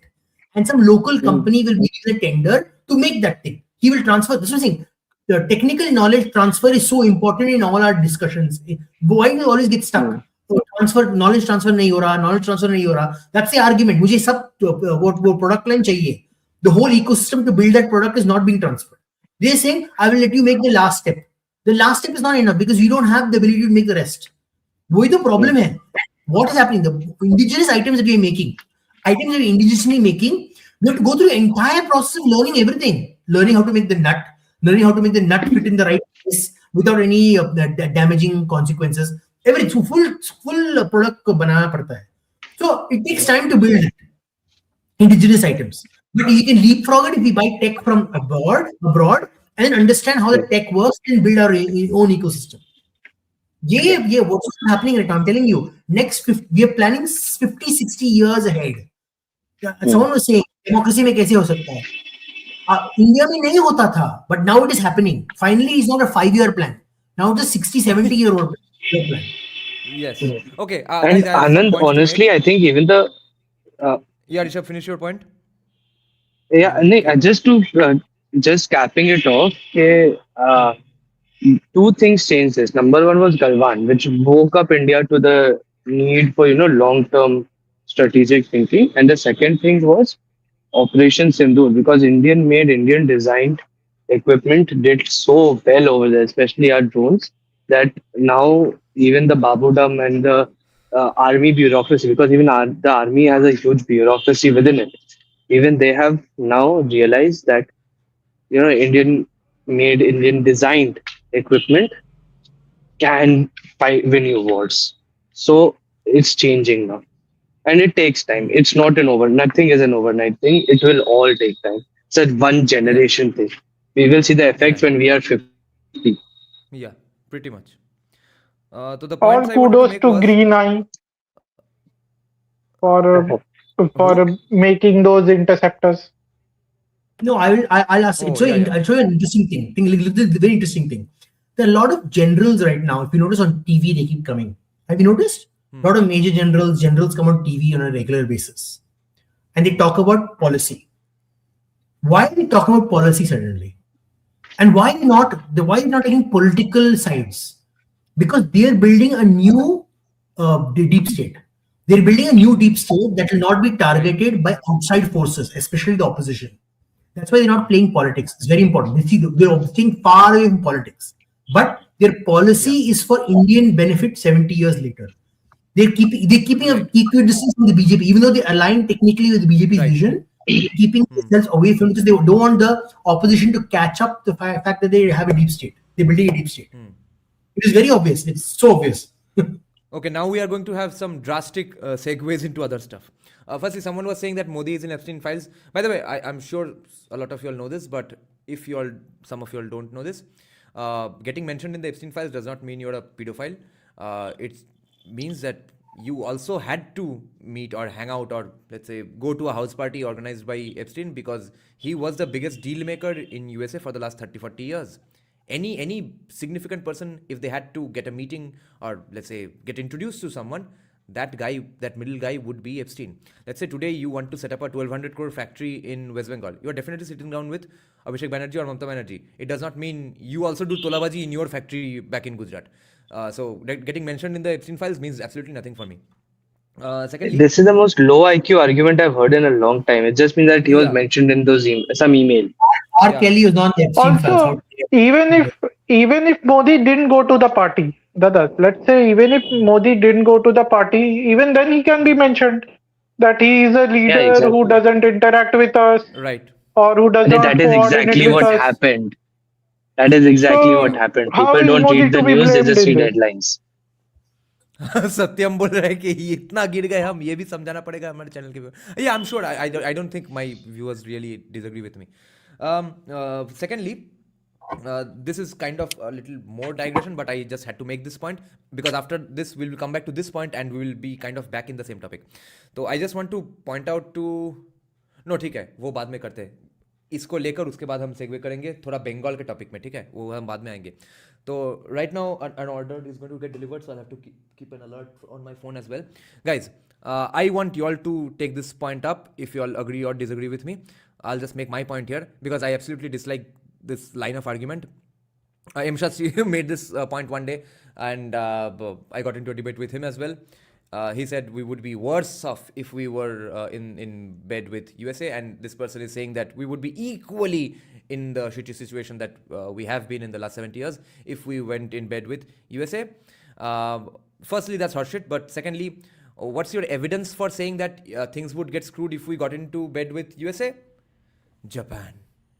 What a shithole, bad country with bad bureaucracy, bad roads, bad education system, bad social values, bad law and order. Because USA has a base there. And their economy Maybe is not they are growing referring anymore. to South Korea, that their Oh my demography God, got changed. what a even worse country, my God. कितना खराब हो जाता भाई हमारा society 70 साल progress करने के बाद बढ़िया फर्स्ट वर्ल्ड होने के बाद ग्रोथ नहीं होता 70 साल बढ़िया मजे करने के बाद. Can you believe that? What a bad country we would turn out to be. Holy shit.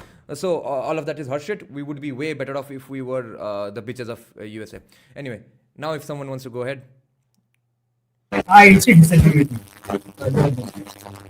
अरे अनंत माइक को क्या हो गया मनुस्मृति जला Same one. इसका ये कौन किसका माइक है ओ ये रेट्रोवेव का माइक है उसका माइक के लौड़े लग गए hello retrowave I'll talk in a bit. Mic का पेट खराब हो गया. Can you hear me or not? yeah go ahead Anand. See, I disagree with you on this. I'll tell you why.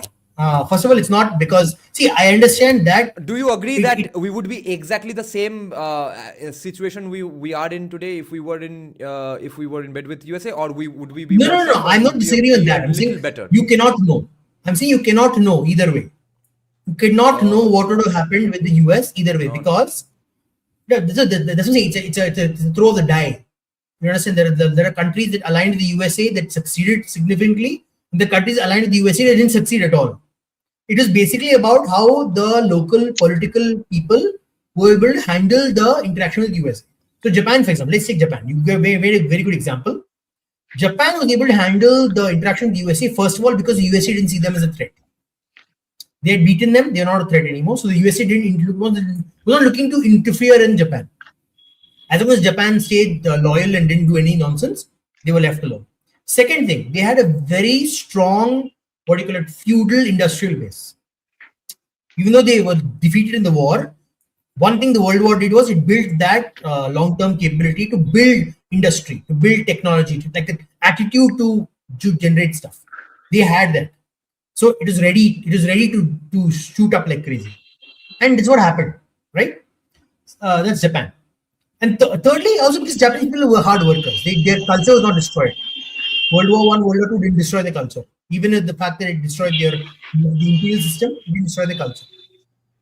Now you take Korea. Korea is a Okay, Anand, clarify me one thing: is Japan and South Korea better off today than they were in 1947, or what is he talking about? Korea was actually not good in the beginning, but then it did well later. When it was aligned with the US, it was not doing well. But after some time, Okay. Korea's growth was recent, by the way. Let's not forget. Korea is like similar to China. They recently did well. They didn't historically do well.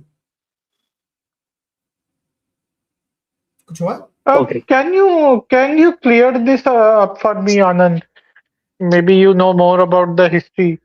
What I've heard about Korea is Korea was divided into two parts. One is North Korea and the other one is South Korea. North Korea went to USSR, South Korea went to America.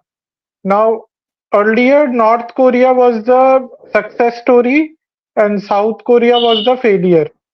Yes. But then, for some reason, things turned around, and North Korea went communist ape crap, and South Korea went with capitalism, and it has become what it is today. But again, why I mentioned South Korea is because South Korea, the larger part of their population converted. So maybe my point was maybe India would have also lost had No, we no, aligned with US no. or We are not. too That was diverse. my point. We are too diverse to convert. It would have been impossible. No, I will tell you one thing very interesting. I think even Varun was mentioning. Varun mentioning it's not guaranteed if you align with someone you become communist, you become capitalist. That is very true, right? Like, I mean, it may happen, but it does not guarantee that will happen, right? No, Okay. Korea is an interesting example because if you look at the industrialization and the growth of Korea, it is best under the communist, the so-called not communist, technically authoritarian regime of the North Koreans. Like the growth was very fast, right? They are able to industrialize very fast. But then in America interfered in that growth, and it caused the schism. It caused a schism between the two, and then North Korea went down the tube, and then South Korea started doing well because America was giving patronage. And again, remember, South Korea did well only after a long time. It didn't do well the minute the Americans took over. It started doing well only in the modern age. Very similar to South Singapore and all that started doing well. That's when everything actually happened. Much late. Like not Acha. in Singapore. We compare more to like Southeast Asia. Okay. Okay. I want to make a couple of points here just to clarify the Korea thing. Okay. See, when Japan was ruling over Korea, okay, they industrialized Korea to a large extent. It's not like they didn't have any industry. And a lot of that industry was based on the North to fuel their war machine against China in the lead up to World War II. People forget there was a brutal Sino-Japanese conflict that started about 10 years before World War II and went on basically till the end of World War II. So because of that, North Korea was able to, you know, it had more industry basically since the beginning, and then but South Korea was later able to industrialize very rapidly. North Korea was not able to keep it up for some magical reasons, because obviously communism is the best economic system ever. Okay, here's my problem with the US. Okay, if you look at, and I first of all I fundamentally object with the thing that we were very aligned to the Soviet Unions. We really, okay, we tilted towards them partly because of Nehru, and it was I'm a saying mistake. whatever the degree of our tilt towards Soviet, It was because of Nehru. is definitely Yeah, and worse off there's, than I, whatever the degree of tilt we would have done with America and achieved. we would have been, in my opinion, we would have been a different kind of problem if we had tilted towards the Americans. Of course. Uh, Yeah. yeah, but There would be purple haired transgenders in Chhapra. yeah, exactly. No, I And don't what we agree. should, I do not what we believe. should have done, ठीक है, let me complete. What we should have done since 1947 is what we are doing today. Very frankly, keep both sides engaged. That is the lie that Nehru sold. Na, कि we are going to keep both sides engaged, but in reality, we were not really keeping the Americans engaged, and we did not open up our economy. If we had done that, we would have made more money. But okay, so Anand said na, कि there are US aligned states that did very well, and there are US aligned states that completely turned into fucked up third world shitholes. What is the difference between these two countries? One difference that I've seen is all the US aligned countries that did very well were already industrialized. Western Europe, Japan, uh, basically, and all of the US aligned countries that were not very industrialized became resource extraction places. Latin America, Middle East, Korea for a while, Philippines, Southeast Asia, Thailand. So, what would we have become? I would wager we would have been seen as, a resource extraction place. So that way we would have had problems. But on the other hand, and people forget this, after World War One, Indian industry had started to take off. Matlab, it was actually doing worse after independence than it was before independence. You had all of the old industrialist houses, the Tatas and Birlas, who had started building everything up, building heavy उनके लिए सब industries protection up. देना शुरू हो गया, protection शुरू हो गया 47 Hmm. के बाद से, तब सब कुछ गड्ढे में चला गया. हाँ, एग्जैक्टली वही है ना. अगर उनको फ्री मार्केट में 47 में कर देते, तो they would have had to compete and they would have stayed competitive. और तब So, हमको ये चूज भी नहीं करना पड़ता कि अच्छा सोवियत का साइड ले या यूएस का साइड ले. we would have kept playing them across away, kept playing them against each other. But, but here's the thing: the pressures on us would have been massive. I'm not sure we were as mature a country, matlab, in terms of just the realpolitik of it all, to have handled that in 1940s, 50s. Here I Imagine disagree. the kind of pressure we got immediately after Ukraine from Europe times 100 spread over multiple decades. So it would have Definitely. torn our policy. Mhm. I agree a little and I disagree a little. I agree that there would have been pressures etc. But pressures तो अभी भी है. मगर मतलब तो and you cannot expect maturity, the maturity you're talking about from a prime minister who rejected USA simply because he hated USA and capitalism etc. Yeah. So let's not pretend that Nehru did it for the gains that we are arguing about. Yeah. Nehru did it simply because he hated 100%. USA and capitalism. Yeah. He was an but more idealist through and through, I and think- his stupidity cost us. Wait, I have another point. More No, I importantly, want to I forgot the involve point. them. Yeah, go ahead. See, one more I thing you're think- forgetting. The most important Okay. part of what would have happened if he had aligned the USA. And it's in 1947 when we got independent. In almost just 3 years, the McCarthyism started in the US. Don't forget, 1950s, like McCarthyism started. The Red Scare Red started. Scare. The minute India would have aligned with the US, there would have been a purge of communists in India. Post-purge of communists. Means all over India, communists would have been targeted and wiped out. Is Like that a good thing? You're US saying that like it's a bad thing. No, I'm telling you that would have happened. That would have guaranteed happened because everywhere where the US had alignments, they targeted communists. During the Cold War, बहुत दुख हुआ bro communist Yeah, को and the target नहीं disagreement I करना had- चाहिए No, but you disagreement understand I one thing. One very important thing you understand about if you had targeted communists, the other side would have been like basically puppets. Would have to be puppets for that to happen. And the US has always been very good at puppet mastery. My point is, we would have got independence, but we would have become a client state of the US. I mean, you would accept the fact that you become a client state. The second part is, you mentioned the Philippines. Philippines is a very good example of what would have happened to India if the US had become aligned with the US. Because you're a very similar country. Philippines and India are very similar in terms of their disposition, in terms of their so-called social society, right? And also the fact that the way you're very highly prone to English language. Like they're also, it's very similar to pick up the English language very fast, right? So while we would have been very hunky dory, we would have been permanently part of the US ecosystem till 2026. So we would never be able to kick them. Yeah, and that Impossible. would mean we would also be a $7-8 trillion economy. Dada, here's the thing.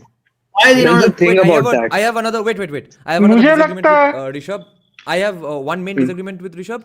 I think I can guarantee that India would not have crumbled just because we did not have the maturity or the industries from beforehand, before tying up with USA, is because of what Babones calls the Hindu civil society, which made sure that British institutions, so-called colonial institutions like democracy, so-called Western ideas like libertarianism, etc., all of that, all good ideas would have worked in India, and the best parts to some degree would have been taken up by India, and India would not crumble into ashes just because some other countries did. Hindu civil society's education was top notch. Tamil Brahmins and Bengali Brahmins would have prevented that. I think, Dada, Yeah, go on. in my view, the situation of India would have been that we would have been little richer if we would have been with USA. At least some places like Bengal, which was already industrialized, they would have been in much better off shape than what it is today. Economically, we would have been better off, but culturally, I'm not sure. We would have gone woke completely. Yeah. Also, Yeah. maybe we would have Christianized to a certain extent. I feel so because Western culture or Western academia has never been comfortable with Hindu culture, so they would have tried to attack the dharmic fold. Yeah, entire India would be Tamil Nadu essentially. So I think that would have happened, but we would have been a little richer. That is one thing I believe if we would have aligned with US or been a client state of US. Yeah. And also, I think all the policies that some of the NGOs sort of impede in India, all the development policies or the kind of RA protests you see or the kind of Kundakulam protests you see, I think a lot of these NGOs are also funded by US or US aligned countries. So I think they wouldn't have done that and put a impediment on our development. They would have said, "Oh, India is our alliance state, therefore don't create barriers for them in development." Maybe that would have been the case. Of course, we cannot be sure about it. I've observed American politicians for almost 20 years now. When I was in my 20s, I got really interested in American politics, and I've observed politicians on both sides of the aisle. American politicians are ruthless. They could not care about principles. So they would not. They would say, "Oh, another country for us to extract resources from." They would have done exactly what the British did. They would have extracted large. What is the Trump trade deal wanted? What do they want? They wanted to export large amounts of corn. They want to export all their agricultural stuff to India. They would have killed the Indian agricultural market. Farmers will be dying in droves in India. I guarantee you. And they would have said, it is free market. You have to learn to deal with it. That's what they would have told us. And the politicians locally would have been saying that. Yeah, and It that's would when the have- Hindu civil society would have said, "No, enough. Then now we are back with Soviet." They would No, have not no, done it. but I'm just And Anand, saying. the bowing down that Trump is doing today, that bowing down would have been done by some erstwhile president 50 years back. I don't but know. but The Anand, conflict we have today, we didn't have then.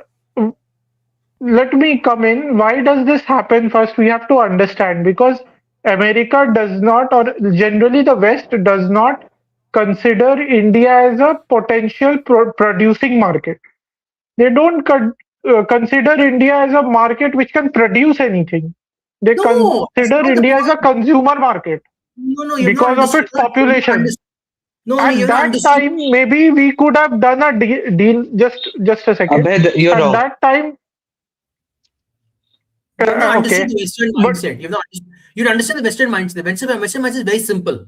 It is profit for myself, loss for you. It is not a win-win situation. no, no, no, no, no, No, no. I'm telling you. Then I'm telling you. Japan wouldn't have ever developed.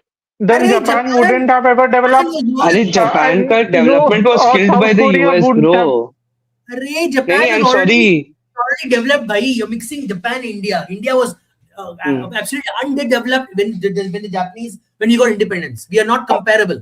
So We're why not would comparable. no, no? So why would have US or World Bank? Why would US or World Bank force India in 1990s to liberalize? Was it to clear? Was it to clear Indian industry or kill Indian industry? In fact, it will help India to grow much more. No, because we're So not. no, the We are market. point is my point is wherever US saw potential that this country has the ability to produce, they encourage the production, your potential of that country. Wherever they saw this countries will not be able to produce, therefore they said we will extract everything out of this country because No, no, again, this will I'll not give you. produce anything or provide us with anything good. They No, saw no, that China has the ability to produce. They are changing their policies to encourage industry, so they extracted all the produced goods from China it's instead not of just. extracting raw materials. Again, you're missing the point. I It's think not it's just about. also about the way you presented yourself to the US. It's not No, no, just wait, wait, about the wait. US trying Again, to kill you. The China thing is not as simple, cut and dry as you're putting it. China's the movement of production in China was not just about production. It is also about the fact that they were using it as foreign policy. They wanted to draw the Chinese away from the Soviet Union. The idea during the Cold War was if we make China into a country like ours, they will be easily drawn into our ecosystem and they could become something like Japan. The point fundamentally was that you have to understand where the Westerners think. Westerners don't think how it will benefit that country, and maybe we will be benefit at the same time. Their point is how do we play foreign policy? How do we export goods? How do we create policy with a particular country so they become part of our ecosystem? Means they produce for So us. why wouldn't they have? Why wouldn't they do that with India? That so that Because India Would have doesn't equal go to the justification to. USSR. No, Yeah, no. exactly. The The same point would I'm have looked making like for is India. so because that India does not go to the USSR camp. We when Yeah, shall yeah. also do certain things with India which would encourage production in India. Why no, you're wouldn't mixing. they do that with India? Answer the अच्छा question. सुनो अबे India in 1947 is not India today. Okay, Yes. Yes. they would have steamrolled. ठीक Not है, just No, no. they would have Not thrown in really. so much There money. were industrial answer the centers in question. India. I think Let me answer. there were few industrial centers in India, especially Yes. West Bhai, Bengal they was were a one of them. joke. No, Bhai, wait, they hold were on, a No, hold on. no. joke. Not Tata really. I'll was be just very Even honest. China was a just joke in 1950s. Let me China answer was the नहीं, comparable to China was a India. very different situation. Hear me out. Okay, hear Can me I out. answer the question? China was a very different situation. China को ये लोग industrialize किए when they figured out that it will be more profitable for them because China has cheap labor. Cut dry, plain simple. Okay, they wanted to wean China away from the Soviets, and they found out that India it will be also cheaper had for cheap them. labor. नहीं, Arey, India had When a did India not have clusterfuck of a. cheap labor? India always in सुन ले मेरा बात. India always had a clusterfuck of a bottom up political system wherein they would not have gotten the benefits of standardized policy that they did in China. No, If no, they but that wanted to clusterfuck would have industrialize been India in killed the by USA 70s, they would have themselves. still done it. Huh? वो labour laws का क्लस्टरफक तो USA खुद clear कर देता ना अगर उसका दोस्त होता तो. Yes, हाँ but जैसे 1990s में किया ना लिबरलाइजेशन जबरदस्ती करवा के. No, उन्होंने नहीं किया. Can I jump in here, please? We are making yeah. big. First of all, 1990 में जब liberalization किया था, they only liberalized the market. Means they only allowed the market to be opened. They didn't change any of our babudam. Our babudam remains the same because nothing changed after the liberalization. The same bloody rent-seeking behavior still exists in our country, even in 2026. Yeah. The Modi government has used technology to remove rent-seeking to a certain extent because of technology existing. If the internet didn't exist in India, technology didn't exist in India, the Modi government will not be able to prevent the rent-seeking because the babudam is so smart in this bloody country. They're so like they like this vampires with the fangs in the body of the country. That's not smart. That's cunning. एक minute. So one more thing, very important point about क्या हो गया? हाँ, important thing to understand about the difference between India and China. China had provided. Deng Xiaoping was ready for the influx of US in infrastructure because he was like, I will force my people to make it for you. India में you try doing forcing someone to make something for you. You try running it like that, क्या होगा? Grind हो जाएगा. They'll burn the factory down. नहीं होता. You compare no, Anand, see. The Chinese people are culturally accustomed to being made obedient. You understand this very simply. History. No. See, Anand, entirety of China, everyone didn't start becoming laborers in American product markets or factories immediately. So some pockets of India could have done that job anyway. But not the way the Americans would have wanted. You have to understand. Even if they didn't, some pockets would have made it. The controls, they would have balkanized our country. You have to understand. If the US had taken control of our country, they would have balkanized our country into pro-US and anti-US. They would have done what Korea happened to Korea. They would have done exactly what happened to Korea to us. So, balkanized, you mean in terms of debates and discourse, right? Not physical, right? They would have physically balkanized. You would understand. Very simple. To control people, they would have balkanized the country just as the British wanted. They would have divided the country into pieces that they wanted to control. And the Hindu civil society, which meant the Hindu civil society, which made sure that British colonial institutions function in only in India with $2,500 GDP per capita, that civil society would have let that happen. The partition happened anyway. What did Indian Hindu society do about it? They made sure that partition happened. They made sure that we didn't have to live with them. But the British, I am not sure the Hindu civil society. Let me come in.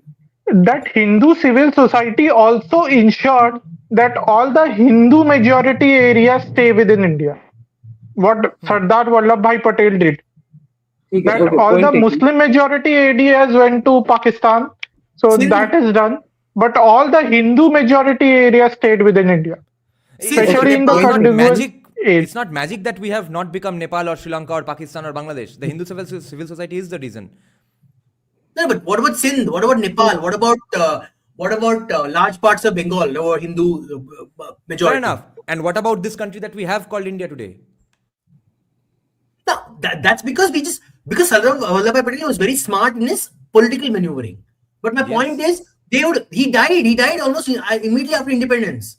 Yes, and other people came in and who made sure that this country stays intact, this shape stays intact, and the institutions function. You look at how easily our country had problems. One nepotistic guy called Nehru. One guy had the ability to change our first amendment was modified by this moron. Just imagine the Americans had control over all our powers. Power hastantar hona bar without the head of the state getting killed for 70 years in that dire situation in 47. That if that was made sure based on Western principles or democracy or Ambedkar, whatever, those people would have made sure that all the things that you are predicting would have happened. But I'm saying you need people locally prepared to understand and accept that concept. Problem is India was not prepared. You are saying people were locally prepared for Western democracy or Western. They were not. I'm saying they were not prepared for Western democracy. People were not even locally prepared to accept Hindu Code Bill. There was a lot of opposition to Hindu Code Bill, but it was thrust down the throats of the people. but Yeah. the country didn't break up. So even if American policies were thrust down the throats of the people in India, India wouldn't have simply break up by magic. No, that's because People would have accepted it because at that time, people Okay, the society didn't have the ability to resist. They would have no. taken whatever the state Abhay, told them, Anand, more or less. point taken. Can I just jump in over here एक बार? Okay, let's ये hyperbolic situation हो गया. The India would have broken up or not? That is way out there. Let's not. I Let's think they agree would to have They would have Sure. balkanized us. Sure, they would have definitely tried. See, here's what I am thinking would have happened. Indian industry would not exist. Okay, it would be Indian workers producing factory goods for American industries to be exported to American markets, and थोड़े पानी के छींटे में भी India में पड़ जाते. Exactly. That is basically what would have happened. We would not have had the policy maturity like China to be like, okay, let's start siphoning off some things here and there, and let's start building up our own stuff. जो आज Then भी how नहीं did है. any Indian company survive socialism and so being Soviet Union's friends? नहीं, yeah, that's the thing now. That's the thing. Which Indian You're saying company Soviet survived? Union was just little more benevolent. No, not at all. Not at all. But we were not totally in the Soviet fold as well. Number one. Number Yeah, two, I'm saying how just many to that Indian degree companies only. actually To survived? the degree that we How were many? friends with Soviet, we should have been friends with USA. To Yeah, just that degree. 100%. 100% agree with that. जो पूरा एक US tilt का हम लोग scenario देख रहे हैं, अब मैं उसी का पैरामीटर्स में बात कर रहा हूँ. आई don't think that would have इतना बुरा हालत नहीं हुआ होता. What would have happened would be कि it would be producing for America without much Indian companies present. See, the Soviet Union There wasn't was much more Indian companies anyway, so it would have been the same. exactly. And we would have been gaining money from exporting stuff or making stuff. Yeah, but we would not have any any Indian entrepreneurship Fair or enough. very And little. 70 Indian. years later, sitting on It the still wealth of don't. $8 trillion on Yeah. the GDP of $8 trillion, we could have done Mhm. that same Jio and Adani thing again today. But with $8 I trillion and $9 trillion, not $4 trillion. नहीं, Which is possible. Jio would not have been there if AT&T were here. Yeah, they would have wiped out any local companies. Guaranteed. And See, and Bajaj, Tata, all of them as well. yeah, of course. Bajaj Tata, see, the only reason why these companies survived was because Indians were not being allowed to consume, na. I'm just saying from a larger national power standpoint, for the individual Indian, it would have been better.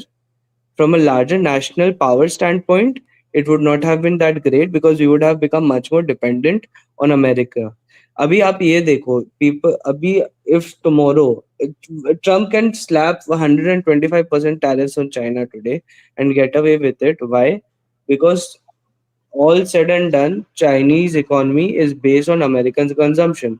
When if a recession hits the US, China will suffer. They don't have that capability to do anything on their own. So if the US turns off the tap of capital, turns off the tap of its access to its market, China suffers as it is suffering. If you hear the reports that are coming out from China right now, things are not good over there economically. Horrible. It's horrible That- right now. Yeah, exactly. That would have been our situation. We would have been at their beck and call all the time, like Western Europe today. Sure, we would have been rich, 100% richer, but also read about this thing called the Plaza Accords. Okay, in the I know. 1980s, Japan became a threat to the US, so the US made them do all kinds of shenanigans with the yen, Yeah. and that basically caused a 20-year recession of Japan. Yes. The thing with the Soviet was that the Soviets was that the Soviets were not very concerned with private Indian industry. They were more concerned. The laws that we've had in terms of our association with the Soviets is in terms of everything that our academic man keeps crying about. Yes. Now, So yeah, that is the give all and of take. us are- I will not make a value judgment on which is better, which is worse. No, one more thing. Don't In my forget. personal opinion, we would have been much better off if we were more aligned to the US. One more thing. You understand one thing. Being aligned to the US means also they can export their inflation to us. Look at what's That happening. they're doing anyways. Anand, No, okay, but much more, that much they're more. doing anyway. I think The they're U- exporting it to us anyway because we No, have Exactly. to keep our foreign reserves in dollar only. dollars. We don't No, have but a We are no exception as such. Array, you Hmm. understand, you don't have a significant domestic economy, and all their inflation will get exported to us directly. Like there will be no, like right now, there's a safeguard. In spite of the fact that Trump put 50% tariff, our economy didn't suffer significantly. Certain sectors may have suffered for a while, but our economy did not. I'm saying That's my all point. this I'm entire not for confrontation protectionism. with. I'm saying all this this entire confrontation with USA and coming out the winners kind of in this situation would have happened 30 years back if we would have been in bed with USA because see, first of all, we all agree that we would have been richer off, and being richer off would have meant a kind of a power of its own as well. Why are we No, but ignoring they the would point have, of instead of wealth? the leftists taking over the academia, the American intellectuals like Audrey Trusty would have taken over intelligence here. See, that's a How is that problem. anything different from what's going on? Yeah, That's exactly. what- But my point is, in Hindu civil society would not have been wiped out. I guarantee. How? I'm telling you. I've observed how Americans look at other countries. They connection to. They did They not wiped out have that all civil local society. indigenous civil society. Philippines does not have a democratic system, robust It democracy had. like It had India. for a long time. It had for a long When? time. Which year to It which had. year? Or ballpark? When they were pushing out the Spanish, I they want to simply- ask something. You're from you've been in Singapore for a long time, Anand. So is their Yes. economy integrated with the American economy, more or 100%. less? 100%. Okay. So was Lee Kuan Yew not allowed to do what he wanted to do in Singapore to develop Abhay, Singapore? ये Didn't point. want to anything. They didn't want to anything that was anti-capitalist, or at least not anti-capitalist. Anything anti the U.S. interest. You understand? He literally provided the U.S. as a transport hub for Western trade. He said, "I'm not going to उसमें उसका cause क्या problems." गया? for you." उसमें उसका क्या गया? उसका कुछ गया नहीं because it is aligned with his interests. तो We are not India Also, sorry, but नहीं, सिंगापुर में मुझे लेने ये लायक क्या एक था? बात समझ में नहीं आ रही है मुझे अभी सिंगापुर में तक एक बात सिंगापुर में समझ लेने में लायक क्या था? वी कैन नॉट, ये सिंगापुर वाले ना तो आर्गुमेंट इज फोकट में डेवलप पॉइंटलेस. कर इट दो इज सिंगापुर को मतलब तब relevant. यूएस बोला कि हम अगर फोकट पूरा में इंडिया डेवलप कर एक देगा शहर सिंगापुर होता, अगर पूरा इंडिया एक शहर होता तो सिंगापुर आर्गुमेंट कर सकते थे. नहीं है. We can't. It's a different scale altogether. We cannot compare apples to oranges. Singapore is a very unique thing. No, you take Indonesia. पर मुझे एक बात Indonesia, समझना है You take Indonesia. Indonesia is a very good example. Okay Indonesia was non-aligned. Indonesia was non-aligned for the longest time. Look at the number of problems they were creating for them. They can be causing problems for them. would that east Timur thing or something Yes, east में, west में, हर जगह. But I have one thing to add कि यदि भारत का विकास हो जाता मान लो भारत एक शक्तिशाली अर्थव्यवस्था बन जाता है अमेरिका के साथ रहकर तो अमेरिका को इससे समस्या क्या थी कि अमेरिका भारत को वो बनने से रोकता ठीक है जो आप लोग की आशंका है कि अमेरिका गुलाम बना लेता है ये कर लेता भारत की स्वतंत्रता छीन लेता यदि भारत का विकास हो जाता तो उससे अमेरिका को क्या दिक्कत मुझे ये अभी तक समझ में नहीं आया Because that's a default state. That's my point. Why I'm saying I've observed American political leaders, okay, all of them from both sides of the party. They are always looking at anyone who threatens them, even the smallest amount, as their enemy. Even if they benefit, even if they provide help them. You understand? Even when they were helping China modernize, they were always seeing China as a potential threat the whole time. The one we keep forgetting. We keep thinking, oh, उन्होंने Hollywood बनाया, इतने अच्छे बंदे हैं, sweet. But the political leadership is not like a common American. A common American is not interested in their high political framework. But their high political framework is very interested in controlling everything. They're like what do you call it? क्या बोलते हैं? तो micromanage करने वाले लोग हैं. Why is the CIA all over the bloody world? Why do they have bases everywhere? They have bases everywhere because they don't have the ability to trust anyone. They're like, oh, I can't trust you fuckers. I must control every single corner of this world with some base somewhere. Because technically, with their fleet, they can transport anyone anywhere. It's not a problem for them. But instead, bases everywhere because they don't trust anyone. They are able to do that because they have the money, and we could have done that if we also ended up having the money by being US's friends. And we had 3-4 American bases in India guaranteed if you had aligned with them. Yeah, नहीं वो and तो होता ही, वो तो होता ही. I'm not concerned with अपने basis, coast में वो but बना दादा के एक बात रखते हैं. बताओ आप एक बात आंध्रा बताओ. Bandra. Western Europe aligned with the Americans. What is the national power today? See, here's the Nothing. thing. yeah, It would have been a trade-off. It would have been a simple trade-off. We would have been wealthier, but our country would not have the ability to do anything independently. Well, Okay, we UK would can't have do been. anything. UK, Hmm. the British Empire cannot do anything right now. They are weak as shit. They can't do anything in the world. no, their economic problems are not America's fault. Yes, they are. No. I'm saying they Yes. can't. But NHS they're तो ability क्या to Richard project Nixon ने power. खोला They था. have no. They have zero ability to project power. The Brits have zero ability to project power right now. Zero. Okay. पर आप लोग जो बोल रहे थे आनंद कि America is very micro managing और वो मैक्रो मैनेज करता, तो मुझे ये है कि अमेरिका और ब्रिटेन में फिर अंतर क्या रह गया? बस यही है कि अमेरिका घुस No, के वहां पर no. अपना शासन नहीं खड़ा कर रहा है, नहीं तो The फिर वो जैसा ब्रिटेन करता था वही कर रहा है ना अमेरिका No, भी. the political ideology of both countries is significantly different. You're missing. They're diametric opposite. That's why Americans love movies about kicking the British in the nuts, because they're very anti-monarch. They're very anti this feudal monarchy style. Their foundational structure is one of opposition to authority. Yes. Okay. British foundation structure is loving authority. That's why they have all the Yes. pomp and show about the king and the queen. Oh wow, what dress did she wear? What hat did she wear? And even the common Brit is even today. They're like, oh my god, queen looks so beautiful. You try doing it in American will laugh at the person. Like, what is wrong with you morons? Why are you talking so fawning over a British monarch? Yeah. Americans fawn over the Kardashians, not over the royal Okay, family. I would like to address this point by Bhushalidi. She's saying we would have been a puppet, a new colony, or no bargaining power to make either good or bad choices. Bhushalidi, if let's say, first of all, let's assume that we have had that bargaining power forever since 47 to 2026. People may or may not disagree with that, but let's say if at all that is true, I don't personally agree that we have always had good choices. We are here only right now. We have not been here since 47. Even if we have been here since 47, then why couldn't have we been that with USA then? If we had bargaining power in 47, we could have bargained with USA as well. Only Soviet Union allowed us to bargain, UK allowed us to bargain, only USA would not allow us to bargain, and we would fall into their traps. That's not going to I work. will tell you. I will tell you. And secondly, I don't even think that we have always had the bargaining power. We are here only now, and up until now, what has gone on, that insanity, the countless suicides and deaths and the poverty and dying of hunger, all of that would not have happened.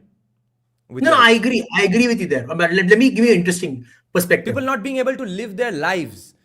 I think Not fulfill their I hopes and think- aspirations and ambitions and live comfortably. All of that has been sacrificed. For what? No, so my point is, if we are I not think- aligned, so that's my point. We should not have chosen a camp. That's a mistake. You're looking at it in terms of a black and white fallacy. We would not chosen a camp. We would have chosen open our market in like market connection to the US, Yeah. but our military and strategic autonomy. Like, if we've done that, it might have worked. See, the person saying you align with the US politically, you're in trouble. But if you are like you open your like you make a market connection to the US, you have better chances. Market connection, not only market, like trade, free trade, right? Yeah. What happened with India and that was like they didn't want to do trade with the US. They kept the protectionist, like basically Bolivia, what Bolivia is doing, those kind of countries, like Venezuela. That's what we did, right? And that ruined our country. But if you had done something like maybe like Canada, right? Canada is not under the US. It's in the orbit of the US, but it's not under the US, right? Trade with the US, but you're independent, right? So if you done something like that, some kind of system like that, rather than doing what the Nehruvian Fabian socialists did, it might have been. And for that, you will require I think yeah. yeah. Yeah, go on. Do Abhay. you want to say something, Anand, or No, No, it's Abhay, okay. go or ahead. okay? So I think one blessing in disguise for India was that India was being controlled by USSR to a great extent. If you watch some of the lectures given by Yuri Bezmenov, you will understand how cultural subversion was done, how education system was infiltrated into, and how certain policies and laws were drafted and implemented in India. So yes, even aligning with USSR has harmed us a lot. Plus, it did not give us any economic benefit. So it was a lose-lose situation aligning with the USSR at the end of the day. One silver lining was 100%. that USSR broke up, they collapsed. So they couldn't keep that control over us after their collapse. USA would have probably maintained their control over us even till today because US never collapsed. Maybe Most likely so that that is they the don't silver become friends lining. with Russia, and that deal could have been done by us as well. So pampered us unless otherwise we will become friends with China and Russia, etc. So I Okay, think at the Exactly. end That of is the what we should day, have done. it was a That is blessing in what we should disguise have done. to a certain. 100% that is what we should have done. Basically, that is what we are doing today. And that is what we should have done. exactly. Yeah, I have a and more interesting question. sitting If while you're sitting on aligned top with, of a lot of money, not no, going through all if, these if you years of poverty and absolute inhuman conditions people have lived in. no, we're aligned with USA. How do you handle the Indo-Pakistan war? There would be no The problem with same way. Pakistan. If we had aligned with the US, then they No, would have not aligned with Pakistan. And if they would have, then it would have been the same as today. Yeah, it would no, have but been the same. why would they Okay. align? Huh, so my point is, how do you handle Indo-Pakistan war? See what the US did in Operation The same Sindoor. way. They keep giving the Pakistanis high quality equipment to target But us. that's because we are not friends with USA historically. If that No, history I'm saying would have been recently different, we had good relationships, right? Recently yeah, we had before Sindoor we had good yeah. relationships. The keyword being Still, recently. but it's But still historically, going. Pakistan has been their friends.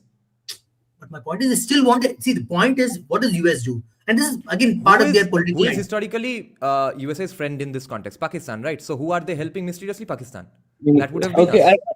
नहीं I get Anand's point ये USA का जो containment strategy होता है to play both sides which is exactly what they are doing today. Today we are USA's friends. I mean, let's not beat around the bush about it.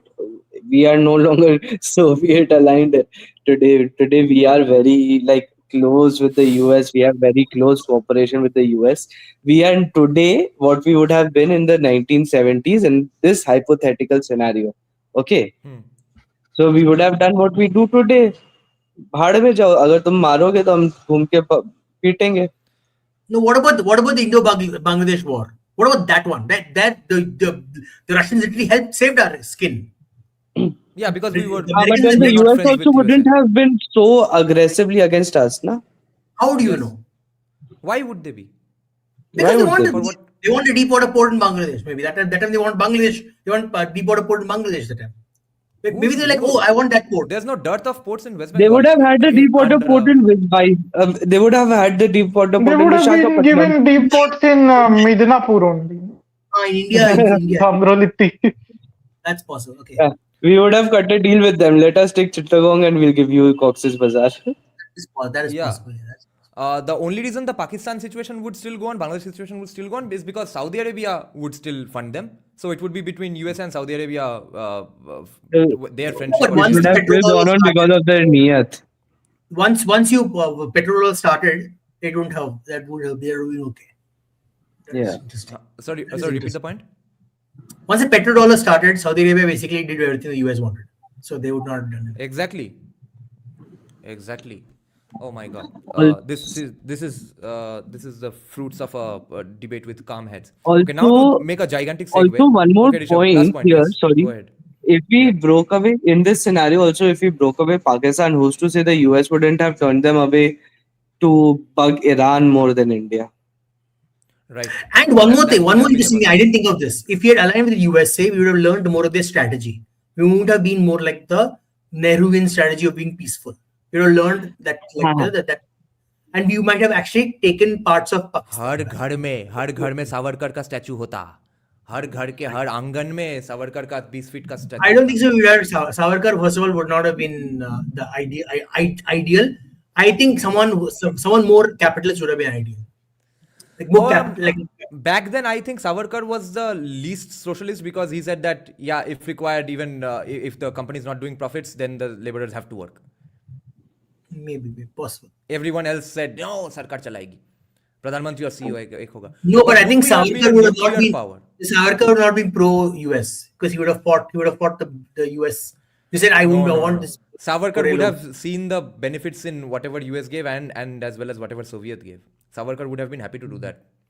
But Savarkar has been explicit in showing his appreciation for USA as well. He was What not about a fucking nut job what like about Nehru. Bose? What about if Bose was alive? Who do you think he would align with? Then we would have had a nuclear war with USA. Yeah. Would we have been a nuclear power? I Yeah. think he would have. He would have been. Yeah. Yeah, yeah. Yes, we would have. The I Pokhran think thing. early on, US had offered India to be a nuclear power, and they would have sort of थोड़ा given सा India space in that NSG group as well. थोड़ा सा I think let's US also had offered. I don't know. okay, let's also consider this one thing. In this scenario, it's not everything that the US would have been doing for us, or everything that we would have been doing would be on the behalf of US. I am a strong believer of Indian exceptionalism that way. Everything said and done, touchwood, up until now, every time we failed, we found that we are failing up. We are failing upwards. We would Into have civil still society, been Rishabh. That's only Yeah. when you're Civil society. squeezed. That's only when you're squeezed. when Fair you're enough. peace. And we would have been a nuclear power because, see, our nukes weren't anti-Pakistan to begin with; they were anti-China. And if we had aligned with the US, they would have not had a lot of reason to align with China. They That is probably true. would have kept That the is true. civil war alive. We would have accepted the the Security Council seat. We would have given it to China. That's another big thing. Yes. That is true. Now to make a gigantic segue, jarring segue. Hey, but one thing you're forgetting. If we align with the US, we'd had two large countries on our border. China and Russia both aligned against us. And the US is far, far away. They're not even close by. And we would have handled both. The US is never more than 30 minutes away. And we would not have had, we would have kept Afghanistan in a state of constant, disarray to keep the Soviets away. Wakhan corridor becomes a big thing in this scenario. And remember, India at that point would be an $8-9 trillion economy into 2026. At least. Possible. That has different powers than today, or different abilities to handle Russia and China. So the idea that a lot of Indian Bengali right-wingers make against BJP, that why aren't they as active on the ground as Mamta was under Buddhadev Bhattacharya? We will discuss that now. I think there are 2-3 reasons why it cannot happen. One is that Mamta Banerjee's ground support came from actual Naxals and Maoists who were creating a lot of ruckus and stuff. Do you know, Anand, this hilarious situation? Right around 2009, 10, 11, a lot of CPM families in CPM villages, they were left homeless because Trinamool was able to create so much hullabaloo in those villages. Okay, and that happened with the help of Maoists.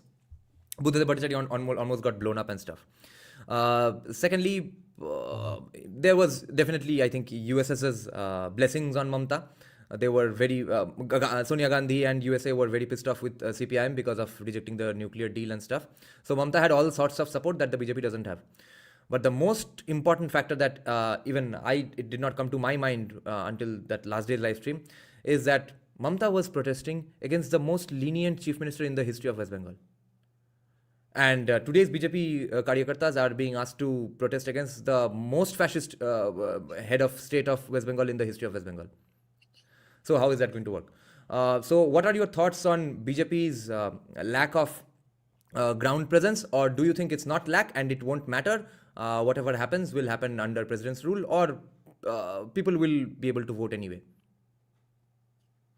I can tell you what strategy I would employ in a state like West Bengal, where basically you see a fascist or proto-fascist or authoritarian thing. You can't do ground swell fight. It's really when it's so powerful. You have to do narrative fight. You have to do narrative. There's the only way to defeat a fascist. And I don't see the BJP doing a good job in the narrative domain. They're doing this. Like I said, no. Again, the problem with them is they have this 5 cards. They keep taking the 5 cards and keep throwing it at people. Like, oh, I hope this succeeds here. Oh, it succeeded in MP. Good job. Let's hope it succeeded in UP. Good job. You have to, especially in a state especially like I'm saying. Again, for example, like I think I told you about. I mentioned Bengal is different from Kerala, right? In Bengal, what you literally told me that they took over people's houses, businesses, just took it over, right? Which didn't happen. They can't take over businesses in Kerala like that. So the BJP needs to understand that you need to target the people with what they resonate with, only not with what you resonate with. You can be like, oh, this resonates with my idea, with my organization. I will throw that at the person. Like what resonates with the common Bengali, right? So clearly there is a lot of anti-incumbency in Bengal because they're like sick of Mamta's authoritarianism. So you need to be the anti-establishment, anti-authoritarian people. Like all your messaging should be just that. That's it. 24/7, that's your messaging. Get rid of this authoritarian dictator. And what you should you be? Both should be right in front of your messaging, not Savarkar. Both should be your messaging, right? He's the one who's throwing the frame Mamta as the colonizer. She's the proxy for the white man. You are the boss in the situation. You are the INA fighting literally frame it like that. If you frame it like that, you have a ability to fight the narrative. Oh, then Bose's baggage of secularism would have to be fought. It doesn't matter. You can get rid of it later. You can after the election, you dispose of the baggage. But when you're fighting it, frame it. People must relate to it, right? And they relate very well to Bose in Bengal, right? If I'm not wrong. You can't use Rishi Aurobindo. Aurobindo is not what you can frame in this particular situation because then he'll be seen as Hindutva. You want to keep the Hindutva to least. For your cadre, you put Hindutva strongly. But for what you want to achieve your thing, frame her as the colonial control authoritarian, and you are the liberator of the people. You have to do it. You have to frame it like you get rid of your baggage temporarily. Later, you can always go back to your thing later once you've done. That's my point. That's what I would have done if I'm doing the narrative fight. Same thing in Tamil Nadu. Tamil Nadu, you don't do the Hindi. Don't even talk in Hindi in Tamil Nadu. Don't send any Hindi people in Tamil Nadu. Just create a cadre of well-respected Tamil-speaking intellectuals and relate it that way, which they've not done. But again, they sideline Annamalai and put AIDMK as the primary thing. But that's what I would have done. But what you're saying, Anand, Annamalai was a very good person to do it. He's pretty good in Tamil, and he was able to communicate his ideas properly to the people. And people were actually agreeing with him. Look at his narrative. His narrative was very clear. How did he first went hammer and tongue with Periyar for a while? He literally said, I'm not a Periyarist. I'm not going to support Periyarism. He openly said it. He said, and then people have pushed back. The AIDMK got really upset with him. He said, I don't have to follow Periyar. I'm not AIDMK. I'm not DMK. I'm not a Dravidian party. I'm looking for that 30% who doesn't want to vote for either party. What did he say? I'm looking for the 30% who's not going to vote for either party. And he squeezed from 3%, they went to 13%. Alone. 11%. Alone. With no Kutam. The Congress with DMK went to 10%. I got only 10%. Because they got votes from the DMK, DMDK, all the other VCK, all voted for them in their localities. So you have to change your strategy. You cannot do and look at the BJP again went back. What I was going to say. ये जो copy pasting of strategies है from other states to other states, oh my god, BJP keeps doing this, and they have done many such mistakes in West Bengal up until 2021 as well, and some now even, but I don't think they will matter just because people, I think, I have a hunch, people just want BJP to come to power just so that the current one goes away. I think SIR is what really helped the BJP. The SIR is what helped the BJP the most because fake voters, all those people, they can't be used by any goons. When you get rid of fake voters, then or dead voters or whatever, no one can vote in that state. So you can't inflate the numbers. It's real voting. There's this thing with the BJP, right? I don't remember who said it. I think it was someone on Jaipur Dialogues or something. He said something very poignant. BJP election जीतती नहीं है, BJP re-election जीतती है. BJP को election जिताया जाता है. No, center में भी I'm, तो वही I'm not हुआ taking 2014 I'm not में. taking the hard work Yeah. of the BJP. The BJP is one of the most hardworking parties in India, and they deserve every win they get. But the problem is, they must understand you can't just repeat. Maybe it might work for the next one, like next one term of Modi, but it's going to end after that. After that, people are they still talking about Ram Temple 370. Still, it is almost 11 years. You cannot talk. It's over. That is done for the first two elections. You got benefit out of that. It is not going to give you benefit anymore. No one is no interested in that anymore. It's like, ho gaya, aapka done. You have given you rewarded you for that thing is rewarded. Ho gaya. The same thing. We've done toilets. Toilets ho gaya, mudda ho gaya. Nahi, koi vote nahi dene wala toilets par. इसीलिए No one's तो going to give भाई, you vote. इसीलिए तो saturation hit हो गया है, इसीलिए तो बंगाल चाहिए इस बार लग रहा है. या तो सैचुरेशन हुआ है इसलिए चाहिए, नहीं तो योगी का लगाना है इसलिए चाहिए, नहीं तो दोनों कारण से ही चाहिए. But this on this issue of BJP copy pasting strategies in from other states, one such example comes to my mind that whenever they address a state where there is a lot of caste politics, if they want to become friends with that caste and they want the votes of that caste, they'll pick up one PhD or well-educated guy, upper middle class from that caste, and therefore then get the votes of that caste because of that guy joining BJP. Now they have tried that same model with Matuas, and that's only working because Mutuas know who the real problem is today, not because Mutuas are actually fascinated with Shantanu Thakur. All the Mutuas I met in Memari, that's far away from the Mutua hub called Thakur Nagar. They don't give a shit about Thakur Nagar. They don't give a shit about Shantanu Thakur. And all the base that's being built in Memari, all that's being built kind of out of their own accord. A lot of it is, you all will see in the document. It's insane, the kind of things I've stumbled upon.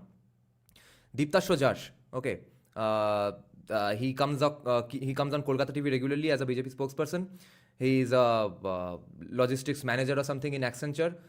Goes off to Sweden and Belgium every other month, and has written countless books. And every time I have a fun, casual conversation with him, the hilarious thing is that I want to extract all the politics, inner workings of politics from him, and he wants to discuss films and music with me. He already has countless scripts ready. He wants to make films and stuff, if only he gets a budget. He has taken real life love jihad incidents and weave them into fictional stories, but pretty beautifully written. And he has many fictional stories as well. One of them just released this time in this book fair from Blue Ink. Okay, so he had a book signing there as well. On the other hand, he's on the ground there. He has built at least one road and one small bridge that I know of from his own pocket.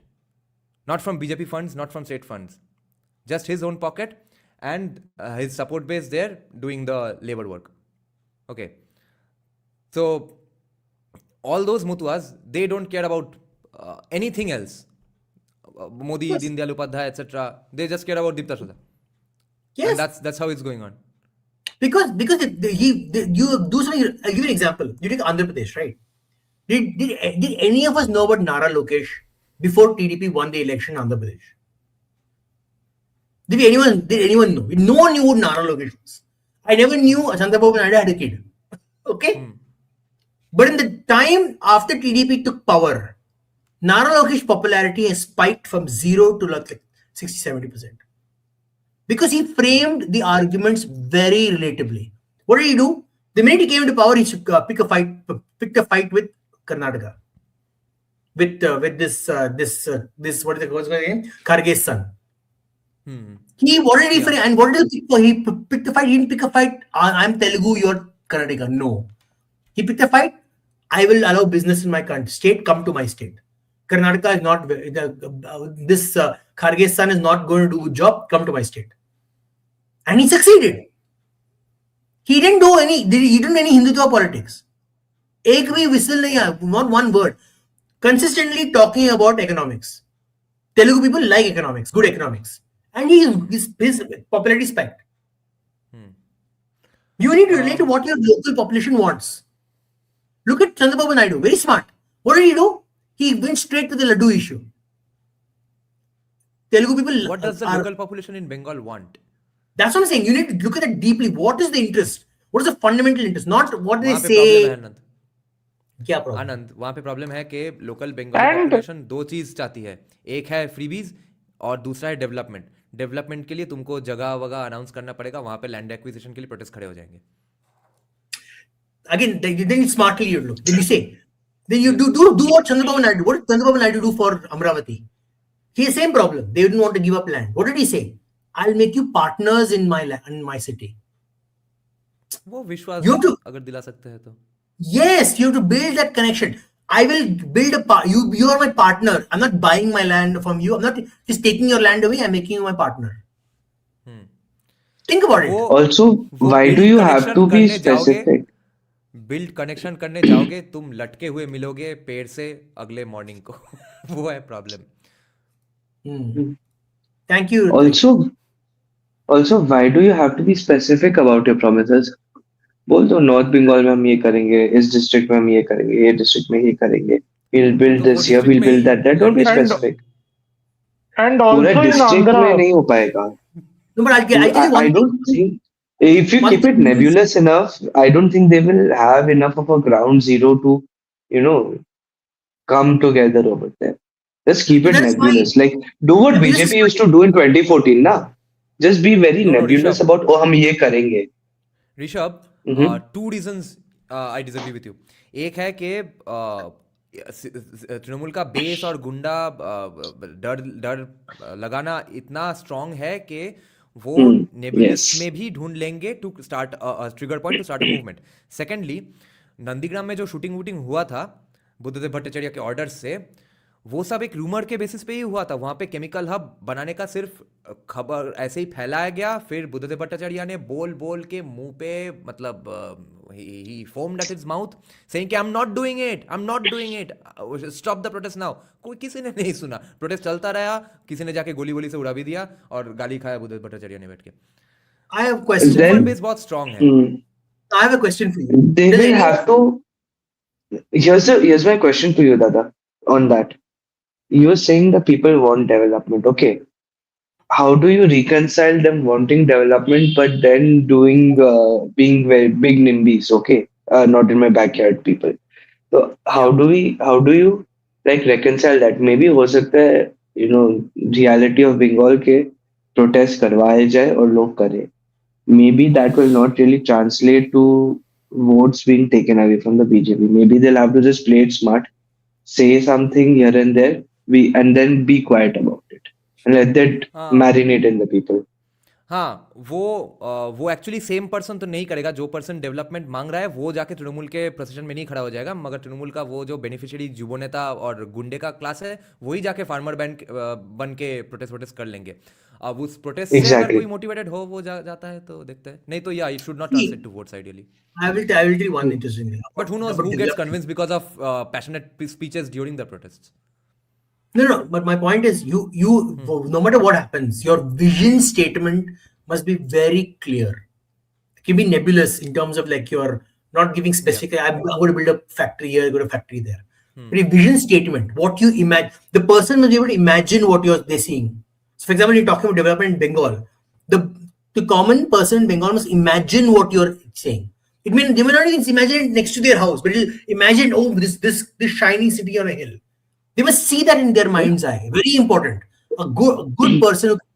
Second thing, you need a leader who has the balls of steel. Who's like, I'm going to crack down. I'm going to crack down. If you're stating that this kind of protest can happen, you're like, I don't care. I have won. I am cracking down. It will not happen after the elections. It will happen before it. No, it should happen after the elections. I'm saying when you're before elections. Oh no. Yeah. No, but nothing will happen after it. You don't tell where they can't protest anywhere. They literally won't know where to protest. Their base. Don't say after elections. Build a factory. Don't say that. After elections, the same people who are protesting will be a part of the BJP. It's fine. Yeah. A lot of them will join BJP simply because they don't want to get beaten up by common people in their neighborhood or in the villages, or they will actually join BJP, then get beaten up, and then get accepted the next day. They will get beaten up for one day at least, I think. The other thing is, Rishabh or Abhay, so do you think it's heading towards a presidential rule because the SIR is going to get delayed and delayed and delayed? I will only say one thing. Hmm. There is no provision in the Indian Constitution about what happens if a state legislative assembly runs out of its term and elections are not held. The governor And doesn't when rule it. exactly, so when there is no clarity on these issues, it will default to governor, not president. Hmm. Wouldn't that mean by default, therefore, it's just president's rule with a different name? Yeah.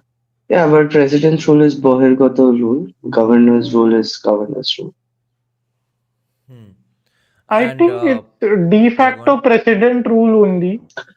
I'm not sure about what will be the police control.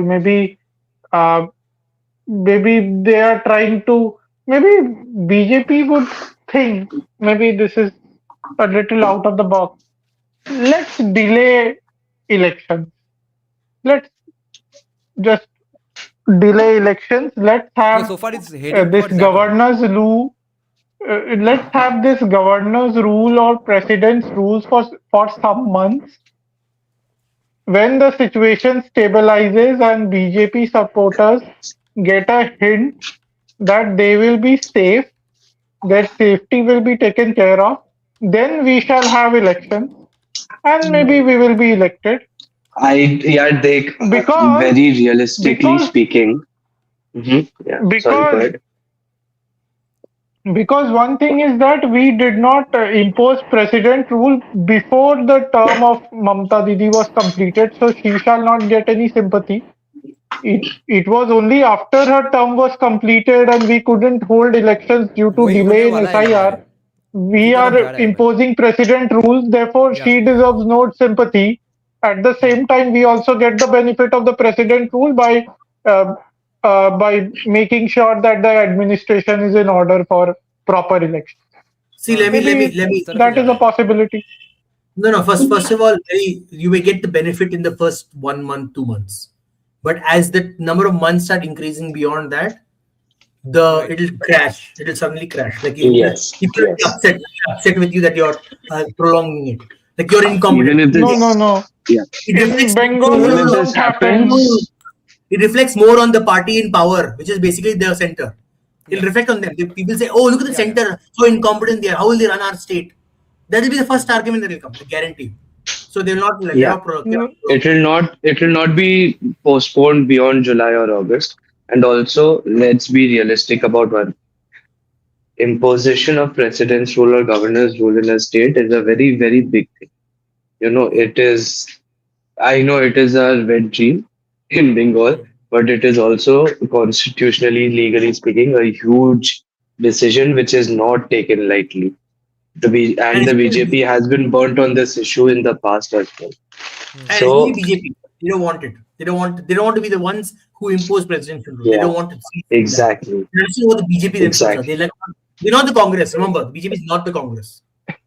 If I the were a thing is, BJP they guy, I can would do be it in their thinking, own what state, if I, like Manipur, I but they will They not had do it in someone else's see state. Manipur? they had to नहीं, do Manipur Manipur. was a very different thing. Yeah, Manipur was a very different thing. वहाँ पे insurgency होने का chances हो गया था. In fact, हाँ, insurgency हो गया था. होगा तो Over ये. here, if I'm a BJP guy, I will be thinking, what happens if the president's rule is imposed and I still lose? Supreme Court won't I'm interfere. finished. Supreme Court won't interfere. I guarantee you, they won't interfere.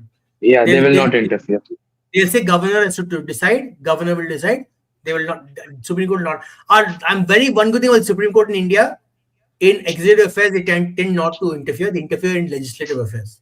Hindu I've civil noticed that. Yes.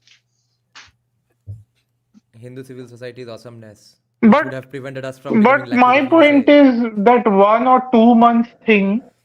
I'm not sure about the public perception, but I think to stabilize the administration here, we do require few more months of president's rule.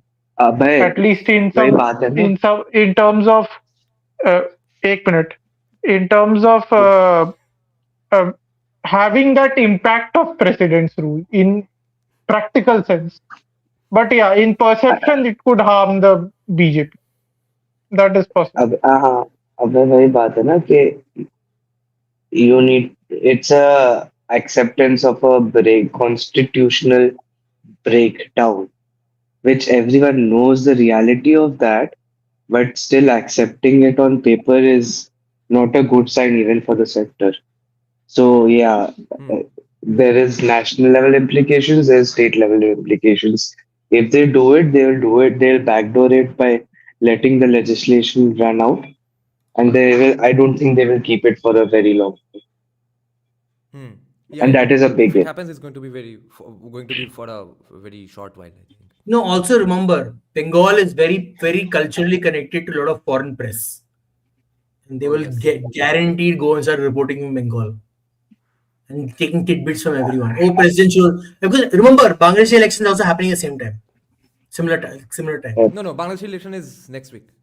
I mean, but Yeah. similar. I mean, they're all ready. They're ready for the Bengali discussion. Yeah. Well, foreign press is very, and the diaspora, Bengali diaspora is big in the West. Okay, they are very good at getting it. Yeah, and someone was asking me here that how strong is RSS's ground connections, etc. in West Bengal. They have been increasing numbers, but in most of the places they kind of survive either because people don't know that this guy's RSS, this guy's RSS. They survive in complete anonymity and secrecy, or they survive because BJP also exists there. They survive because of BJP. वो बाहर का states का कहानी छोड़ दो बंगाल में. BJP needs RSS to win, etc. वो सब बंगाल में नहीं है. और Again, RSS need to change its strategy state to state. They can't be the same RSS in every state. There's again same problem with RSS. They like the same RSS in every state.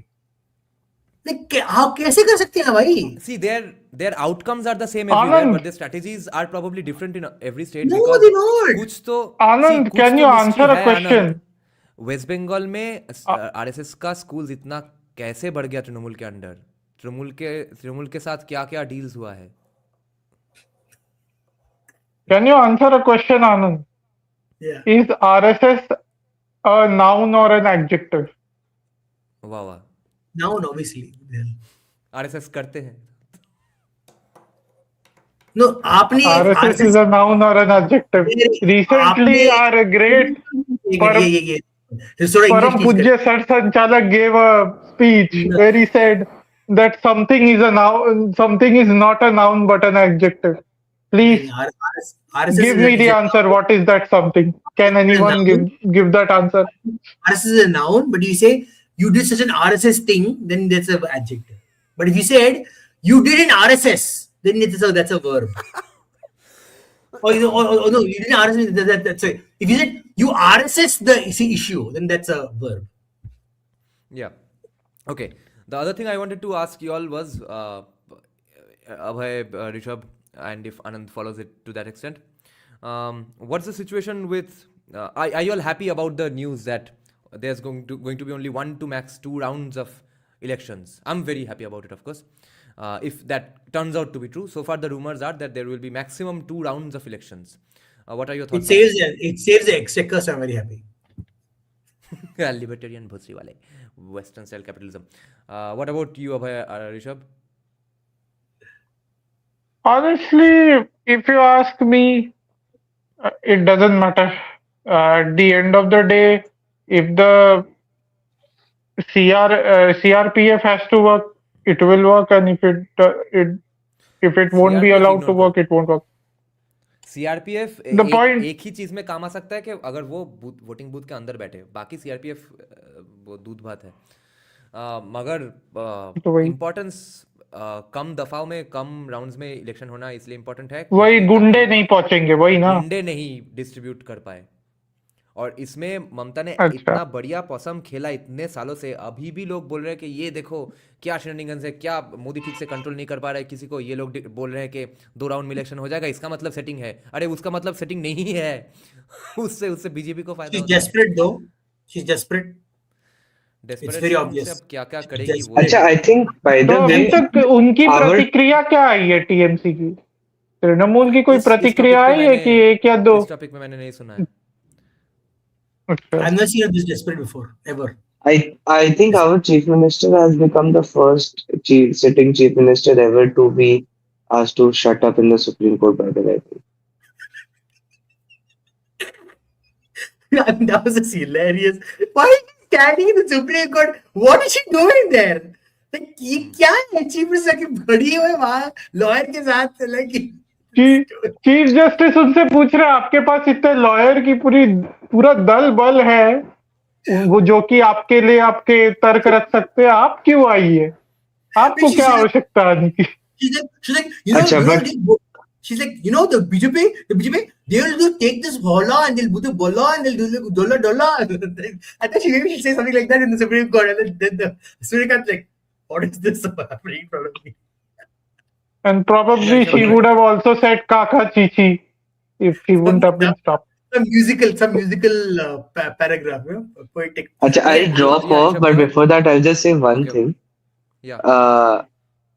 If I were you, remember one thing: all election votes this time are going to be live streamed, and I would hold my breath on CRPF inside the booths.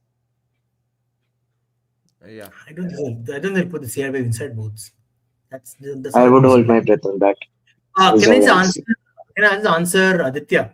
RSS is the largest Hindu civil society, but they don't allow other Hindu societies to prosper unless they lead. No, I don't agree with this. You look in Karnataka. Achha, Anand, chalo, I am dropping off. All right, thanks, guys. Good night. Yeah, bye. So RSS, they are large Hindu society group in Karnataka that are not subservient to the RSS. The Lingayats, for example, they are not subservient to the RSS. The larger non-RSS Vokkaliga Hindu society, civil society, they are not subservient to RSS. The larger Brahmin civil society in Karnataka, they are not subservient to RSS. They are aligned with the RSS in some parts, but they are not subservient. So I don't agree. Some states they are, not all states. I see. Aditya, by the way, Hindu civil society does not just mean Sanatan Yodha, Hindu this, that. Hindu civil society also meant like Sri Aurobindo, Netaji, all of those people as well. Yeah, the Carnatic music, the people who run Carnatic music class, schools and stuff, they are the Hindu civil society. Don't forget. Hindu civil society, yes. Yeah. In today's context, if we talk about national narrative, a typical example of Hindu civil society who are not under the subservience of RSS would be people like J. Sai Deepak or Anand Ranganathan, or for that matter, Sanjay Dikshit. Yeah. These are also part of Hindu civil society. Anand Ranganathan is not part of Hindu civil society. Don't include him in your thing. They are Hindu and they are civil society. He's in his own orbit. He's he's spinning around in that. Why do you have so much of spite for your own namesake? Because I have a problem with the fact that he keeps saying I'm a Darwinian atheist. He's not a Darwinian atheist in practice. I want him to be a Darwinian atheist in practice and be what he is. Like when I say I am, like I don't believe in the God, I'm like, consistently I don't believe in God in the most normal people's sense. But does it mean I'm like detached from my culture? He's like I'm detached from my culture. He's like I don't care about my culture, but he still go to temples. Like I don't get this. It's very confusing. I think he has always said that he is a civilizational Hindu. What is that? He has been very clear. What is that? I don't understand. He considers India has his civilizational line as Hindu. No, he's saying I want to be able to go to a temple and experience the architecture. Then you're just a connoisseur of beautiful architecture. My point is, what Hindu society? Let's stop it. दादा ये Rishabh raise बेट कर रहा है, इसको बंद करो. कौन raise बेट कर रहा है? ऋषभ is like तू मुझ में कहीं बाकी है. ऑफलाइन जाने के बाद कमेंट करता. Anand Ranganathan is very clear. Anand Ranganathan says he's very clear of what he believes. He's laid out very well. Okay, other people are not so clear. Anand Ranganathan is very clear. I respect him for his stances, but he's not part of Hindu civil society. He's part of maybe secular humanist civil society. You can say maybe, right? But he's not part of Hindu civil society. अरे भाई हिंदू दिन So you think लिखा है वो Hindu civil society का from, resume from, the, from the outside, he's looking in and saying, "This is what I've observed about Hindu civil society." He's not Yeah, part yeah. of it. अरे अरे वो all of that He's comes. like Weber. No, Weber is also I observing from think outside. I think he's playing by a strategy, Anand. What I think about Possible. Ranganathan is he's playing by a strategy where he's claiming plausible deniability. That I am not Possible. quite part of this, but I will speak in a way which ends up supporting the Hindu cause. See, for example, Everyone is not the same. I'm not Right. able to put myself into proper categories because I'm a very heterodox.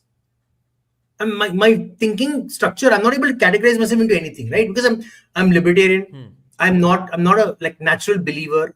I love Hindu culture. I love Hindu philosophy. I'm technically an Astika. Like I believe the Vedas are good pramana. It's like I'm not an Astika. I'm not a Charvak. I'm not a Buddhist. I don't think I find Buddhism very problematic. Nirvana, but everything is illusion. But also at the same time, all kinds of weird, religious stuff. So I'm not able to follow that. I'm difficult to categorize myself, right? At least I'm consistent about it. I don't know what I am right now. But he's like I'm a Darwinian atheist. But also he's like he's so confusing. I'm not able to follow it. At the same time, he's like the only logical scientist is one who rejects religion. Then what about all the other scientists in Hindu civil society then? Are they illogical scientists? I'm not able to follow that logic. Yeah, this is kind of the trap that Nietzsche himself dug for himself and then fell into it. That I love Hindu philosophy, but I dislike religion. Everyone's doing herd mentality. How do you align those ideas? That's the confusion. That's the confusion. Yeah, I think that's what Jordan Peterson got right in his critique of of Nietzsche. I think he made it on this very point. I remembered it just a few weeks back. That, oh my God, I thought I reconciled this. Actually, Jordan Peterson also probably reconciled this and therefore can show off his love for Christianity and Nietzsche at the same time. That's a little bit of a tough job for Peterson, but हमारे लिए तो problem भी नहीं है क्योंकि Christian morality is so opposed to Hinduism. But Peterson has reconciled Christian morality with Nietzsche. You look at Peter Hitchens. Peter Hitchens versus Richard Dawkins, right? Peter Christopher. Hitchens is so clear. Peter Hitchens is so Christopher. Christopher Hitchens is so clear. He's like, I think all religion is stupid. After death, there's no such thing. I just will return to the earth. That's it, over, finished. Okay, I don't care. I'm not a Christian. I'm not a civilizational Christian. I'm not a Christian in the cultural sense. Kuch nahi. I don't care. I don't care about anything. I just enjoy this stuff. I enjoy that stuff. True Charvak, like a proper. He's actually technically a Charvak. He's like, I don't care. I'm materialistic. I don't fucking care about anything. Right? पर अभी किसी rationalist ने कहा था ना, I'm a cultural Christian. था ना ऐसा? Richard Dawkins ने बोला, I enjoy Mozart, which is or what are Christian hymns. They sound beautiful. I like the beautiful architecture of Christian culture. I'm like, it's even Ayan Hissi Ali. She also like, I'm anti-Islam, but I'm culturally Christian because I align with cultural Christian principles. But where did the Christians get those principles from? They got it from non-religious sources. The Enlightenment is not Christian. It is rejection of Christianity. I'm very confused. This is very confusing, right? But Hitchens was very clear. So you can align with Hitchens at least. It is like makes sense. आनंद ये तुम्हारे लिए. I think the basic difference between our system of... Okay, hold on. I need to answer this question. And this happened in that discussion with Javed Akhtar as well. I don't need to explain causality to you, bhai. Atheism is like, I don't believe. Only when I say, oh, you have to believe that there's no God, then I have to explain it to you. I don't believe. It's like oh, I don't like chocolate. Do I have to explain why I don't like chocolate to you? I don't like chocolate, bhai. No, but as just a guy indulging in a debate. Why? No, I don't care. I couldn't care less. That's my point. Too many atheists get into this debate. It's not required. Why are you debating this shit? Doesn't matter. So you're not saying that God does not exist? No, I'm saying I don't believe in God. Doesn't mean I know that God doesn't exist. Technically, you say I'm an agnostic atheist. I don't know whether God exists. That's why. I just can't make a truth claim about it. A Gnostic atheist is like, no, I believe God doesn't exist. I'm just most of these bloody atheists going around telling, oh, these atheists, oh, no God, no God. How do I know? Have I tested God? Okay, these are an experiment. I can like, oh, drop a thing. Oh, purple ho gaya. God doesn't exist. I can't do that, right? So what the hell does it matter? So I think the basic difference Amar. between No, how is he Hindu believing God? system, Hold on. the How does he basic know? How does he Wait, know wait, that? wait. रुको अब अभय का point ले लेते हैं. Sorry. I think the basic difference between Hindu system and the Abrahamic system is, like Anand Ranganathan keeps saying, that in Abrahamic religions, culture is an offshoot of religion. For example, let's say they won't eat pig because the text says so. The morality comes from the text. In Hindu culture, we will start worshipping people ka ped or cow, not because the text said so, because cows and people ka ped are important part of our life. Like cow nourished our civilization, people ka ped produces oxygen. Therefore, they become very divine to us, and we express our gratitude in form of in in the way of worshipping them as divine. So it is the root principle is very secular. If you see it, it's very secular. But the way we adapt it is very spiritual or religious. In the other side, the root is religious, and then it becomes a part of their life. Probably secular in the future as well. It becomes part of secular way of life, where Sunday was supposed to be the day of Sabbath, but today it's a secular weekend kind of. No, secularism was a way to cope with conflict in society. Because see, what happened was with Christian and generally Western society was, if the conflict perpetuated, they killed each other. They would try to wipe one another out. Because fundamentally their religion is like, you have to wipe out the other sect.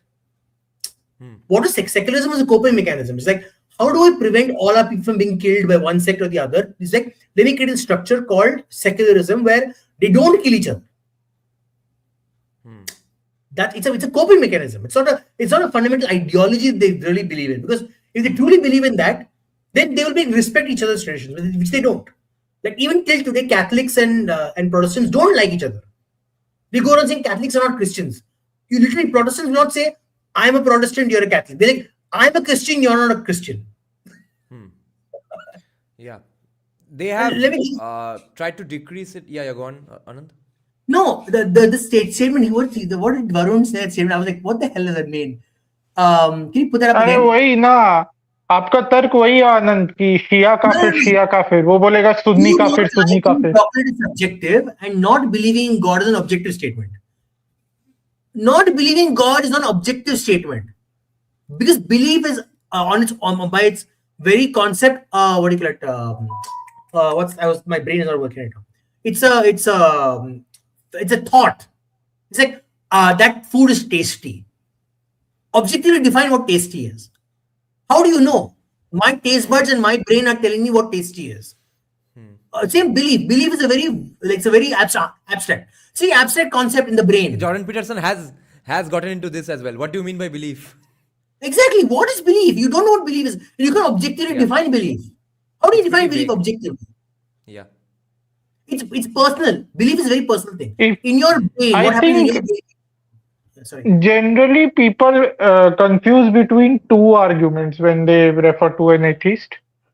One is, I don't believe that God exists or there is God. And the other thing is, God does not exist. Atheists are not saying that God does not exist. They are saying they don't believe in God. Yes. These are very two different arguments. If atheists would have said God does not exist, that is an objective statement which is falsifiable, which is provable, falsifiable. The first statement is not falsifiable because it's about belief. Exactly. That's my point. Even I'm not saying I'm an atheist, because the problem is I don't know what else to define myself as, because the only word in English words that I have available to me is atheist. What am I supposed to do? There's no other word provided to me. You don't understand, right? The lack of vocabulary. Like let's just say I'm an Astika. I believe the Vedas are Pramana, but I can't believe. I'm not able to believe in the abstract concept of God. It's difficult. I'm not able to do it. I've tried. It's not like I've not tried. I'm not able to. Other people are able to. So forget about the Western framework. How would you put yourself in the Indian framework? Is there any philosophy in which you can put yourself? Like I would say, maybe I'm a Vaisheshika. Maybe I'm not studied the thing completely, but I understand that all matter is made up of particles. Like I understand all the scientific things, and that the Vedas are a good pramana of the fact that that is the way they define the universe. To me, it makes a lot of sense. Philosophically, it makes a lot of sense. So I'm able to align myself, not believe in God, because Vaisheshika explicitly says requirement in belief, bhakti is not required. Bhakti is not a requirement of Vaisheshika. It's not. IDGAF has to be I think a philosophical standpoint that a lot of people must agree upon. And that should be a legitimate term. That I don't give a fuck. That's my position. That's what I believe in. I don't let's see. No, but believing/not believing in God is not about feelings. It's because you came to that conclusion either for pragmatic or rational reasons. No. This debate is going to get long. Oh God! Okay. I don't know how to like. I didn't like decide one day. Oh, quit 1.2 plus 3 plus 5 is equal to not believing in God. Like that's not how it comes. You just like it's like how people believe in randomly come to India and have a spiritual experience.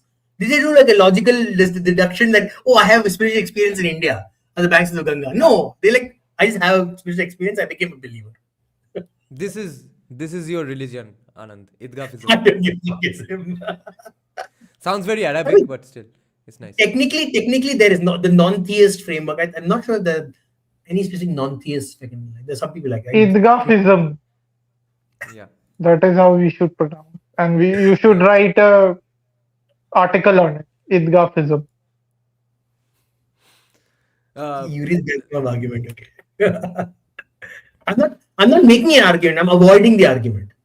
Ash is right. That is an argument. I'm avoiding the argument. Like I'm like doing what BJP does. I'm like question. I'm like I'll walk this side. Plausible deniability. Okay then. Thanks a lot for joining the live stream, guys. Thank you, Anand. Thank you, Abhay. Thanks everyone for the Thank you so much.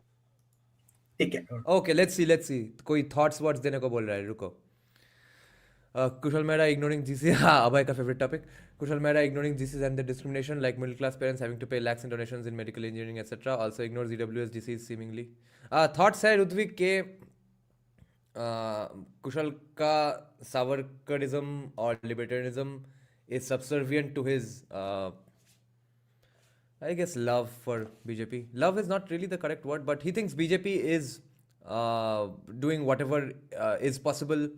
And whatever it will do will somehow end up in the best interests of the country, and BJP is the best hopes to further the best interests of the country. So whatever they are doing, it's okay.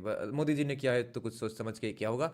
It's a variant of that argument in his mind, and it's rock solid. It's stamped in his brains. It's fixed. That's just it. There's nothing more or less to this. See, this is a very go back to the question, the Kushal Mehra question. It's very simple. Okay. Kushal Mehra has a right to ignore the GC's discrimination. He has a right to do it because the ideology he follows is one of representation to a particular community. Like they have accepted the BJP Savarkar or the BJP type Savarkar thing is accepted that SC/STs have been discriminated forever, and it is our moral duty to provide them. Savarkar में पढ़ा क्या? सावरकर में भोसरी के मुसलमान चुतिया यही पढ़ा सिर्फ सावरकर में.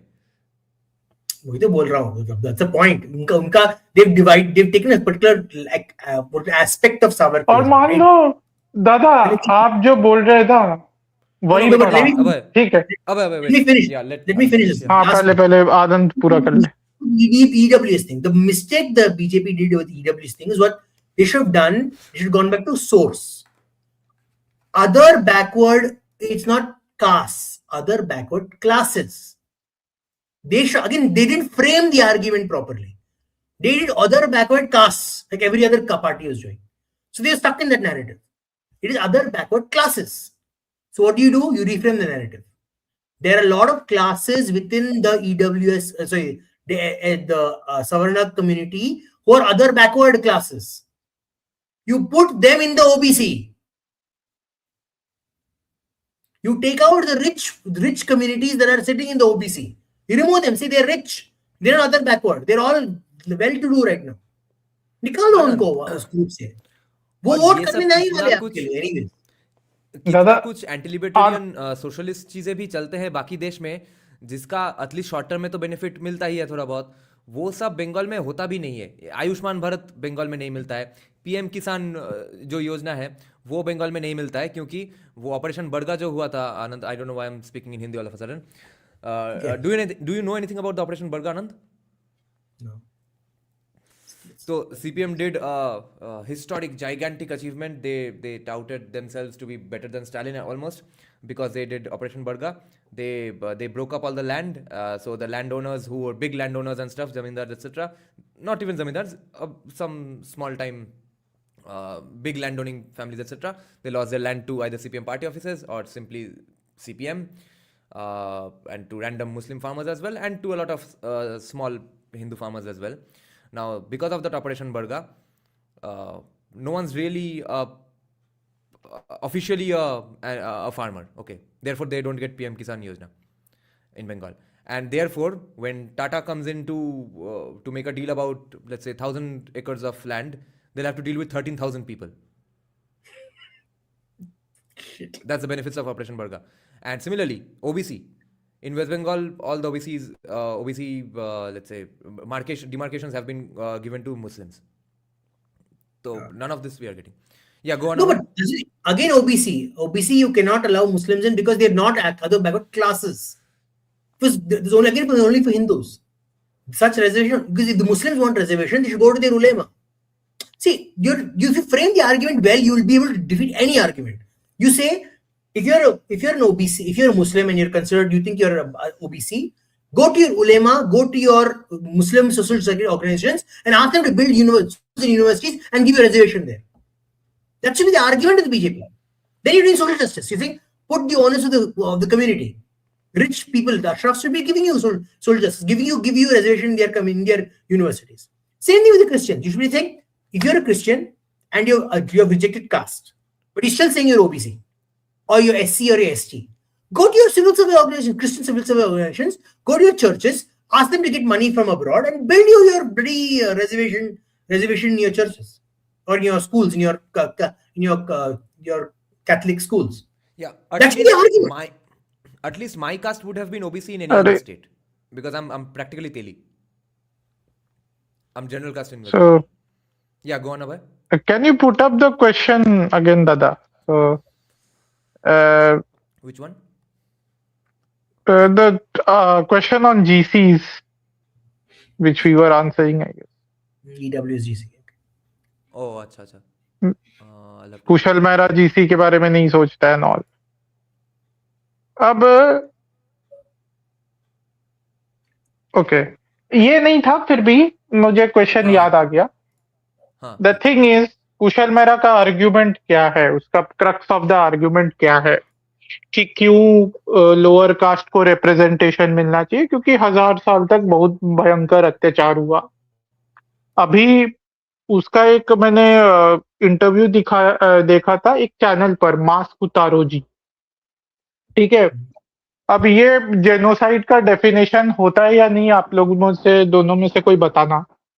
तो जब लोगों ने बोलना शुरू किया कि ये जो पॉलिसीज बन रही है तो जनरल कैटेगरी का जेनोसाइड करने का पॉलिसीज है एक प्रकार से, बिकॉज मेरे विचार से जेनोसाइड केवल मारकाट मचे तब नहीं होता है, आप सिस्टम से हटाने लगे उनको, उनका सिस्टम में घुसना कठिन कर दे, उनका बच्चा पैदा कठिन कर दे, वो भी जेनोसाइड ही होता है एक प्रकार से.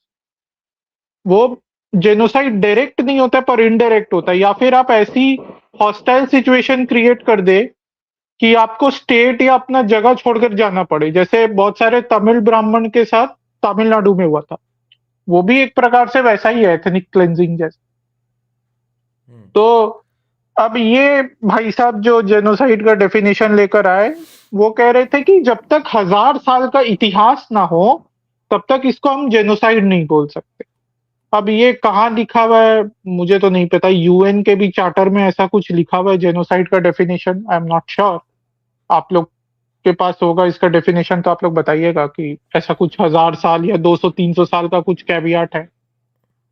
तो पहले बोला 1000 साल, हाँ फिर बोला कि नहीं कम, पहले 1000 साल बोला, फिर 200-300 साल बोला, क्योंकि ब्लैक का भी थोड़ा सा बोलना था उसको। दूसरा उस व्यक्ति ने कहा कि यदि आप जनरल कैटेगरी को जूस से कंपेयर करते तो दैट इज एंटी सेमिटिज्म। तो अब वो उस पर भी, हम पर भी एंटी सेमिटिज्म का आरोप लगाने लग गया। तीसरा उस व्यक्ति ने एक एक बात कही कि मैं, जो लोग ये आंदोलन कर रहे हैं ना जनरल कैटेगरी में से, उनके नेताओं में से बहुत लोगों को जानता हूं जो सेक्सुअल प्रेडेटर्स है। अब भगवान जाने ये बात कहाँ से आई इस चर्चा में, तो ये और वो ये बातें इसको क्यों लेकर कर रहा क्या है। करे? वो बोला हाँ, मेरा how is that माथा relevant? सटकेगा तो मैं सबको उजागर कर दूंगा। पर जो वो हो भी महिलाओं ने सकता है। मुझे मैसेज भेजा, हाँ हाँ वो तो हो भी सकता है और वो करना भी चाहिए। तो उस लीडर्स के लिए तो नहीं नहीं यूजीसी का पॉलिसी नहीं चेंज हो जाएगा।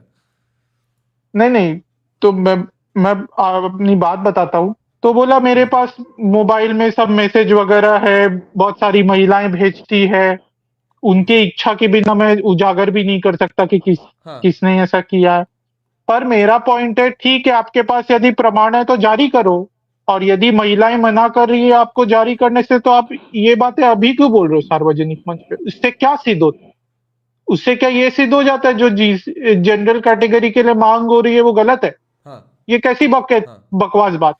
ये तो आप एक पूरे विचारधारागत आंदोलन पर लांछन लगाने के लिए बोल रहे हैं। This is bad faith acting. He is acting in bad faith. It's not like he's yes disagreeing, and on the basis of disagreement he's saying this. This is bad faith, and that is what I hate. जब कोई bad faith में करता है, bad intention। finally तीसरी something बात है, we agree upon. ये ये ये बोलता है कि हिस्टोरिकली ऑप्रेस्ड थे SC/ST। वो ओबीसी रिजर्वेशन का विरोध करता है, तो मैं उसमें नहीं पढ़ता, ठीक है। पर वो ओबीसी रिप्रेजेंटेशन का समर्थन किया है कि बीजेपी ने ओबीसी को अपने पार्टी में डाला है और ज्यादातर उसके लीडर्स ओबीसी है, तो उसकी प्रशंसा उसने की है। पर वो ओबीसी रिजर्वेशन का विरोध करता है, तो उसके लिए मैं कुछ नहीं बोलूंगा। नहीं नहीं वो बोलता है ओबीसी अगर का प्रॉपर कोई आर्ग्यूमेंट नहीं है, SC/ST का, क्योंकि है 1000 साल से रिजर्वेशन का, उसके हिसाब से मैं बोल रहा हूँ। आगे आप बोलिएगा, मैं फिर बात करते हैं। तो SC/ST पर 1000 साल से अत्याचार हुआ है, वो अवर्णस थे, वो समाज से अलग रखे गए, तो उनको रिप्रेजेंटेशन की जरूरत है, ये है वो है। तो हिस्टोरिकल रेपरेशंस वाला आर्ग्यूमेंट। तो मैंने बोला यदि हिस्टोरिकल रेपरेशंस की बात है तो हिंदू लोग भी 1000 साल से अत्याचार हुए है ना, तो हुए है जिजिया ना। का रिपरेशन तो Who will give? जिजिया का रेपरेशन दो, या फिर Who will give? हिंदुओं को अलग ढंग से रेपरेशन दो। आप कौन रिप्रेजेंटेशन देगा? की जरूरत नहीं है हिंदुओं को। मैं कौन बताता हूँ ना देगा? स्टेट कैसे देगा। मैं बताता हूँ स्टेट देगा कैसे देगा। मैं बता रहा हूँ ना। No, state कैसे दे सकता एक है? The minute, person who oppressed you will give you. एक एक मिनट मैं बताता हूँ ना आर्ग्यूमेंट कैसे देना चाहिए कास्ट बेस्ड रिजर्वेशंस के अगेंस्ट। ये मैं सिखा रहा हूँ यहाँ पे बैठकर लोगों को, तो थोड़ा सुनिए बाबा जी की बात। तो मैं बोलता हूँ कि ठीक है, आप रिप्रेजेंटेशन की जरूरत नहीं है हिंदुओं को, क्योंकि हिंदुओं का रिप्रेजेंटेशन है। पर हमारा जो कल्चरल डिप्लीशन हुआ है उसके लिए आपको रेपरेशंस देना पड़ेगा। कैसे? हम जो मंदिर बनाएंगे वो मंदिर के मटेरियल्स में और लैंड में हमें पूरा सब्सिडी मिलेगा। जो भी हम इंस्टीट्यूशंस बनाएंगे, एजुकेशनल, कल्चरल, कोई भी एजुकेशनल कल्चरल, या हमारा कोई यूनिवर्सिटी होगा, उसमें हमें सब में सब्सिडीज मिलेगा और हम जो अपने इंस्टीट्यूशंस रन करेंगे उसके लिए गवर्नमेंट का फंडिंग भी मिलेगा, plus we will have autonomy, क्योंकि आप 1000 साल का रेपरेशन कर रहे हैं, क्योंकि we have lost our culture due to destruction of our temples and education institutions like Nalanda. फिर जो हिंदू कन्वर्ट हुए थे एब्राहमिक रिलीजन्स में, वो एब्राहमिक रिलीजन से कोई भी हिंदू फोल्ड में आता है। जब मैं हिंदू कह रहा हूं, यहाँ पर बुद्धिस्ट, सिख, जैन भी आते हैं, और जो 6 आस्तिक दर्शन, और मैं बोलता हूँ चारवाक भी आता है। ठीक है, कोई भी एब्राहमिक रिलीजन से इससे किसी भी रिलीजन में कन्वर्ट होता है, उनको कुछ ना कुछ प्रोटेक्शन मिलेगा, सब्सिडी मिलेगा, या कोई गवर्नमेंट स्कीम का लाभ मिलेगा, because they are reviving the culture. क्या आप ये करने से सहमत होंगे? यदि नहीं होंगे तो कास्ट रेपरेशंस की बात बंद करो। और फरहान अख्तर के अगले मूवी में मैं बैकग्राउंड स्कोर करूंगा, वो होगा असली रिपरेशन। एकदम। ओबीसी अगर ओबीसी रिजर्वेशंस के खिलाफ है कुशल, while he is in favor of SC/ST reservation, that also does not work logically, because ठीक है 5000 साल से पानी पीने नहीं दिया, मगर ओबीसीज गरीब हुए किस लिए? अगर कुछ भी मार्क्सिस्ट आर्ग्यूमेंट ही लेना है तो ओबीसीज को भी दबाया गया, एक्सप्लॉयटेशन हुआ कैपिटलिज्म से, इसलिए बेचारे गरीब बन गए, तो रिप्रेजेंटेशन तो उनका भी अनफेयरली ही घट गया, तो अब इसीलिए उनको भी रिजर्वेशन चाहिए। नहीं, by the way, someone was saying that Teli would be OBC B in West Bengal. The problem is that in order to get an OBC certificate today, I would need someone in my family to be OBC, which nobody is. Nobody has a certificate. There's a problem. OBCs के लिए जो argument दिया गया था, मैं बता देता हूँ। मेन आर्ग्यूमेंट ओबीसीज के लिए है कि they are socially and educationally backward. ठीक है, किसी ने तो उनका डिस्क्रिमिनेशन का आर्ग्यूमेंट दिया ही नहीं गया था। पहली बात तो उनका आर्ग्यूमेंट ये दिया गया था कि उनका ये आर्ग्यूमेंट दिया था कि सोशली और एजुकेशनली बैकवर्ड है ये group.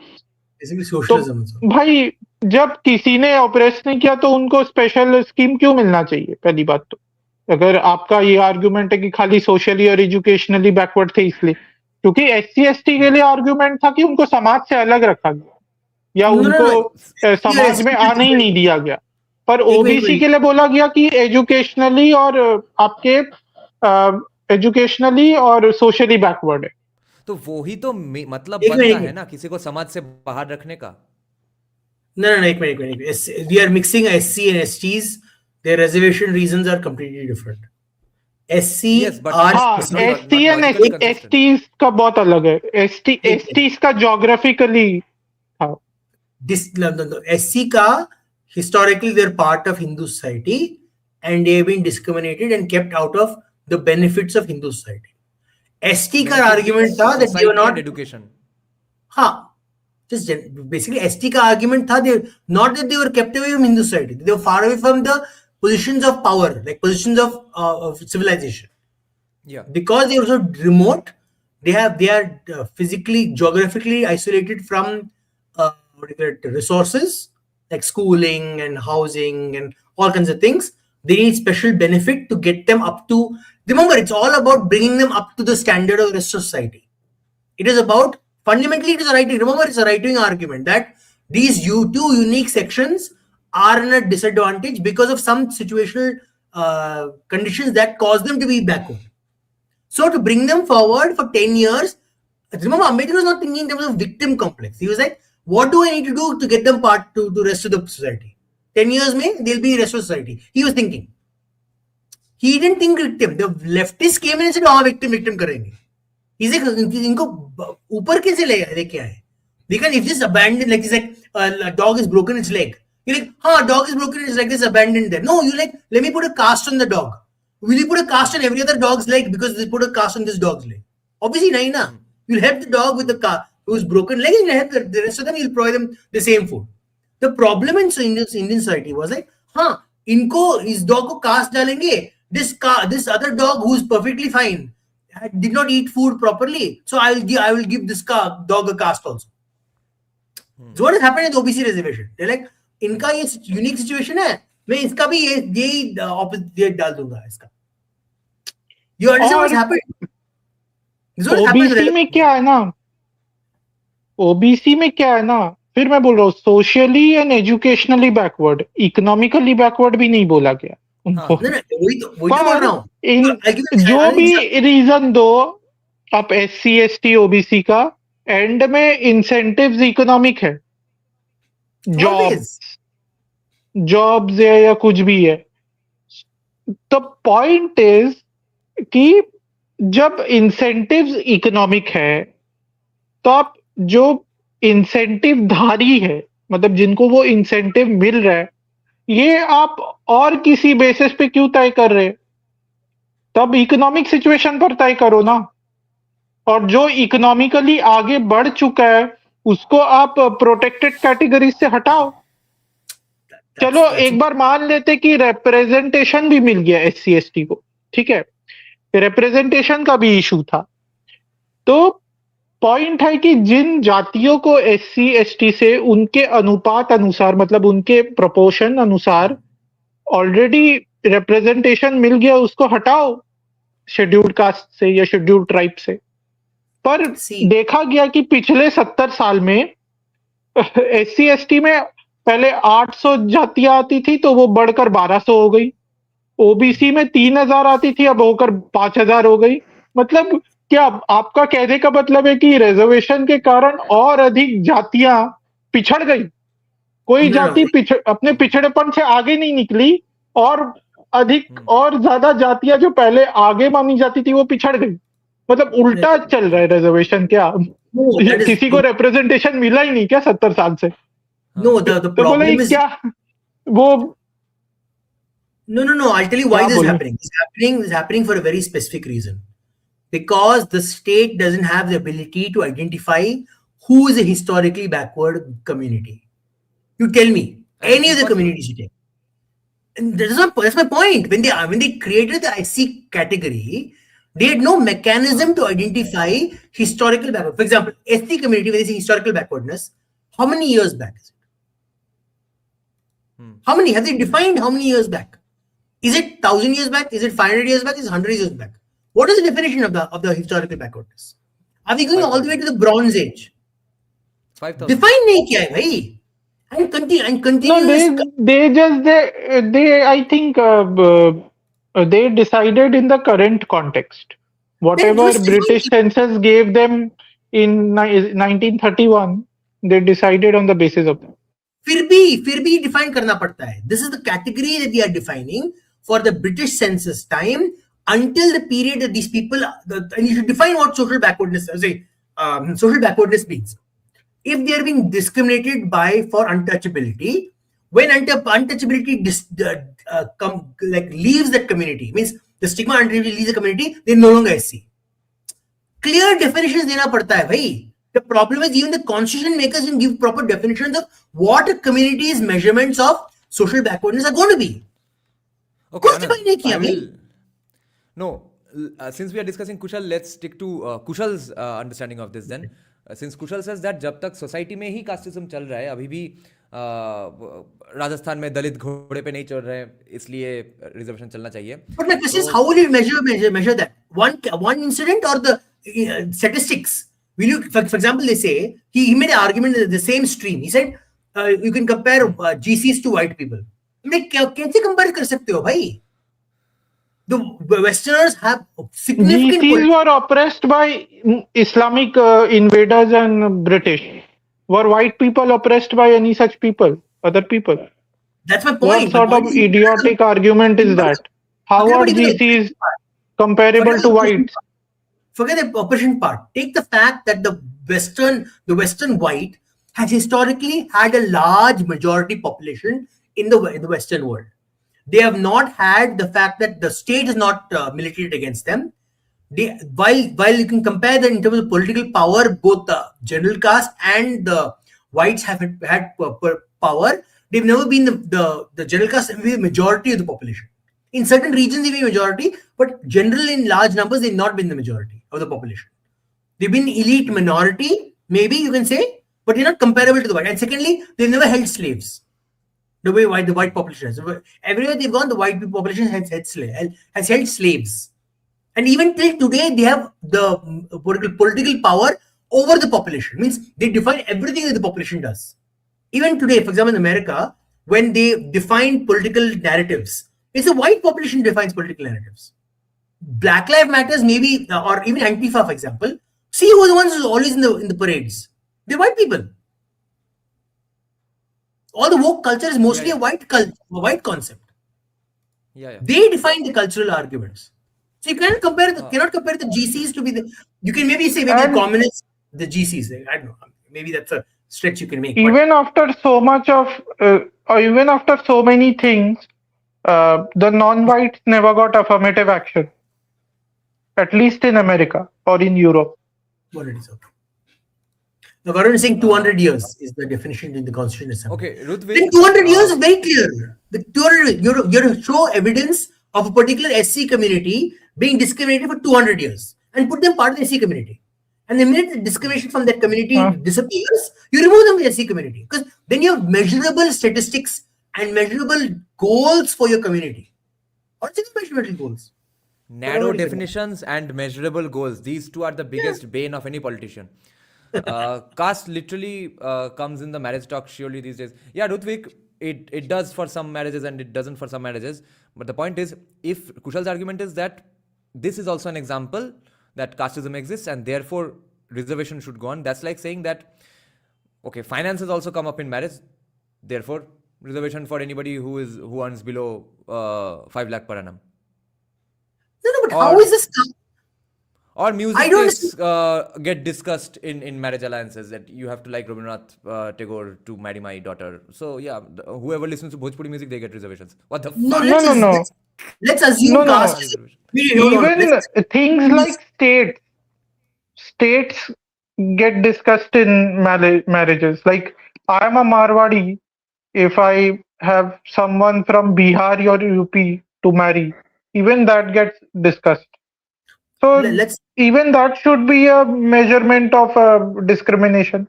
That should be a category of discrimination. Unless that discrimination goes away, we shall give representation to Marwadis or Biharis in some places. What kind of an argument is this? No, this is never ending. No, I don't accept the marriage argument ever because it goes against the fundamental right of your bodily autonomy. And that is a personal choice, for God's sake. No, wait, hold on. Before you go to personal choice, it's a concept of bodily autonomy. If you are a person who believes in a fundamental right to yourself. You are missing Kushal's point here. He's saying that yes, it is fundamentally about their consent and their bodily autonomy as well, but it is there. Since it reeks of casteism, therefore it's evidence of casteism. Therefore reservations भी कर लेते हैं. No, it's not an argument. Choice ही है, मगर casteist choice है.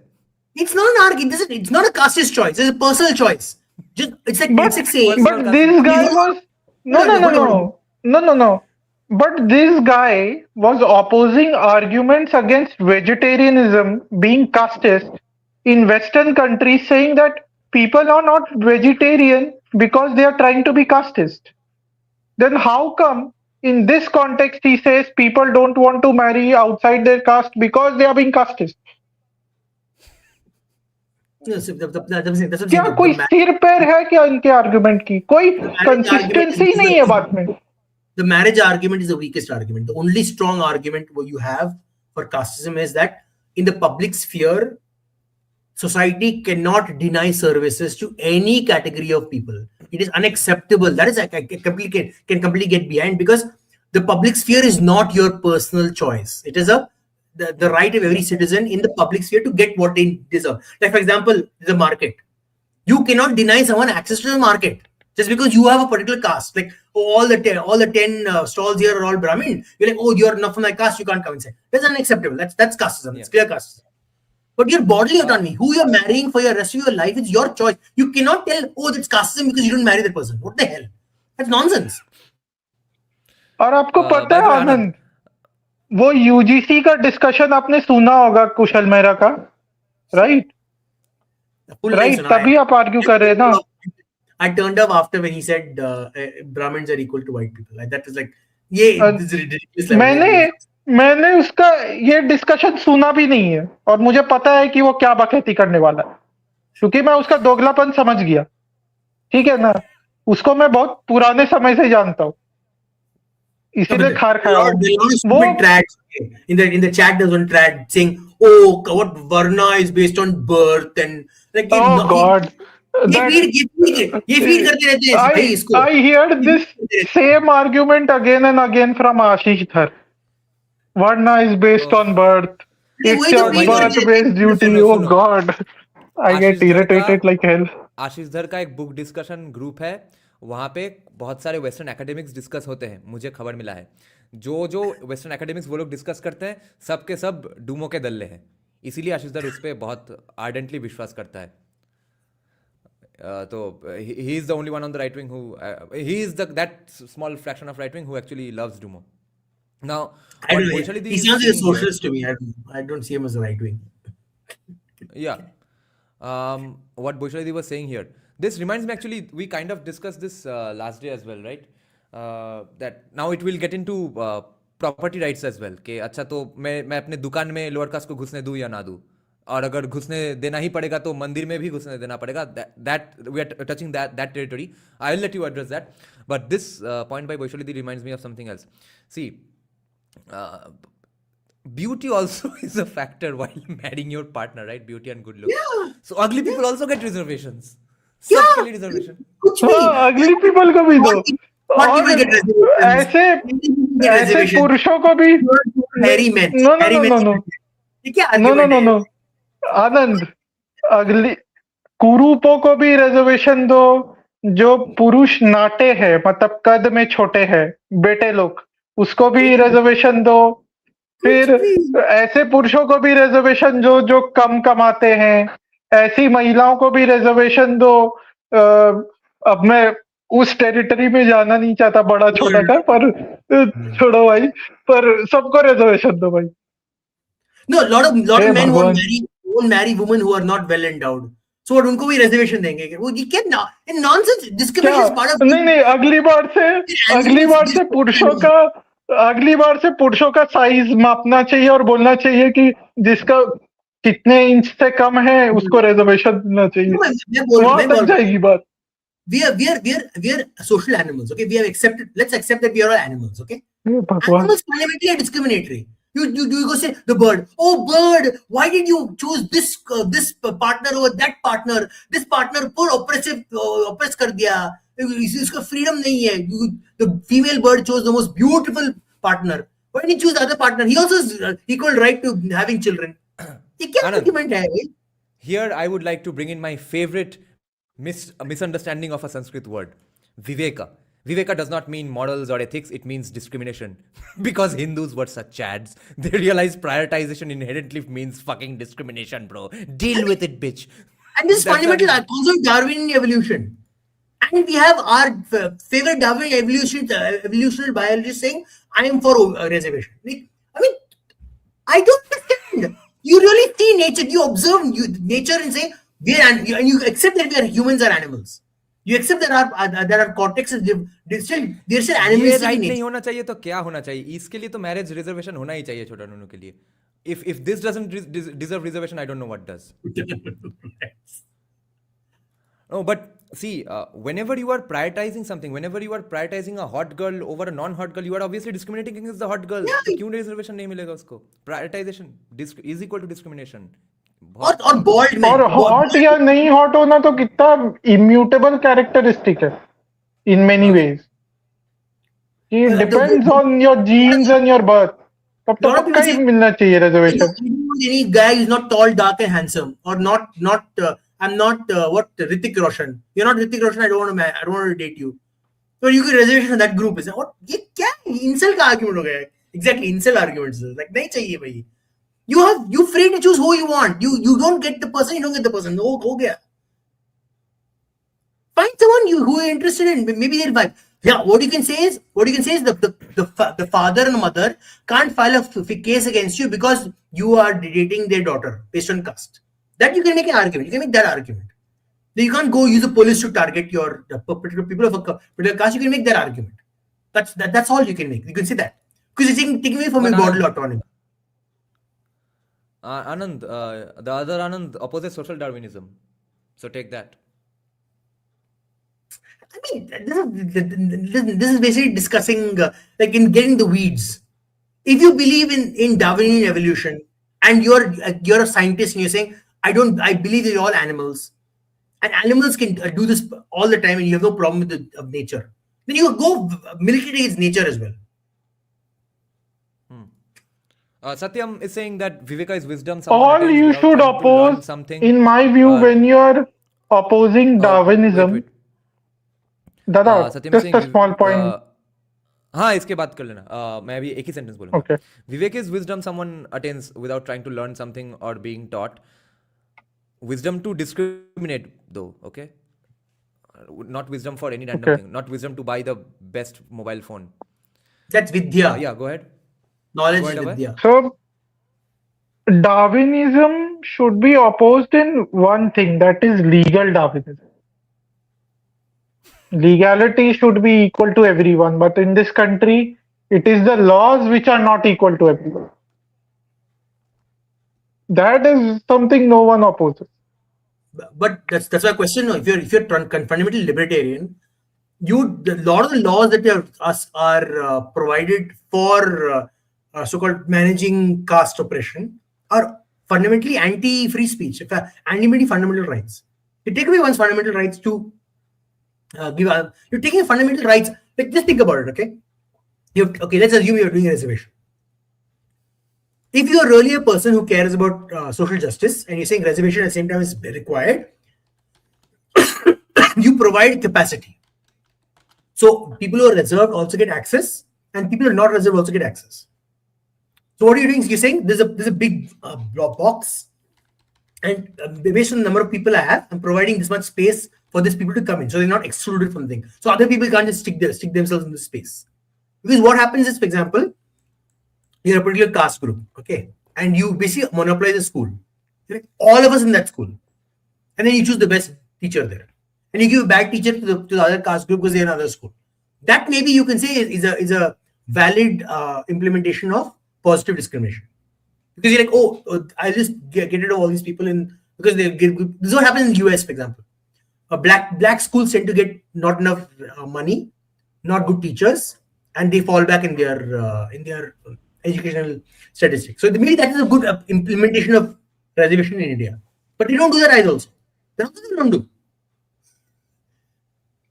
So, another point that there is this channel HyperQuest who made another point saying that because many SC/STs and OBCs get into colleges with lower cutoffs. So what happens is they get into prestigious institutions which they are not ready for, right? Because they got in those institutions with lower cutoffs, and because they are not ready for that institution or prestigious institution, they are not able to cope up and they drop out. They feel very inferior, like they are not good enough and all. So he gave an idea. He said instead of providing reservation in cutoffs, that is reducing the cutoffs for SC/STs, OBCs, he said increase the number of attempts for them, give them more time to prepare, right? More time to train themselves, more opportunities to train themselves instead of reducing their cutoff. कुशल ने बोला ये नहीं ये एक HyperQuest नामक channel है, वो ये उन्होंने ये आर्ग्यू HyperQuest का कोई नहीं सुनेगा, क्योंकि की आर्ग्यूमेंट बहुत कमियों का यही है कि भाई वो ट्यूशन्स वगैरह अफोर्ड नहीं कर सकते हैं, इसलिए रिजर्वेशन ही दे दो.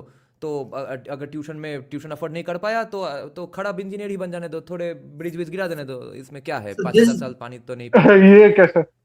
This is where Singapore created a genius system. Okay, so in Singapore they had similar problems for a long time, where people with lower income and parents are busy working all day, they can't be busy helping kids study and stuff. So I said the social discrimination is not there, but the children's situation in learning and improving scores is the same.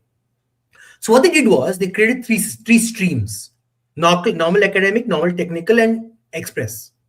So what they did is they took the students who are really who were able to keep up with the high pace of studies in the express stream. Then other students who are not very strong in their academics in the normal academic, and finally the kids who are not really bad, doing very badly in the normal technical. Since starting, when they started off primary school, whatever, whenever they start off. So imagine you're in a normal technical, okay? You're not able to cope up. As the child starts improving his scores with good education, it's able to transition from normal technical to normal academic. So as it starts getting better scores, it transitions upwards through merit. So basically, once it's able to keep up, it goes to the next one. Once it's able to keep up again, it's going to the next one. So at some point, you're able to aspire to the express stream, but you're at the right pace, right? Same way. So imagine at the end of your schooling of 10 years or after 11th standard, you're able to say, I don't want to go to a junior college. Junior college is one thing, and then there's polytechnic, and there's an ITE. Again, similar concept.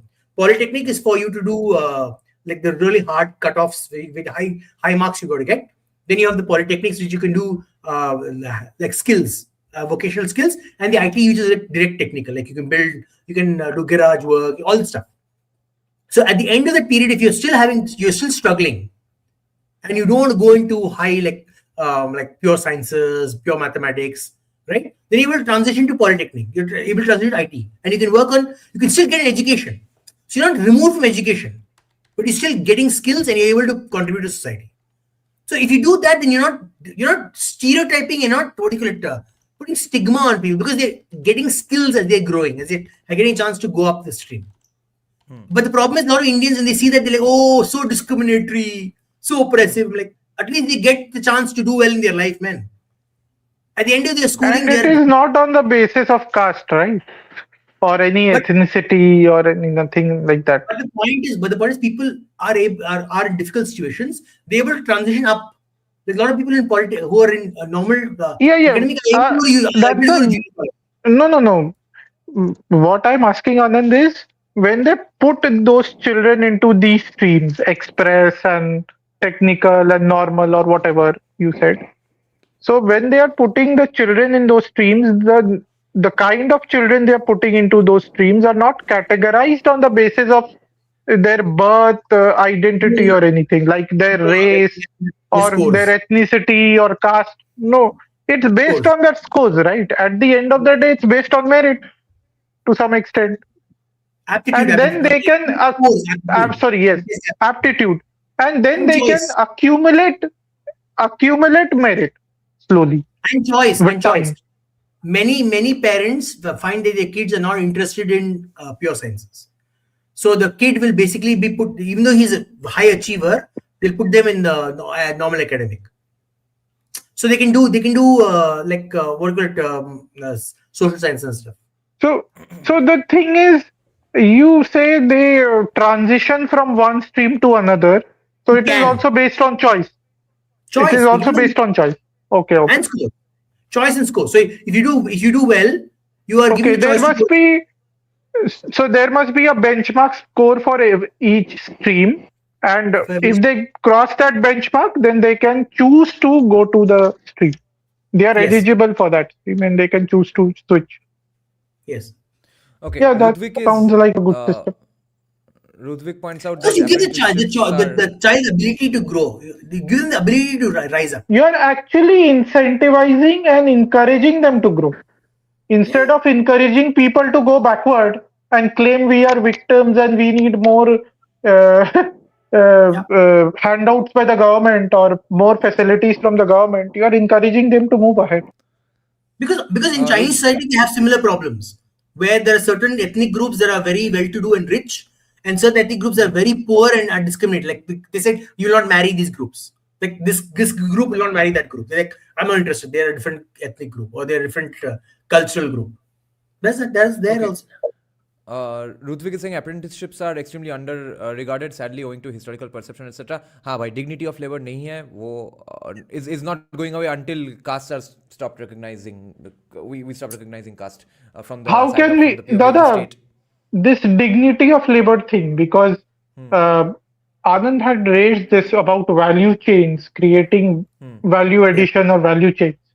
It is very much connected to that. What is dignity of labor? When a certain profession helps you. Let's say there is birth-based profession. Okay. Now that profession is considered to be inferior because it doesn't yield as much. Generally, there are some exceptions like animal tanning or leather tanning, which are considered impure or pollute. It's connected to pollution. I'm not talking about those professions for now. I'm only talking about professions which are considered as inferior by the virtue of them yielding some profits. So जैसे मैं बोल देता हूँ, जो जूता को सीते हैं मोची वगैरह, जूता सीते, जूता पॉलिश करते हैं.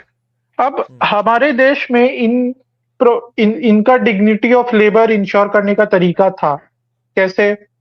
यदि आपने फालतू का रेड टेपिंग नहीं किया होता, आपने एमएसएमई को या बिजनेस को स्केल अप करने पर इतनी सारी बाधाएं नहीं लगाई होती, तो इन कम्युनिटीज में जिनमें जूता को सीना या जूता को पॉलिश करना प्रोफेशन था, इनमें से कुछ लोग ऐसे निकलते जो लोग कुछ डिस्कवर करते कि क्या फॉर्मूला बनाने से जूता और चमकता है, या किन मेथड से जूता को सीने से जूता और टिका रहता है, या कैसे जूता बनाओगे तो जूता लंबा चलेगा.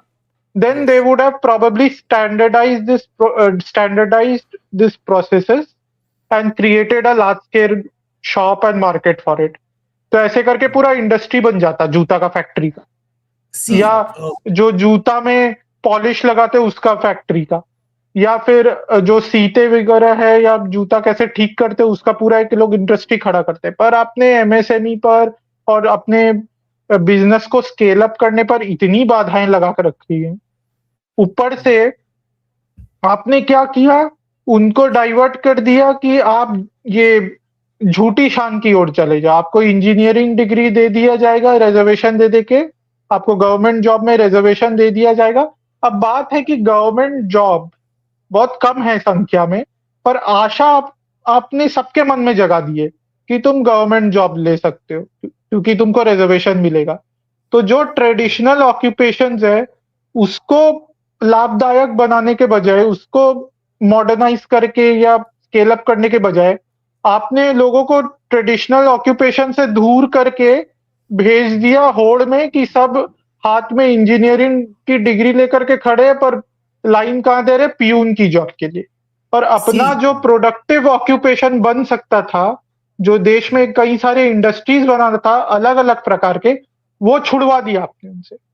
अब वो ऑक्यूपेशंस कैप्चर कौन कर रहे? इमिग्रेंट्स, जो घुस रहे बांग्लादेश से. I get that, but there's a reason why this thing problem, this had a problem, because you didn't bring merit into traditional occupations. So imagine you had a knowledge, wealth, worth of traditional occupations. Okay, when you got independence, if the government had thought, okay, then had said all traditional occupations should be made into internship type traditional occupations. So, for example, I'm a very good tanner. I do a good job at tanning. I can have my child become a tanner. It's my choice, right? I can trade him, but I also have to open it up to internships. Means people should be able to get internship under me. I have to open it. I have to avail the society with the option of being a tanner, and any jati can join me. My son can be a tanner as well, but I have to open it up to everyone. So I will be able to train. No. I'm not saying don't open to anyone. Sorry? I'm saying, wait, let me get this straight. मैं ये नहीं कह रहा हूँ कि नहीं भाई tenor occupation केवल टैनिंग जाति करेगी. नहीं, किसी को भी करना कर सकते हैं. I'm not saying you're saying that. Hold on. I'm not saying you're saying that. I'm saying we made the mistake of going to the reservation route. We should have said every single knowledge system we have is allowed for apprenticeships. So you open it up to every community. So for tomorrow, for example, you're a person who did furniture, very high quality furniture. Why do the high quality furniture die out? Because only the jatis that did the furniture were doing the furniture. They didn't open up the apprenticeships. Imagine if that particular furniture, high quality, is able to sell that furniture to someone else, and people saw the value in that job, and they applied the apprenticeship. They could actually create more of that thing. Same with sculpture. Why sculptures are like a dying art form? Because very few people continue to, their children Because it didn't was follow. fixed to a jati. It was fixed to Exactly. a jati. That's the Exactly. problem. And also, those people from those jatis were told you can get good government jobs, so they started moving away from the profession. And also, these professions were not scaled up so that it could become profitable. So people started moving away from those professions. You're also scaled up That is because of also a case. capacity. Scale also capacity, because some things can't be high capacity. Means if you're a sculptor, only you and your son is doing sculpturing, and there are No, no. 1,000 orders. The point is, at in the beginning, only you would have done the sculpture manually, but I'm pretty sure from that same group, some people would have come out and create a more standardized process of producing 100 sculptures of the same type, like scaling up the business, like created a machine or a process which would carve the stone in the same way, and No, that but would have become a mass production unit. that requires fresh ideas. See, other problem with one problem with Jatis also is this. Okay, That the process is seen that as would have sacrifice. Remove no, no, no, one no. problem, That one problem with guilds and such type things, that process is seen as sacrosanct. New ideas don't come in. People are like, oh, how can you change the process? Our traditional knowledge will get disappeared. I So think you need fresh I ideas. think I think that would have happened anyway. No one could have stopped fresh ideas anyway. Some people will oppose all the time, but it will eventually happen. And the thing about apprenticeships that you said, Anand, the thing is, even if you didn't do apprenticeship thing, the thing is, as your business became more lucrative, let's say furniture business, uh, other people would want to come into it. Okay, let's say if you're doing some great keeping also in the beginning, later what will happen is that from your jati also some people would want to go into some other sector, so you would Yeah. need some employee. It would have naturally and organically evolved into a mixture, Yes. and the jati thing would have also gone away. Plus you would Yes. have elevated the dignity of labor as well by encouraging people to stay in their traditional occupations and evolve those traditional occupations into something productive instead of And forcing them to move away from their traditional occupations and letting others like immigrants capture those traditional occupations. And remember one very important part. When the British came to India, they pushed a lot of people from traditional occupations into farming. That's why we have so many tiny farms in India, because en masse, large numbers of people went from traditional occupations into farming with no skills. They were with no skills. They literally had Because no skills, straight to farming farming. farming was incentivized and made lucrative through so many No, it's not subsidies. lucrative. It is not lucrative. It's extreme. That's why I think so many famines we had. Because large number of people are coming into farming with no ability to produce large amounts of food for the population, plus for the British who are demanding large amounts of taxes. You Okay, understand? you're talking about British era. You're talking about Also British British era. era only, because that's when it really the British era destroyed our self-sufficiency. This caste issue became so bad during the British era because of this, because they I'm pushed largely away from their own traditional. Because you understand, when you have a lot of money, if you're able to make money of your own industry, at some level you have some sort of social security, and your respect for your profession remains high. But the minute your respect your traditional occupation goes away and you're all farmers, then your jati, your identity, your unique hierarchical identity becomes even more important. So that's all you can live by. Think about it. In terms of your incentive structure, it very makes a lot of sense. Yeah, to this is be the last point honest. we'll take. Uh, Okay. yeah, हाँ, अब next दिन के लिए बचा के रखो. Hereditary occupation system has some benefits now, like people will be learning that occupation since child as opposed to you starting at 25 and so on. Varun, सिर्फ एक word का गलती है. Hereditary occupation में घुसना बढ़िया है. ए आर रहमान अगर किसी धोबी के घर में पैदा होता तो I don't think he would have been that good a musician. His father was a very established arranger. On the other hand Sunil Gavaskar के बेटे ने क्या उखाड़ लिया. So the only thing you have gotten wrong is hereditary occupation system मतलब ही rigidification and some sort of codification, जहां से ही लौड़े लगाने का सारे प्रोसीडियर्स चालू हो जाएंगे. हेरिडिटरी ऑक्यूपेशन में अगर खुद के इंसेंटिव से खुद के मर्जी से घुसना है घुसो, नहीं घुसना है नहीं घुसो, वो ही अल्टीमेट है, वो चॉइस. अच्छा, एक स्पॉइलर है मेरे डॉक्यूमेंट्री से कि I asked BD manufacturer ladies, a bunch of BD manufacturer ladies that I interviewed. I unfortunately couldn't keep that part in the edit because they said other so many fascinating things that I had to cut out this part. But I asked that same question to another potato farmer as well. That do you want your next generation to get into this? So far, he has been hereditarily a potato farmer, and he's from the ST background. So he's a his father, his grandfather, all of them were potato farmers. And the BD manufacturers as well, those ladies, their mothers, their grandmothers were also BD manufacturers, even when they were housewives. So I asked both of them, that group and the BD and the potato farmer, that do you want your children to get into this? They said, no, absolutely not. But we will have to get them into this profession because there's no other option. Oh. There's nothing else to do. Do you know how long? We don't want to keep caste hereditary, but we will have to keep it hereditary. You take. Do you know, these Dada? bloody Do you know, Okay, Dada, but- what would have helped these people in such a situation? Those farm bills, which allowed contract farming. Of course. These you want to potatoes could have been sold to private corporates or food processing industries who could have made chips out of those potatoes and added Yes. value to their produce, and these people would have got much more money than what they get by selling potatoes to your middlemen. Forget about potatoes. They could have grown bloody avocados. They could have grown any plant, high value plant they could have grown. With contract manufacturing, you literally have to talk to the companies who are selling the product, telling you this is what we need, this is what the market needs. Please grow these things.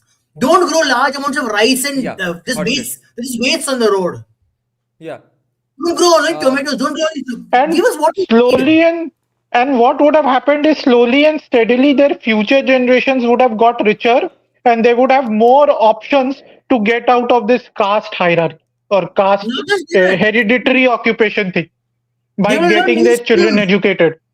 They want to learn new skills. They want to be growing only potatoes. Like when you grow potatoes, you only know how to grow Yeah. potatoes. They You would think have had access to better things. Yeah.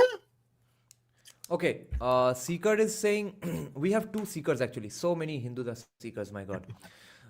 So Seeker is saying that Rohan Gavaskar did decent TR at domestic level. भाई उतना decent होने के लिए सुनील गावस्कर का बेटा नहीं बनना पड़ता है. और most of his record was in that weird, that six-a-side matches, etc. He did not even play proper Indian domestic first-class cricket for too long, right? The moment he got into the Indian team and then got rejected from the Indian team, he kept playing all the horseshit 5-over games, six-a-side games, etc. in China and all. Who's Ranveer Singh's father? I don't know. Who's Ranveer Singh's father? No one. You don't know, right? But who are the kids? Who are the Kapoor kids? Does any of them act properly? Just compare that. Literally, Ranveer Singh versus all the Kapoor kids. Varun, तुम्हारा question तो आशीष दर तो वो तो एक तुमने तो मुझे react करने को बोला, वो तो क्वेश्चन नहीं है exactly. Have you all seen this video so that you all can take this question of Varun. Ashish Dhar discussed a book called tyranny of merit. I don't watch हो जाता है लोगों पर. I don't watch Ashidhar. Best I don't watch Ashidhar. I don't watch Ashidhar. Best Both engineer sides का you है, don't like. Best scientist, best doctor का है. कितना टिरानी हो रहा है जिन लोगों का अपना भाई बहन डॉक्टरी में घुसना चाहता है मगर नहीं घुस पा रहा है. नहीं तो, हाँ बोलो. जिनको मेरिट टिरनी लगता है ना उनको -40 वाले डॉक्टर के पास भेज दो. बोलो कि अपने बच्चों को ऐसे डॉक्टर से इलाज करवाए जो -40 लाकर घुस रहे. किसी का भी, कोई भी जात का हो, ब्राह्मण हो चाहे SC ST हो चाहे OBC हो, बात पर्टिकुलर जात की नहीं है. -40 वाले लोगों के पास भेजो, बोलो कि अपना बच्चा का इलाज इससे कराए क्योंकि पिछला जन्म में उसका कर्म अच्छा था इसीलिए वो ब्राह्मण बन के जन्मा, तो उसके अच्छे कर्म तुम्हारे बच्चे को भी लगेंगे चाहे उसके मार्क्स या उसका मेरिट जितना भी. I'll tell you one thing. फालतू आर्गुमेंट देने वालों का ऐसे ही बोलो. I will tell you one thing. People like Vivek Shrivastava, that bloody communist who comes on TV, is a reason why I will say the upper caste can never claim victimization, because they birth such stupid morons, and that guy has a balls to go say, I'm a Brahmin, I'm oppressor, I'm the oppressor. But I mean, okay, and there's a bunch of other Ojas. I know one Oja also. He another one, that big moron, like, literally Stupid people who go around claiming there's a Jha. What Jha is that from Bihar? Just because you're a Jha doesn't mean you're smart. Okay, I'm sorry. ये caste वाला nonsense stop. Just merit means if you're whatever caste you are, whatever jati you are, you bloody have a smart brain to say that you're smart, not because of your last name. Doesn't this argument of dignity in profession tie into the Criminal Tribes Act of 1871 and essentially outlawing castes, communities, etc. Macaulay within Varna parental fear to doubt? No, वो RJD वाला Jha. I didn't get the question, but can you put the question up again? Yeah. वो जो criminal tribes act था जिससे कि random वो ठग वग वगैरह तो यही से उठा था आई गेस. देखिए, मैं जो बोल रहा हूँ ना, जो डिग्निटी ऑफ क्या बोलते हैं profession, labour on the basis of hereditary profession, भाई वो सोसाइटल लेवल पे, लीगल लेवल पे नहीं है कि आप पूरे कास्ट को क्रिमिनल बना दे. कोई भी ऐसा कुछ करेगा जो क्रिमिनल है, भले ही वो उनका हेरिडिटरी प्रोफेशन हो, एट इंडिविजुअली आप पनिश कीजिए उसको. ये मत कीजिए कि कोई यदि उस ट्राइब में बच्चा भी, नवजात बच्चा भी है, वो भी अपराधी है, वो मत कीजिए. पर हाँ, कोई अपराध कर रहा है, भले ही वो हेरिडिटरी प्रोफेशन के कारण कर रहा है, वो अपराध सीधी उस व्यक्ति को दंड दीजिए. Laws should be always individualistic. I mean, ये क्या है श्रीवास्तव का? I don't care. That's my point. I don't care what your last name is. If you are a stupid person, you're a stupid person. That's what true merit is. यही तो problem है, हम merit नहीं देखते. अब अगर general caste को merit देखना है, then you have to live by the merit, भाई. If there's a stupid person among your community, call them and say you're stupid. His last name है तो just I'll kiss your ass. ये नहीं होता. अरे नहीं आनंद, वो करोगे तो तब तो बाकी अड़बन देहाती आ जाएंगे बोलने को. Are we Hindu so weak? Look at the Muslim, they are so united. Why can't you unite on the basis of your surname भोसरी वाला? अरे they also call each other names if they are stupid. It's not like they don't. Aditya is saying you don't think society ki I'm getting my banana at rupees 10 instead of 20 rupees, so capitalism is good. Yes, it is good. अरे ऐसे नहीं जज करते हैं किसी system को. सारे stake holders को कंसिडर करो भाई, सप्लायर्स को भी देखो. हाँ, तो सप्लायर कौन सा कैपिटलिज्म में अच्छा नहीं है? मजा नहीं चल रहा है उसका कैपिटलिज्म में. Don't care about stakeholders. वो बिचौलियों का भी देखो भाई. वो बिचौलिए जो अपने ठेंगे के नीचे दबा करके रखते हैं ना किसानों को, और बोलते हैं कि इतने कम में दो, नहीं तो हम तुम्हारा नहीं लेंगे और तुम किसी और के पास भी बेचने नहीं जा सकते. उनका भी ध्यान रखो. वो भी मैंने पूछा.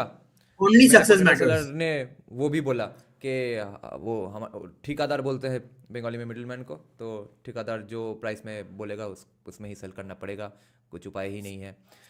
Can you share your thoughts on the argument in hereditary occupation there is job security not in merit? हाँ, that is the good thing about it. Job security. Why is job security the end goal? Why is job security? Why does job security have infinite value? Why? So what? Job security means ability to be lazy. That's all it means. Ability to be lazy. That's what job security means. The minute anyone says job security means I can be lazy. That's all it means. I'm sorry, when I hear someone say I want job security means I can be lazy. That's all I hear. ऐसे ही तो हमारी सरकार ने जाति व्यवस्था बनाई ना. ये जो आईएएस और जो यूपीएससी की एक जाति व्यवस्था है ना. यूपीएससी भी एक जात है. यदि आप देखें, उनको जो जॉब सिक्योरिटी मिलता है, पर्क्स मिलता है कि कभी जॉब नहीं जाएगी, एक बार घुस जाएंगे, तो वो भी एक जात बन गया है. You want to fix India? Cancel all this bloody job security. Anand, how do we prevent corporates का corruption, bro? I don't think no one has ever discussed this in humanity. Corporates अगर corrupt हो गए तो क्या होगा? Oh my God, what will we do? वो ऐसे ही बर्बाद हो जाएंगे और मार्केट से बाहर हो जाएंगे. वही सबसे बड़ा दंड है उनका. I mean, you don't think your politicians are all like paid for? Every single politician you have, whether they're socialists or not, they're all bloody paid for. कैसे? I want to answer from some people. How does a politician pay his daily food and water bill? How does he do? With his hard-earned salary, of course. From where? From where does the salary come? MP, MLA. How does he travel from his constituency to Lok Sabha and Rajya Sabha? Does he work? Hard-earned party funds. कैसे मिलता है party fund? I mean, I don't understand. Indians don't understand how politics work. Political parties work. Is it? They're a private entity. They make money off donation. Who donates to them? Corporates. Not everything. Not Adani, Ambani. Some are living local वाला businessman बोलता है मुझे ये adjust कर दो भाई मुझे ये adjust कर दो मुझे पुलिस को वहां से जाओ यहाँ से मत आओ ताकि मुझे चेक करना है या मैं पैसे देता हूँ I mean, लोग जानते हैं क्या हो रहा है अदानी और अंबानी मैजिकली पैसे आते हैं ऊपर से पैसे आते हैं पॉलिटिशियन के लिए तो अभय को एक चीज बोलना था जब वो बोल रहा था कि मिडिल मैन को ना बेच के अगर डायरेक्टली बेच दे किसी को तो कितना बेहतर होता पोटैटो फार्मर के लिए तो Abhay I studied journalism and I dropped out from it in my first year one of the best professors actually क्योंकि एक्चुअली 2011 में वो थोड़ा बहुत फार्म बिल का डिबेट थोड़ा शुरू हुआ था फिर से तो मेरे प्रोफेसर ने कहा while we were asked to discuss it amongst ourselves in the class, our professor actually made the point that no, this farm bill stuff is very unfair because he was making the kind of argument that Aditya was making that we must take into account the emotions of all stakeholders. So she said, what will come of the middleman? उसको भी तो उसके बच्चे भी तो पालने हैं तो उसका भी फैमिली चलाना है मिडिलमैन को तो खाना तो मिडिलमैन को काहे काट दे हम बिजनेस से मिडिलमैन भी जरूरी है So basically, you are producing thing A, you take producing thing B, you put a tube in between because the tube needs to survive. Yeah. Oh my God, what tube? Oh my God, you're not there. How will this food go? Think how you eat some food, na? The stuff will get stuck in the tube a little bit. Thoda. ये क्या argument है भाई? I don't understand. The tube will be used somewhere else. That's all. Many libertarians are principally against corporates. Fair enough. They're not against corporates. Let them live in their. They're against oligarchies. They're against oligarchies. They're against cartels, not against corporates. You understand what a libertarian is against? A libertarian is against false free market systems, like cartels. Cartel is not a free market system. Oligarchies are not free market systems. That's what libertarians against. How is my argument a straw man? Middlemen are obviously stakeholders in this. By the way, yeah. No. Yeah, they are stakeholders. Question. Someone was asking me if I was in engineering or not. No, I've never been in engineering. I did not study science. Hey, Aditya, I'm using you as my foil. Okay? I have nothing personal against you. I'm just using you as my foil. Yeah. I'm not targeting you. Don't feel bad. Wait, there was another question. Dada, why RSS is paying Bollywood actors? They are suddenly meeting and praising RSS and Mohan Bhagwat. Are they paying them? I don't think the RSS is paying them. RSS That would be surprising. और मेरा नाम देख लो आज के मेरा नाम देख लो आज के इसमें आपको पता चल जाएगा. Actors are like politicians. They can see where the wind is blowing. Yeah. Especially Maharashtra. On that happy note, thanks for joining, guys. I'll see you all soon. Thank you. God, got delayed a lot. Bye bye Abhay. Bye. पौने 7 घंटे ऐसे ही बीत गए. Don't put comments भी जाना है, कैसे उठूंगा समझ में नहीं आ रहा. Don't put comments for Kushal next time. We will go on a 1 hour tangent. Like no. Bye, उसका नाम लेते ही मेरा पारा बढ़ जाता है भाई. But I respect. I'm sorry, but let me be clear. I respect him a lot. I know you don't like. I don't like. But I think he has done some good work when it comes to Canada, India-Canada relationship and all. Or even for converting former commies from Hinduism, commies from communism to Hindutva, उसके लिए भी कुशल बहुत काम आता है. I'm saying he does a lot of research. Yeah, that's true. But पता नहीं आजकल मेरा क्या है ना कि मैं थोड़ा सा अब वो बीच का उससे मैं उब चुका हूँ तो मैं जैसे ही सुनता हूँ मेरा थोड़ा पारा बढ़ जाता है. The idea called Kushal Mehra has served its purpose in your life. Fair enough. अब बाकी लोगों को convert होने दो. See, I'll tell you one thing. Let me be honest. A lot of us, including myself, we have blind spots on what we think and we say. Okay, just like every other human being in the world. And we'll never know which is our blind spot. We will not know. That's what I'm saying. The point fundamentally is to be humble enough to hear other people. Like, other people tell you, Yeah. and you say, okay, are they making sense? And then don't talk down to them. Unless that's why I told Aditya, I'm sorry. I'm just using you as a foil, and there's no personal problem with you. No, So what is my problem, Anand, is when someone does things in bad faith, and this is what I've noticed with that person. I don't think it's As I bad faith. told, I think it's just no, that I level gave of you life. an example. I gave you an example where he was accusing the Yeah. entire movement of sexual conduct or something. Okay, and then he says that he doesn't tolerate any bigotry against any religion or a caste or any group. But then he invites a journalist who was throwing bigoted statements against Kashmiri Pandits and blaming Kashmiri Pandits for their own genocide. No, but So that's he will because of not invite people on his channel for being casteist bigots and bigots against Muslims, but he will invite a journalist on his channel and go to that journalist channel for interviews who was bigoted against Kashmiri Pandits and blamed Kashmiri Pandits for their own genocide. That see, has to be something disgusting and horrible and uh, perversely hypocritical. So no, but that is the something I cannot no, I get it. tolerate. That Yeah, is but the you kind of hypocrisy I cannot tolerate. No, but the reason that's because of the nature of his channel. Nature of his channel is a unidirectional. It's either with meetings with other people he meets, he likes, or it is one directional, right? We are a little bit different because we're having a conversation about the issues, and we're looking at comments, and we're actually having a discussion. Similar to Sham Sharma again, but the problem with Sham Sharma show is they don't pick up all comments. Like, we are becoming quite a bit of the comments that come to us. Maybe if we get a lot of comments, maybe we'll not be able to pick up so many comments like the way they are doing. So again, like I'm saying, I think that is a problem with big channels with more than 1 lakh subscribers or 2 lakh subscribers. The thing with them is they cannot pick up all the comments. Plus, that's the हाँ यहाँ पे अगर मेरे 100 their super success chats आ जाते starts. तो मैं कैसे लेता?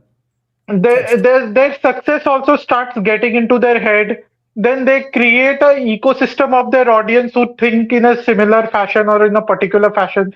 So they are not open to diverse or different viewpoints. So No, but they get stuck in their own ecosystem or I'll tell you one thing echo about chamber. Kushal's channel from day one had this problem. And I observed, I was being to message him. I said, you need to find a person who can challenge you on issues, or else you'll not be able to stay ground. I used to message him. You know, after subscribing to him, I kept messaging, start paying for it. I said, you need to keep someone who's constantly asking you questions, challenging your statements. The problem is a lot of his fan base is very pro Bhimta, Ambedkar. A lot of them are very that's even from day one, like long time ago. I saw problem. I said, why are you guys talking like this? Why are you talking so anti-Brahmin and anti? You're looking at Hindutva. Why are you being so negative? Right? You're trying to build relationships in Hindutva. Why are you targeting each other? So he had a problem from day one, and his audience also feeds the same thing. That's unfortunate. They have turned Hindutva into social justice movement. याप लिखने के जगह fap लिख दिया. क्या कहा fap? याप के जगह fap लिख दिया है. Or maybe it's on purpose. Shit, man. Y और F आसपास है क्या? I don't know. Okay. अरे कल काम जा रहा है. काम के लिए जा रहा है. एक इंटरेस्टिंग. हाँ, काम के लिए जाना है. कल बॉस पीटेगा. काम हो गया. Shit. जाना है ऑफिस. यस ये एक पॉइंट लेना था. अच्छा, मुझे प्रश्न याद है कि हाँ, ये वाला देखो. BJP is favouring Ambani and Adani. Is it oligarchy or favoritism? No, it is survivalism. It's fundamental. They have certain needs. 2047 के लिए they have some economic goals. And the only two big industries who are willing to help them are Adani and Ambani. It's not complicated. It's like Rockefeller. When US was first getting really powerful, there were large business houses in the US that the US government took advantage of to build their economy. You cannot be critical of such things. I'm sorry. ये क्या है India का obsession? Body industries, how dare you? Who will build your large capacity? Your economies of scale. आपका local नहीं बनाने वाला वो भाई। जो इतना सारा पोर्ट्स और एयरपोर्ट्स बन रहा है, वो लार्ज कॉर्पोरेशन के बिना संभव है? वो कोई एमएसएमई आके बनाएगा क्या, या कोई जो पुट्टी करता है वो बना के जाएगा? People don't seem to understand. You know how risky building an airport is? If it fails, billions of उसमें dollars are down. कितना कैपिटल इन्वेस्टमेंट चाहिए, वो छोटा कंपनी के लिए पॉसिबल ही नहीं है। अरे प्लान्स बनाने के लिए you know what billions goes? Plans, just to make the right plan. To make the plan of an plan airport. बोलो, आपको लोगों को हायर करना पड़ेगा उस स्केल पर। भाई छोटे कंपनी का कैपेसिटी के बाहर है वो चीज। आनंद चलो और ट्रिगर करते हैं तुमको। तमिल ब्राह्मण्स का सब आज बदला लिया जाएगा। भाई सारा पानी आज ही निकालेंगे 5000 साल। Oligarchy means in the economy there are only 2-3 people who are controlling the entire government or entire economic system with the assistance of the government. Please remember, so for example, even your kirana wala is owned by the oligarch. I give you an example. A good example of oligarchy was the South Korean system. South Korean system, the entire economic system is owned by a few families. Do you know that? Japan also is very similar. Look how successful they are, in spite of the fact that they are oligarchies. I don't. बोलते लोग बोलते हैं ना, we are third world. I think if you talk about oligarchy, I think biggest oligarchy would be Tamil film industry. That is an oligarchy. That's an oligarchy, yes. One single political party is owned the entire distribution network of that film industry. No, India is not an oligarchy. And also news, entertainment, everything. All channels are owned by them, right? I'm sorry, Aditya. India is not an oligarchy. I'm sorry. Doesn't follow the definition. There are more than enough. Would it be fair to say that India is not oligarchy or Ambani Adani are not oligarchs because there are countless so many other companies coming up and getting bigger and stuff? There are so many incredibly fast companies in the small cap mutual funds and stuff. You can say they're conglomerates. You can't say they're oligarchs. They're conglomerates. Yes, I agree. They're conglomerates. They have business in everything. Conglomerates doesn't even have a negative connotation since oligarchs do. They're saying because you look at their economic influence on the. You just take the percentage of the economy to the size of the economy. They'll not be large. Can say if they are a duopoly when it comes to being conglomerates. No, they're not duopoly either. Not duopoly. Okay, guys, my head is seriously hurting now. Let's go to sleep, guys. Good night. Bye-bye. Thanks a lot. Good night, guys.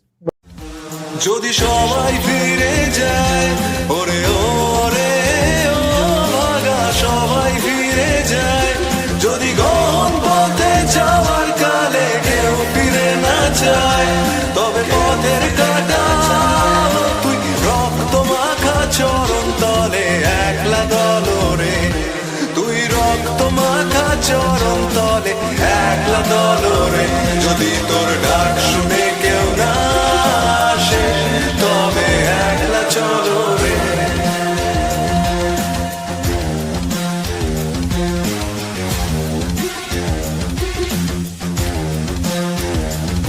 যদি আলো না ধরে ওরে ওরে ও ভাগা আলো না ধরে যদি ঝড় বাদলে আধার রাতে দুয়ার দেয় ঘরে তবে বজ্রানলে আপন বুকের পাঁজর জ্বালিয়ে নিয়ে একলা চলো রে আপন বুকের পাঁজর জ্বালিয়ে নিয়ে একলা চলো রে যদি তোর ডাক শুনে কেউ না আসে তবে একলা চলো রে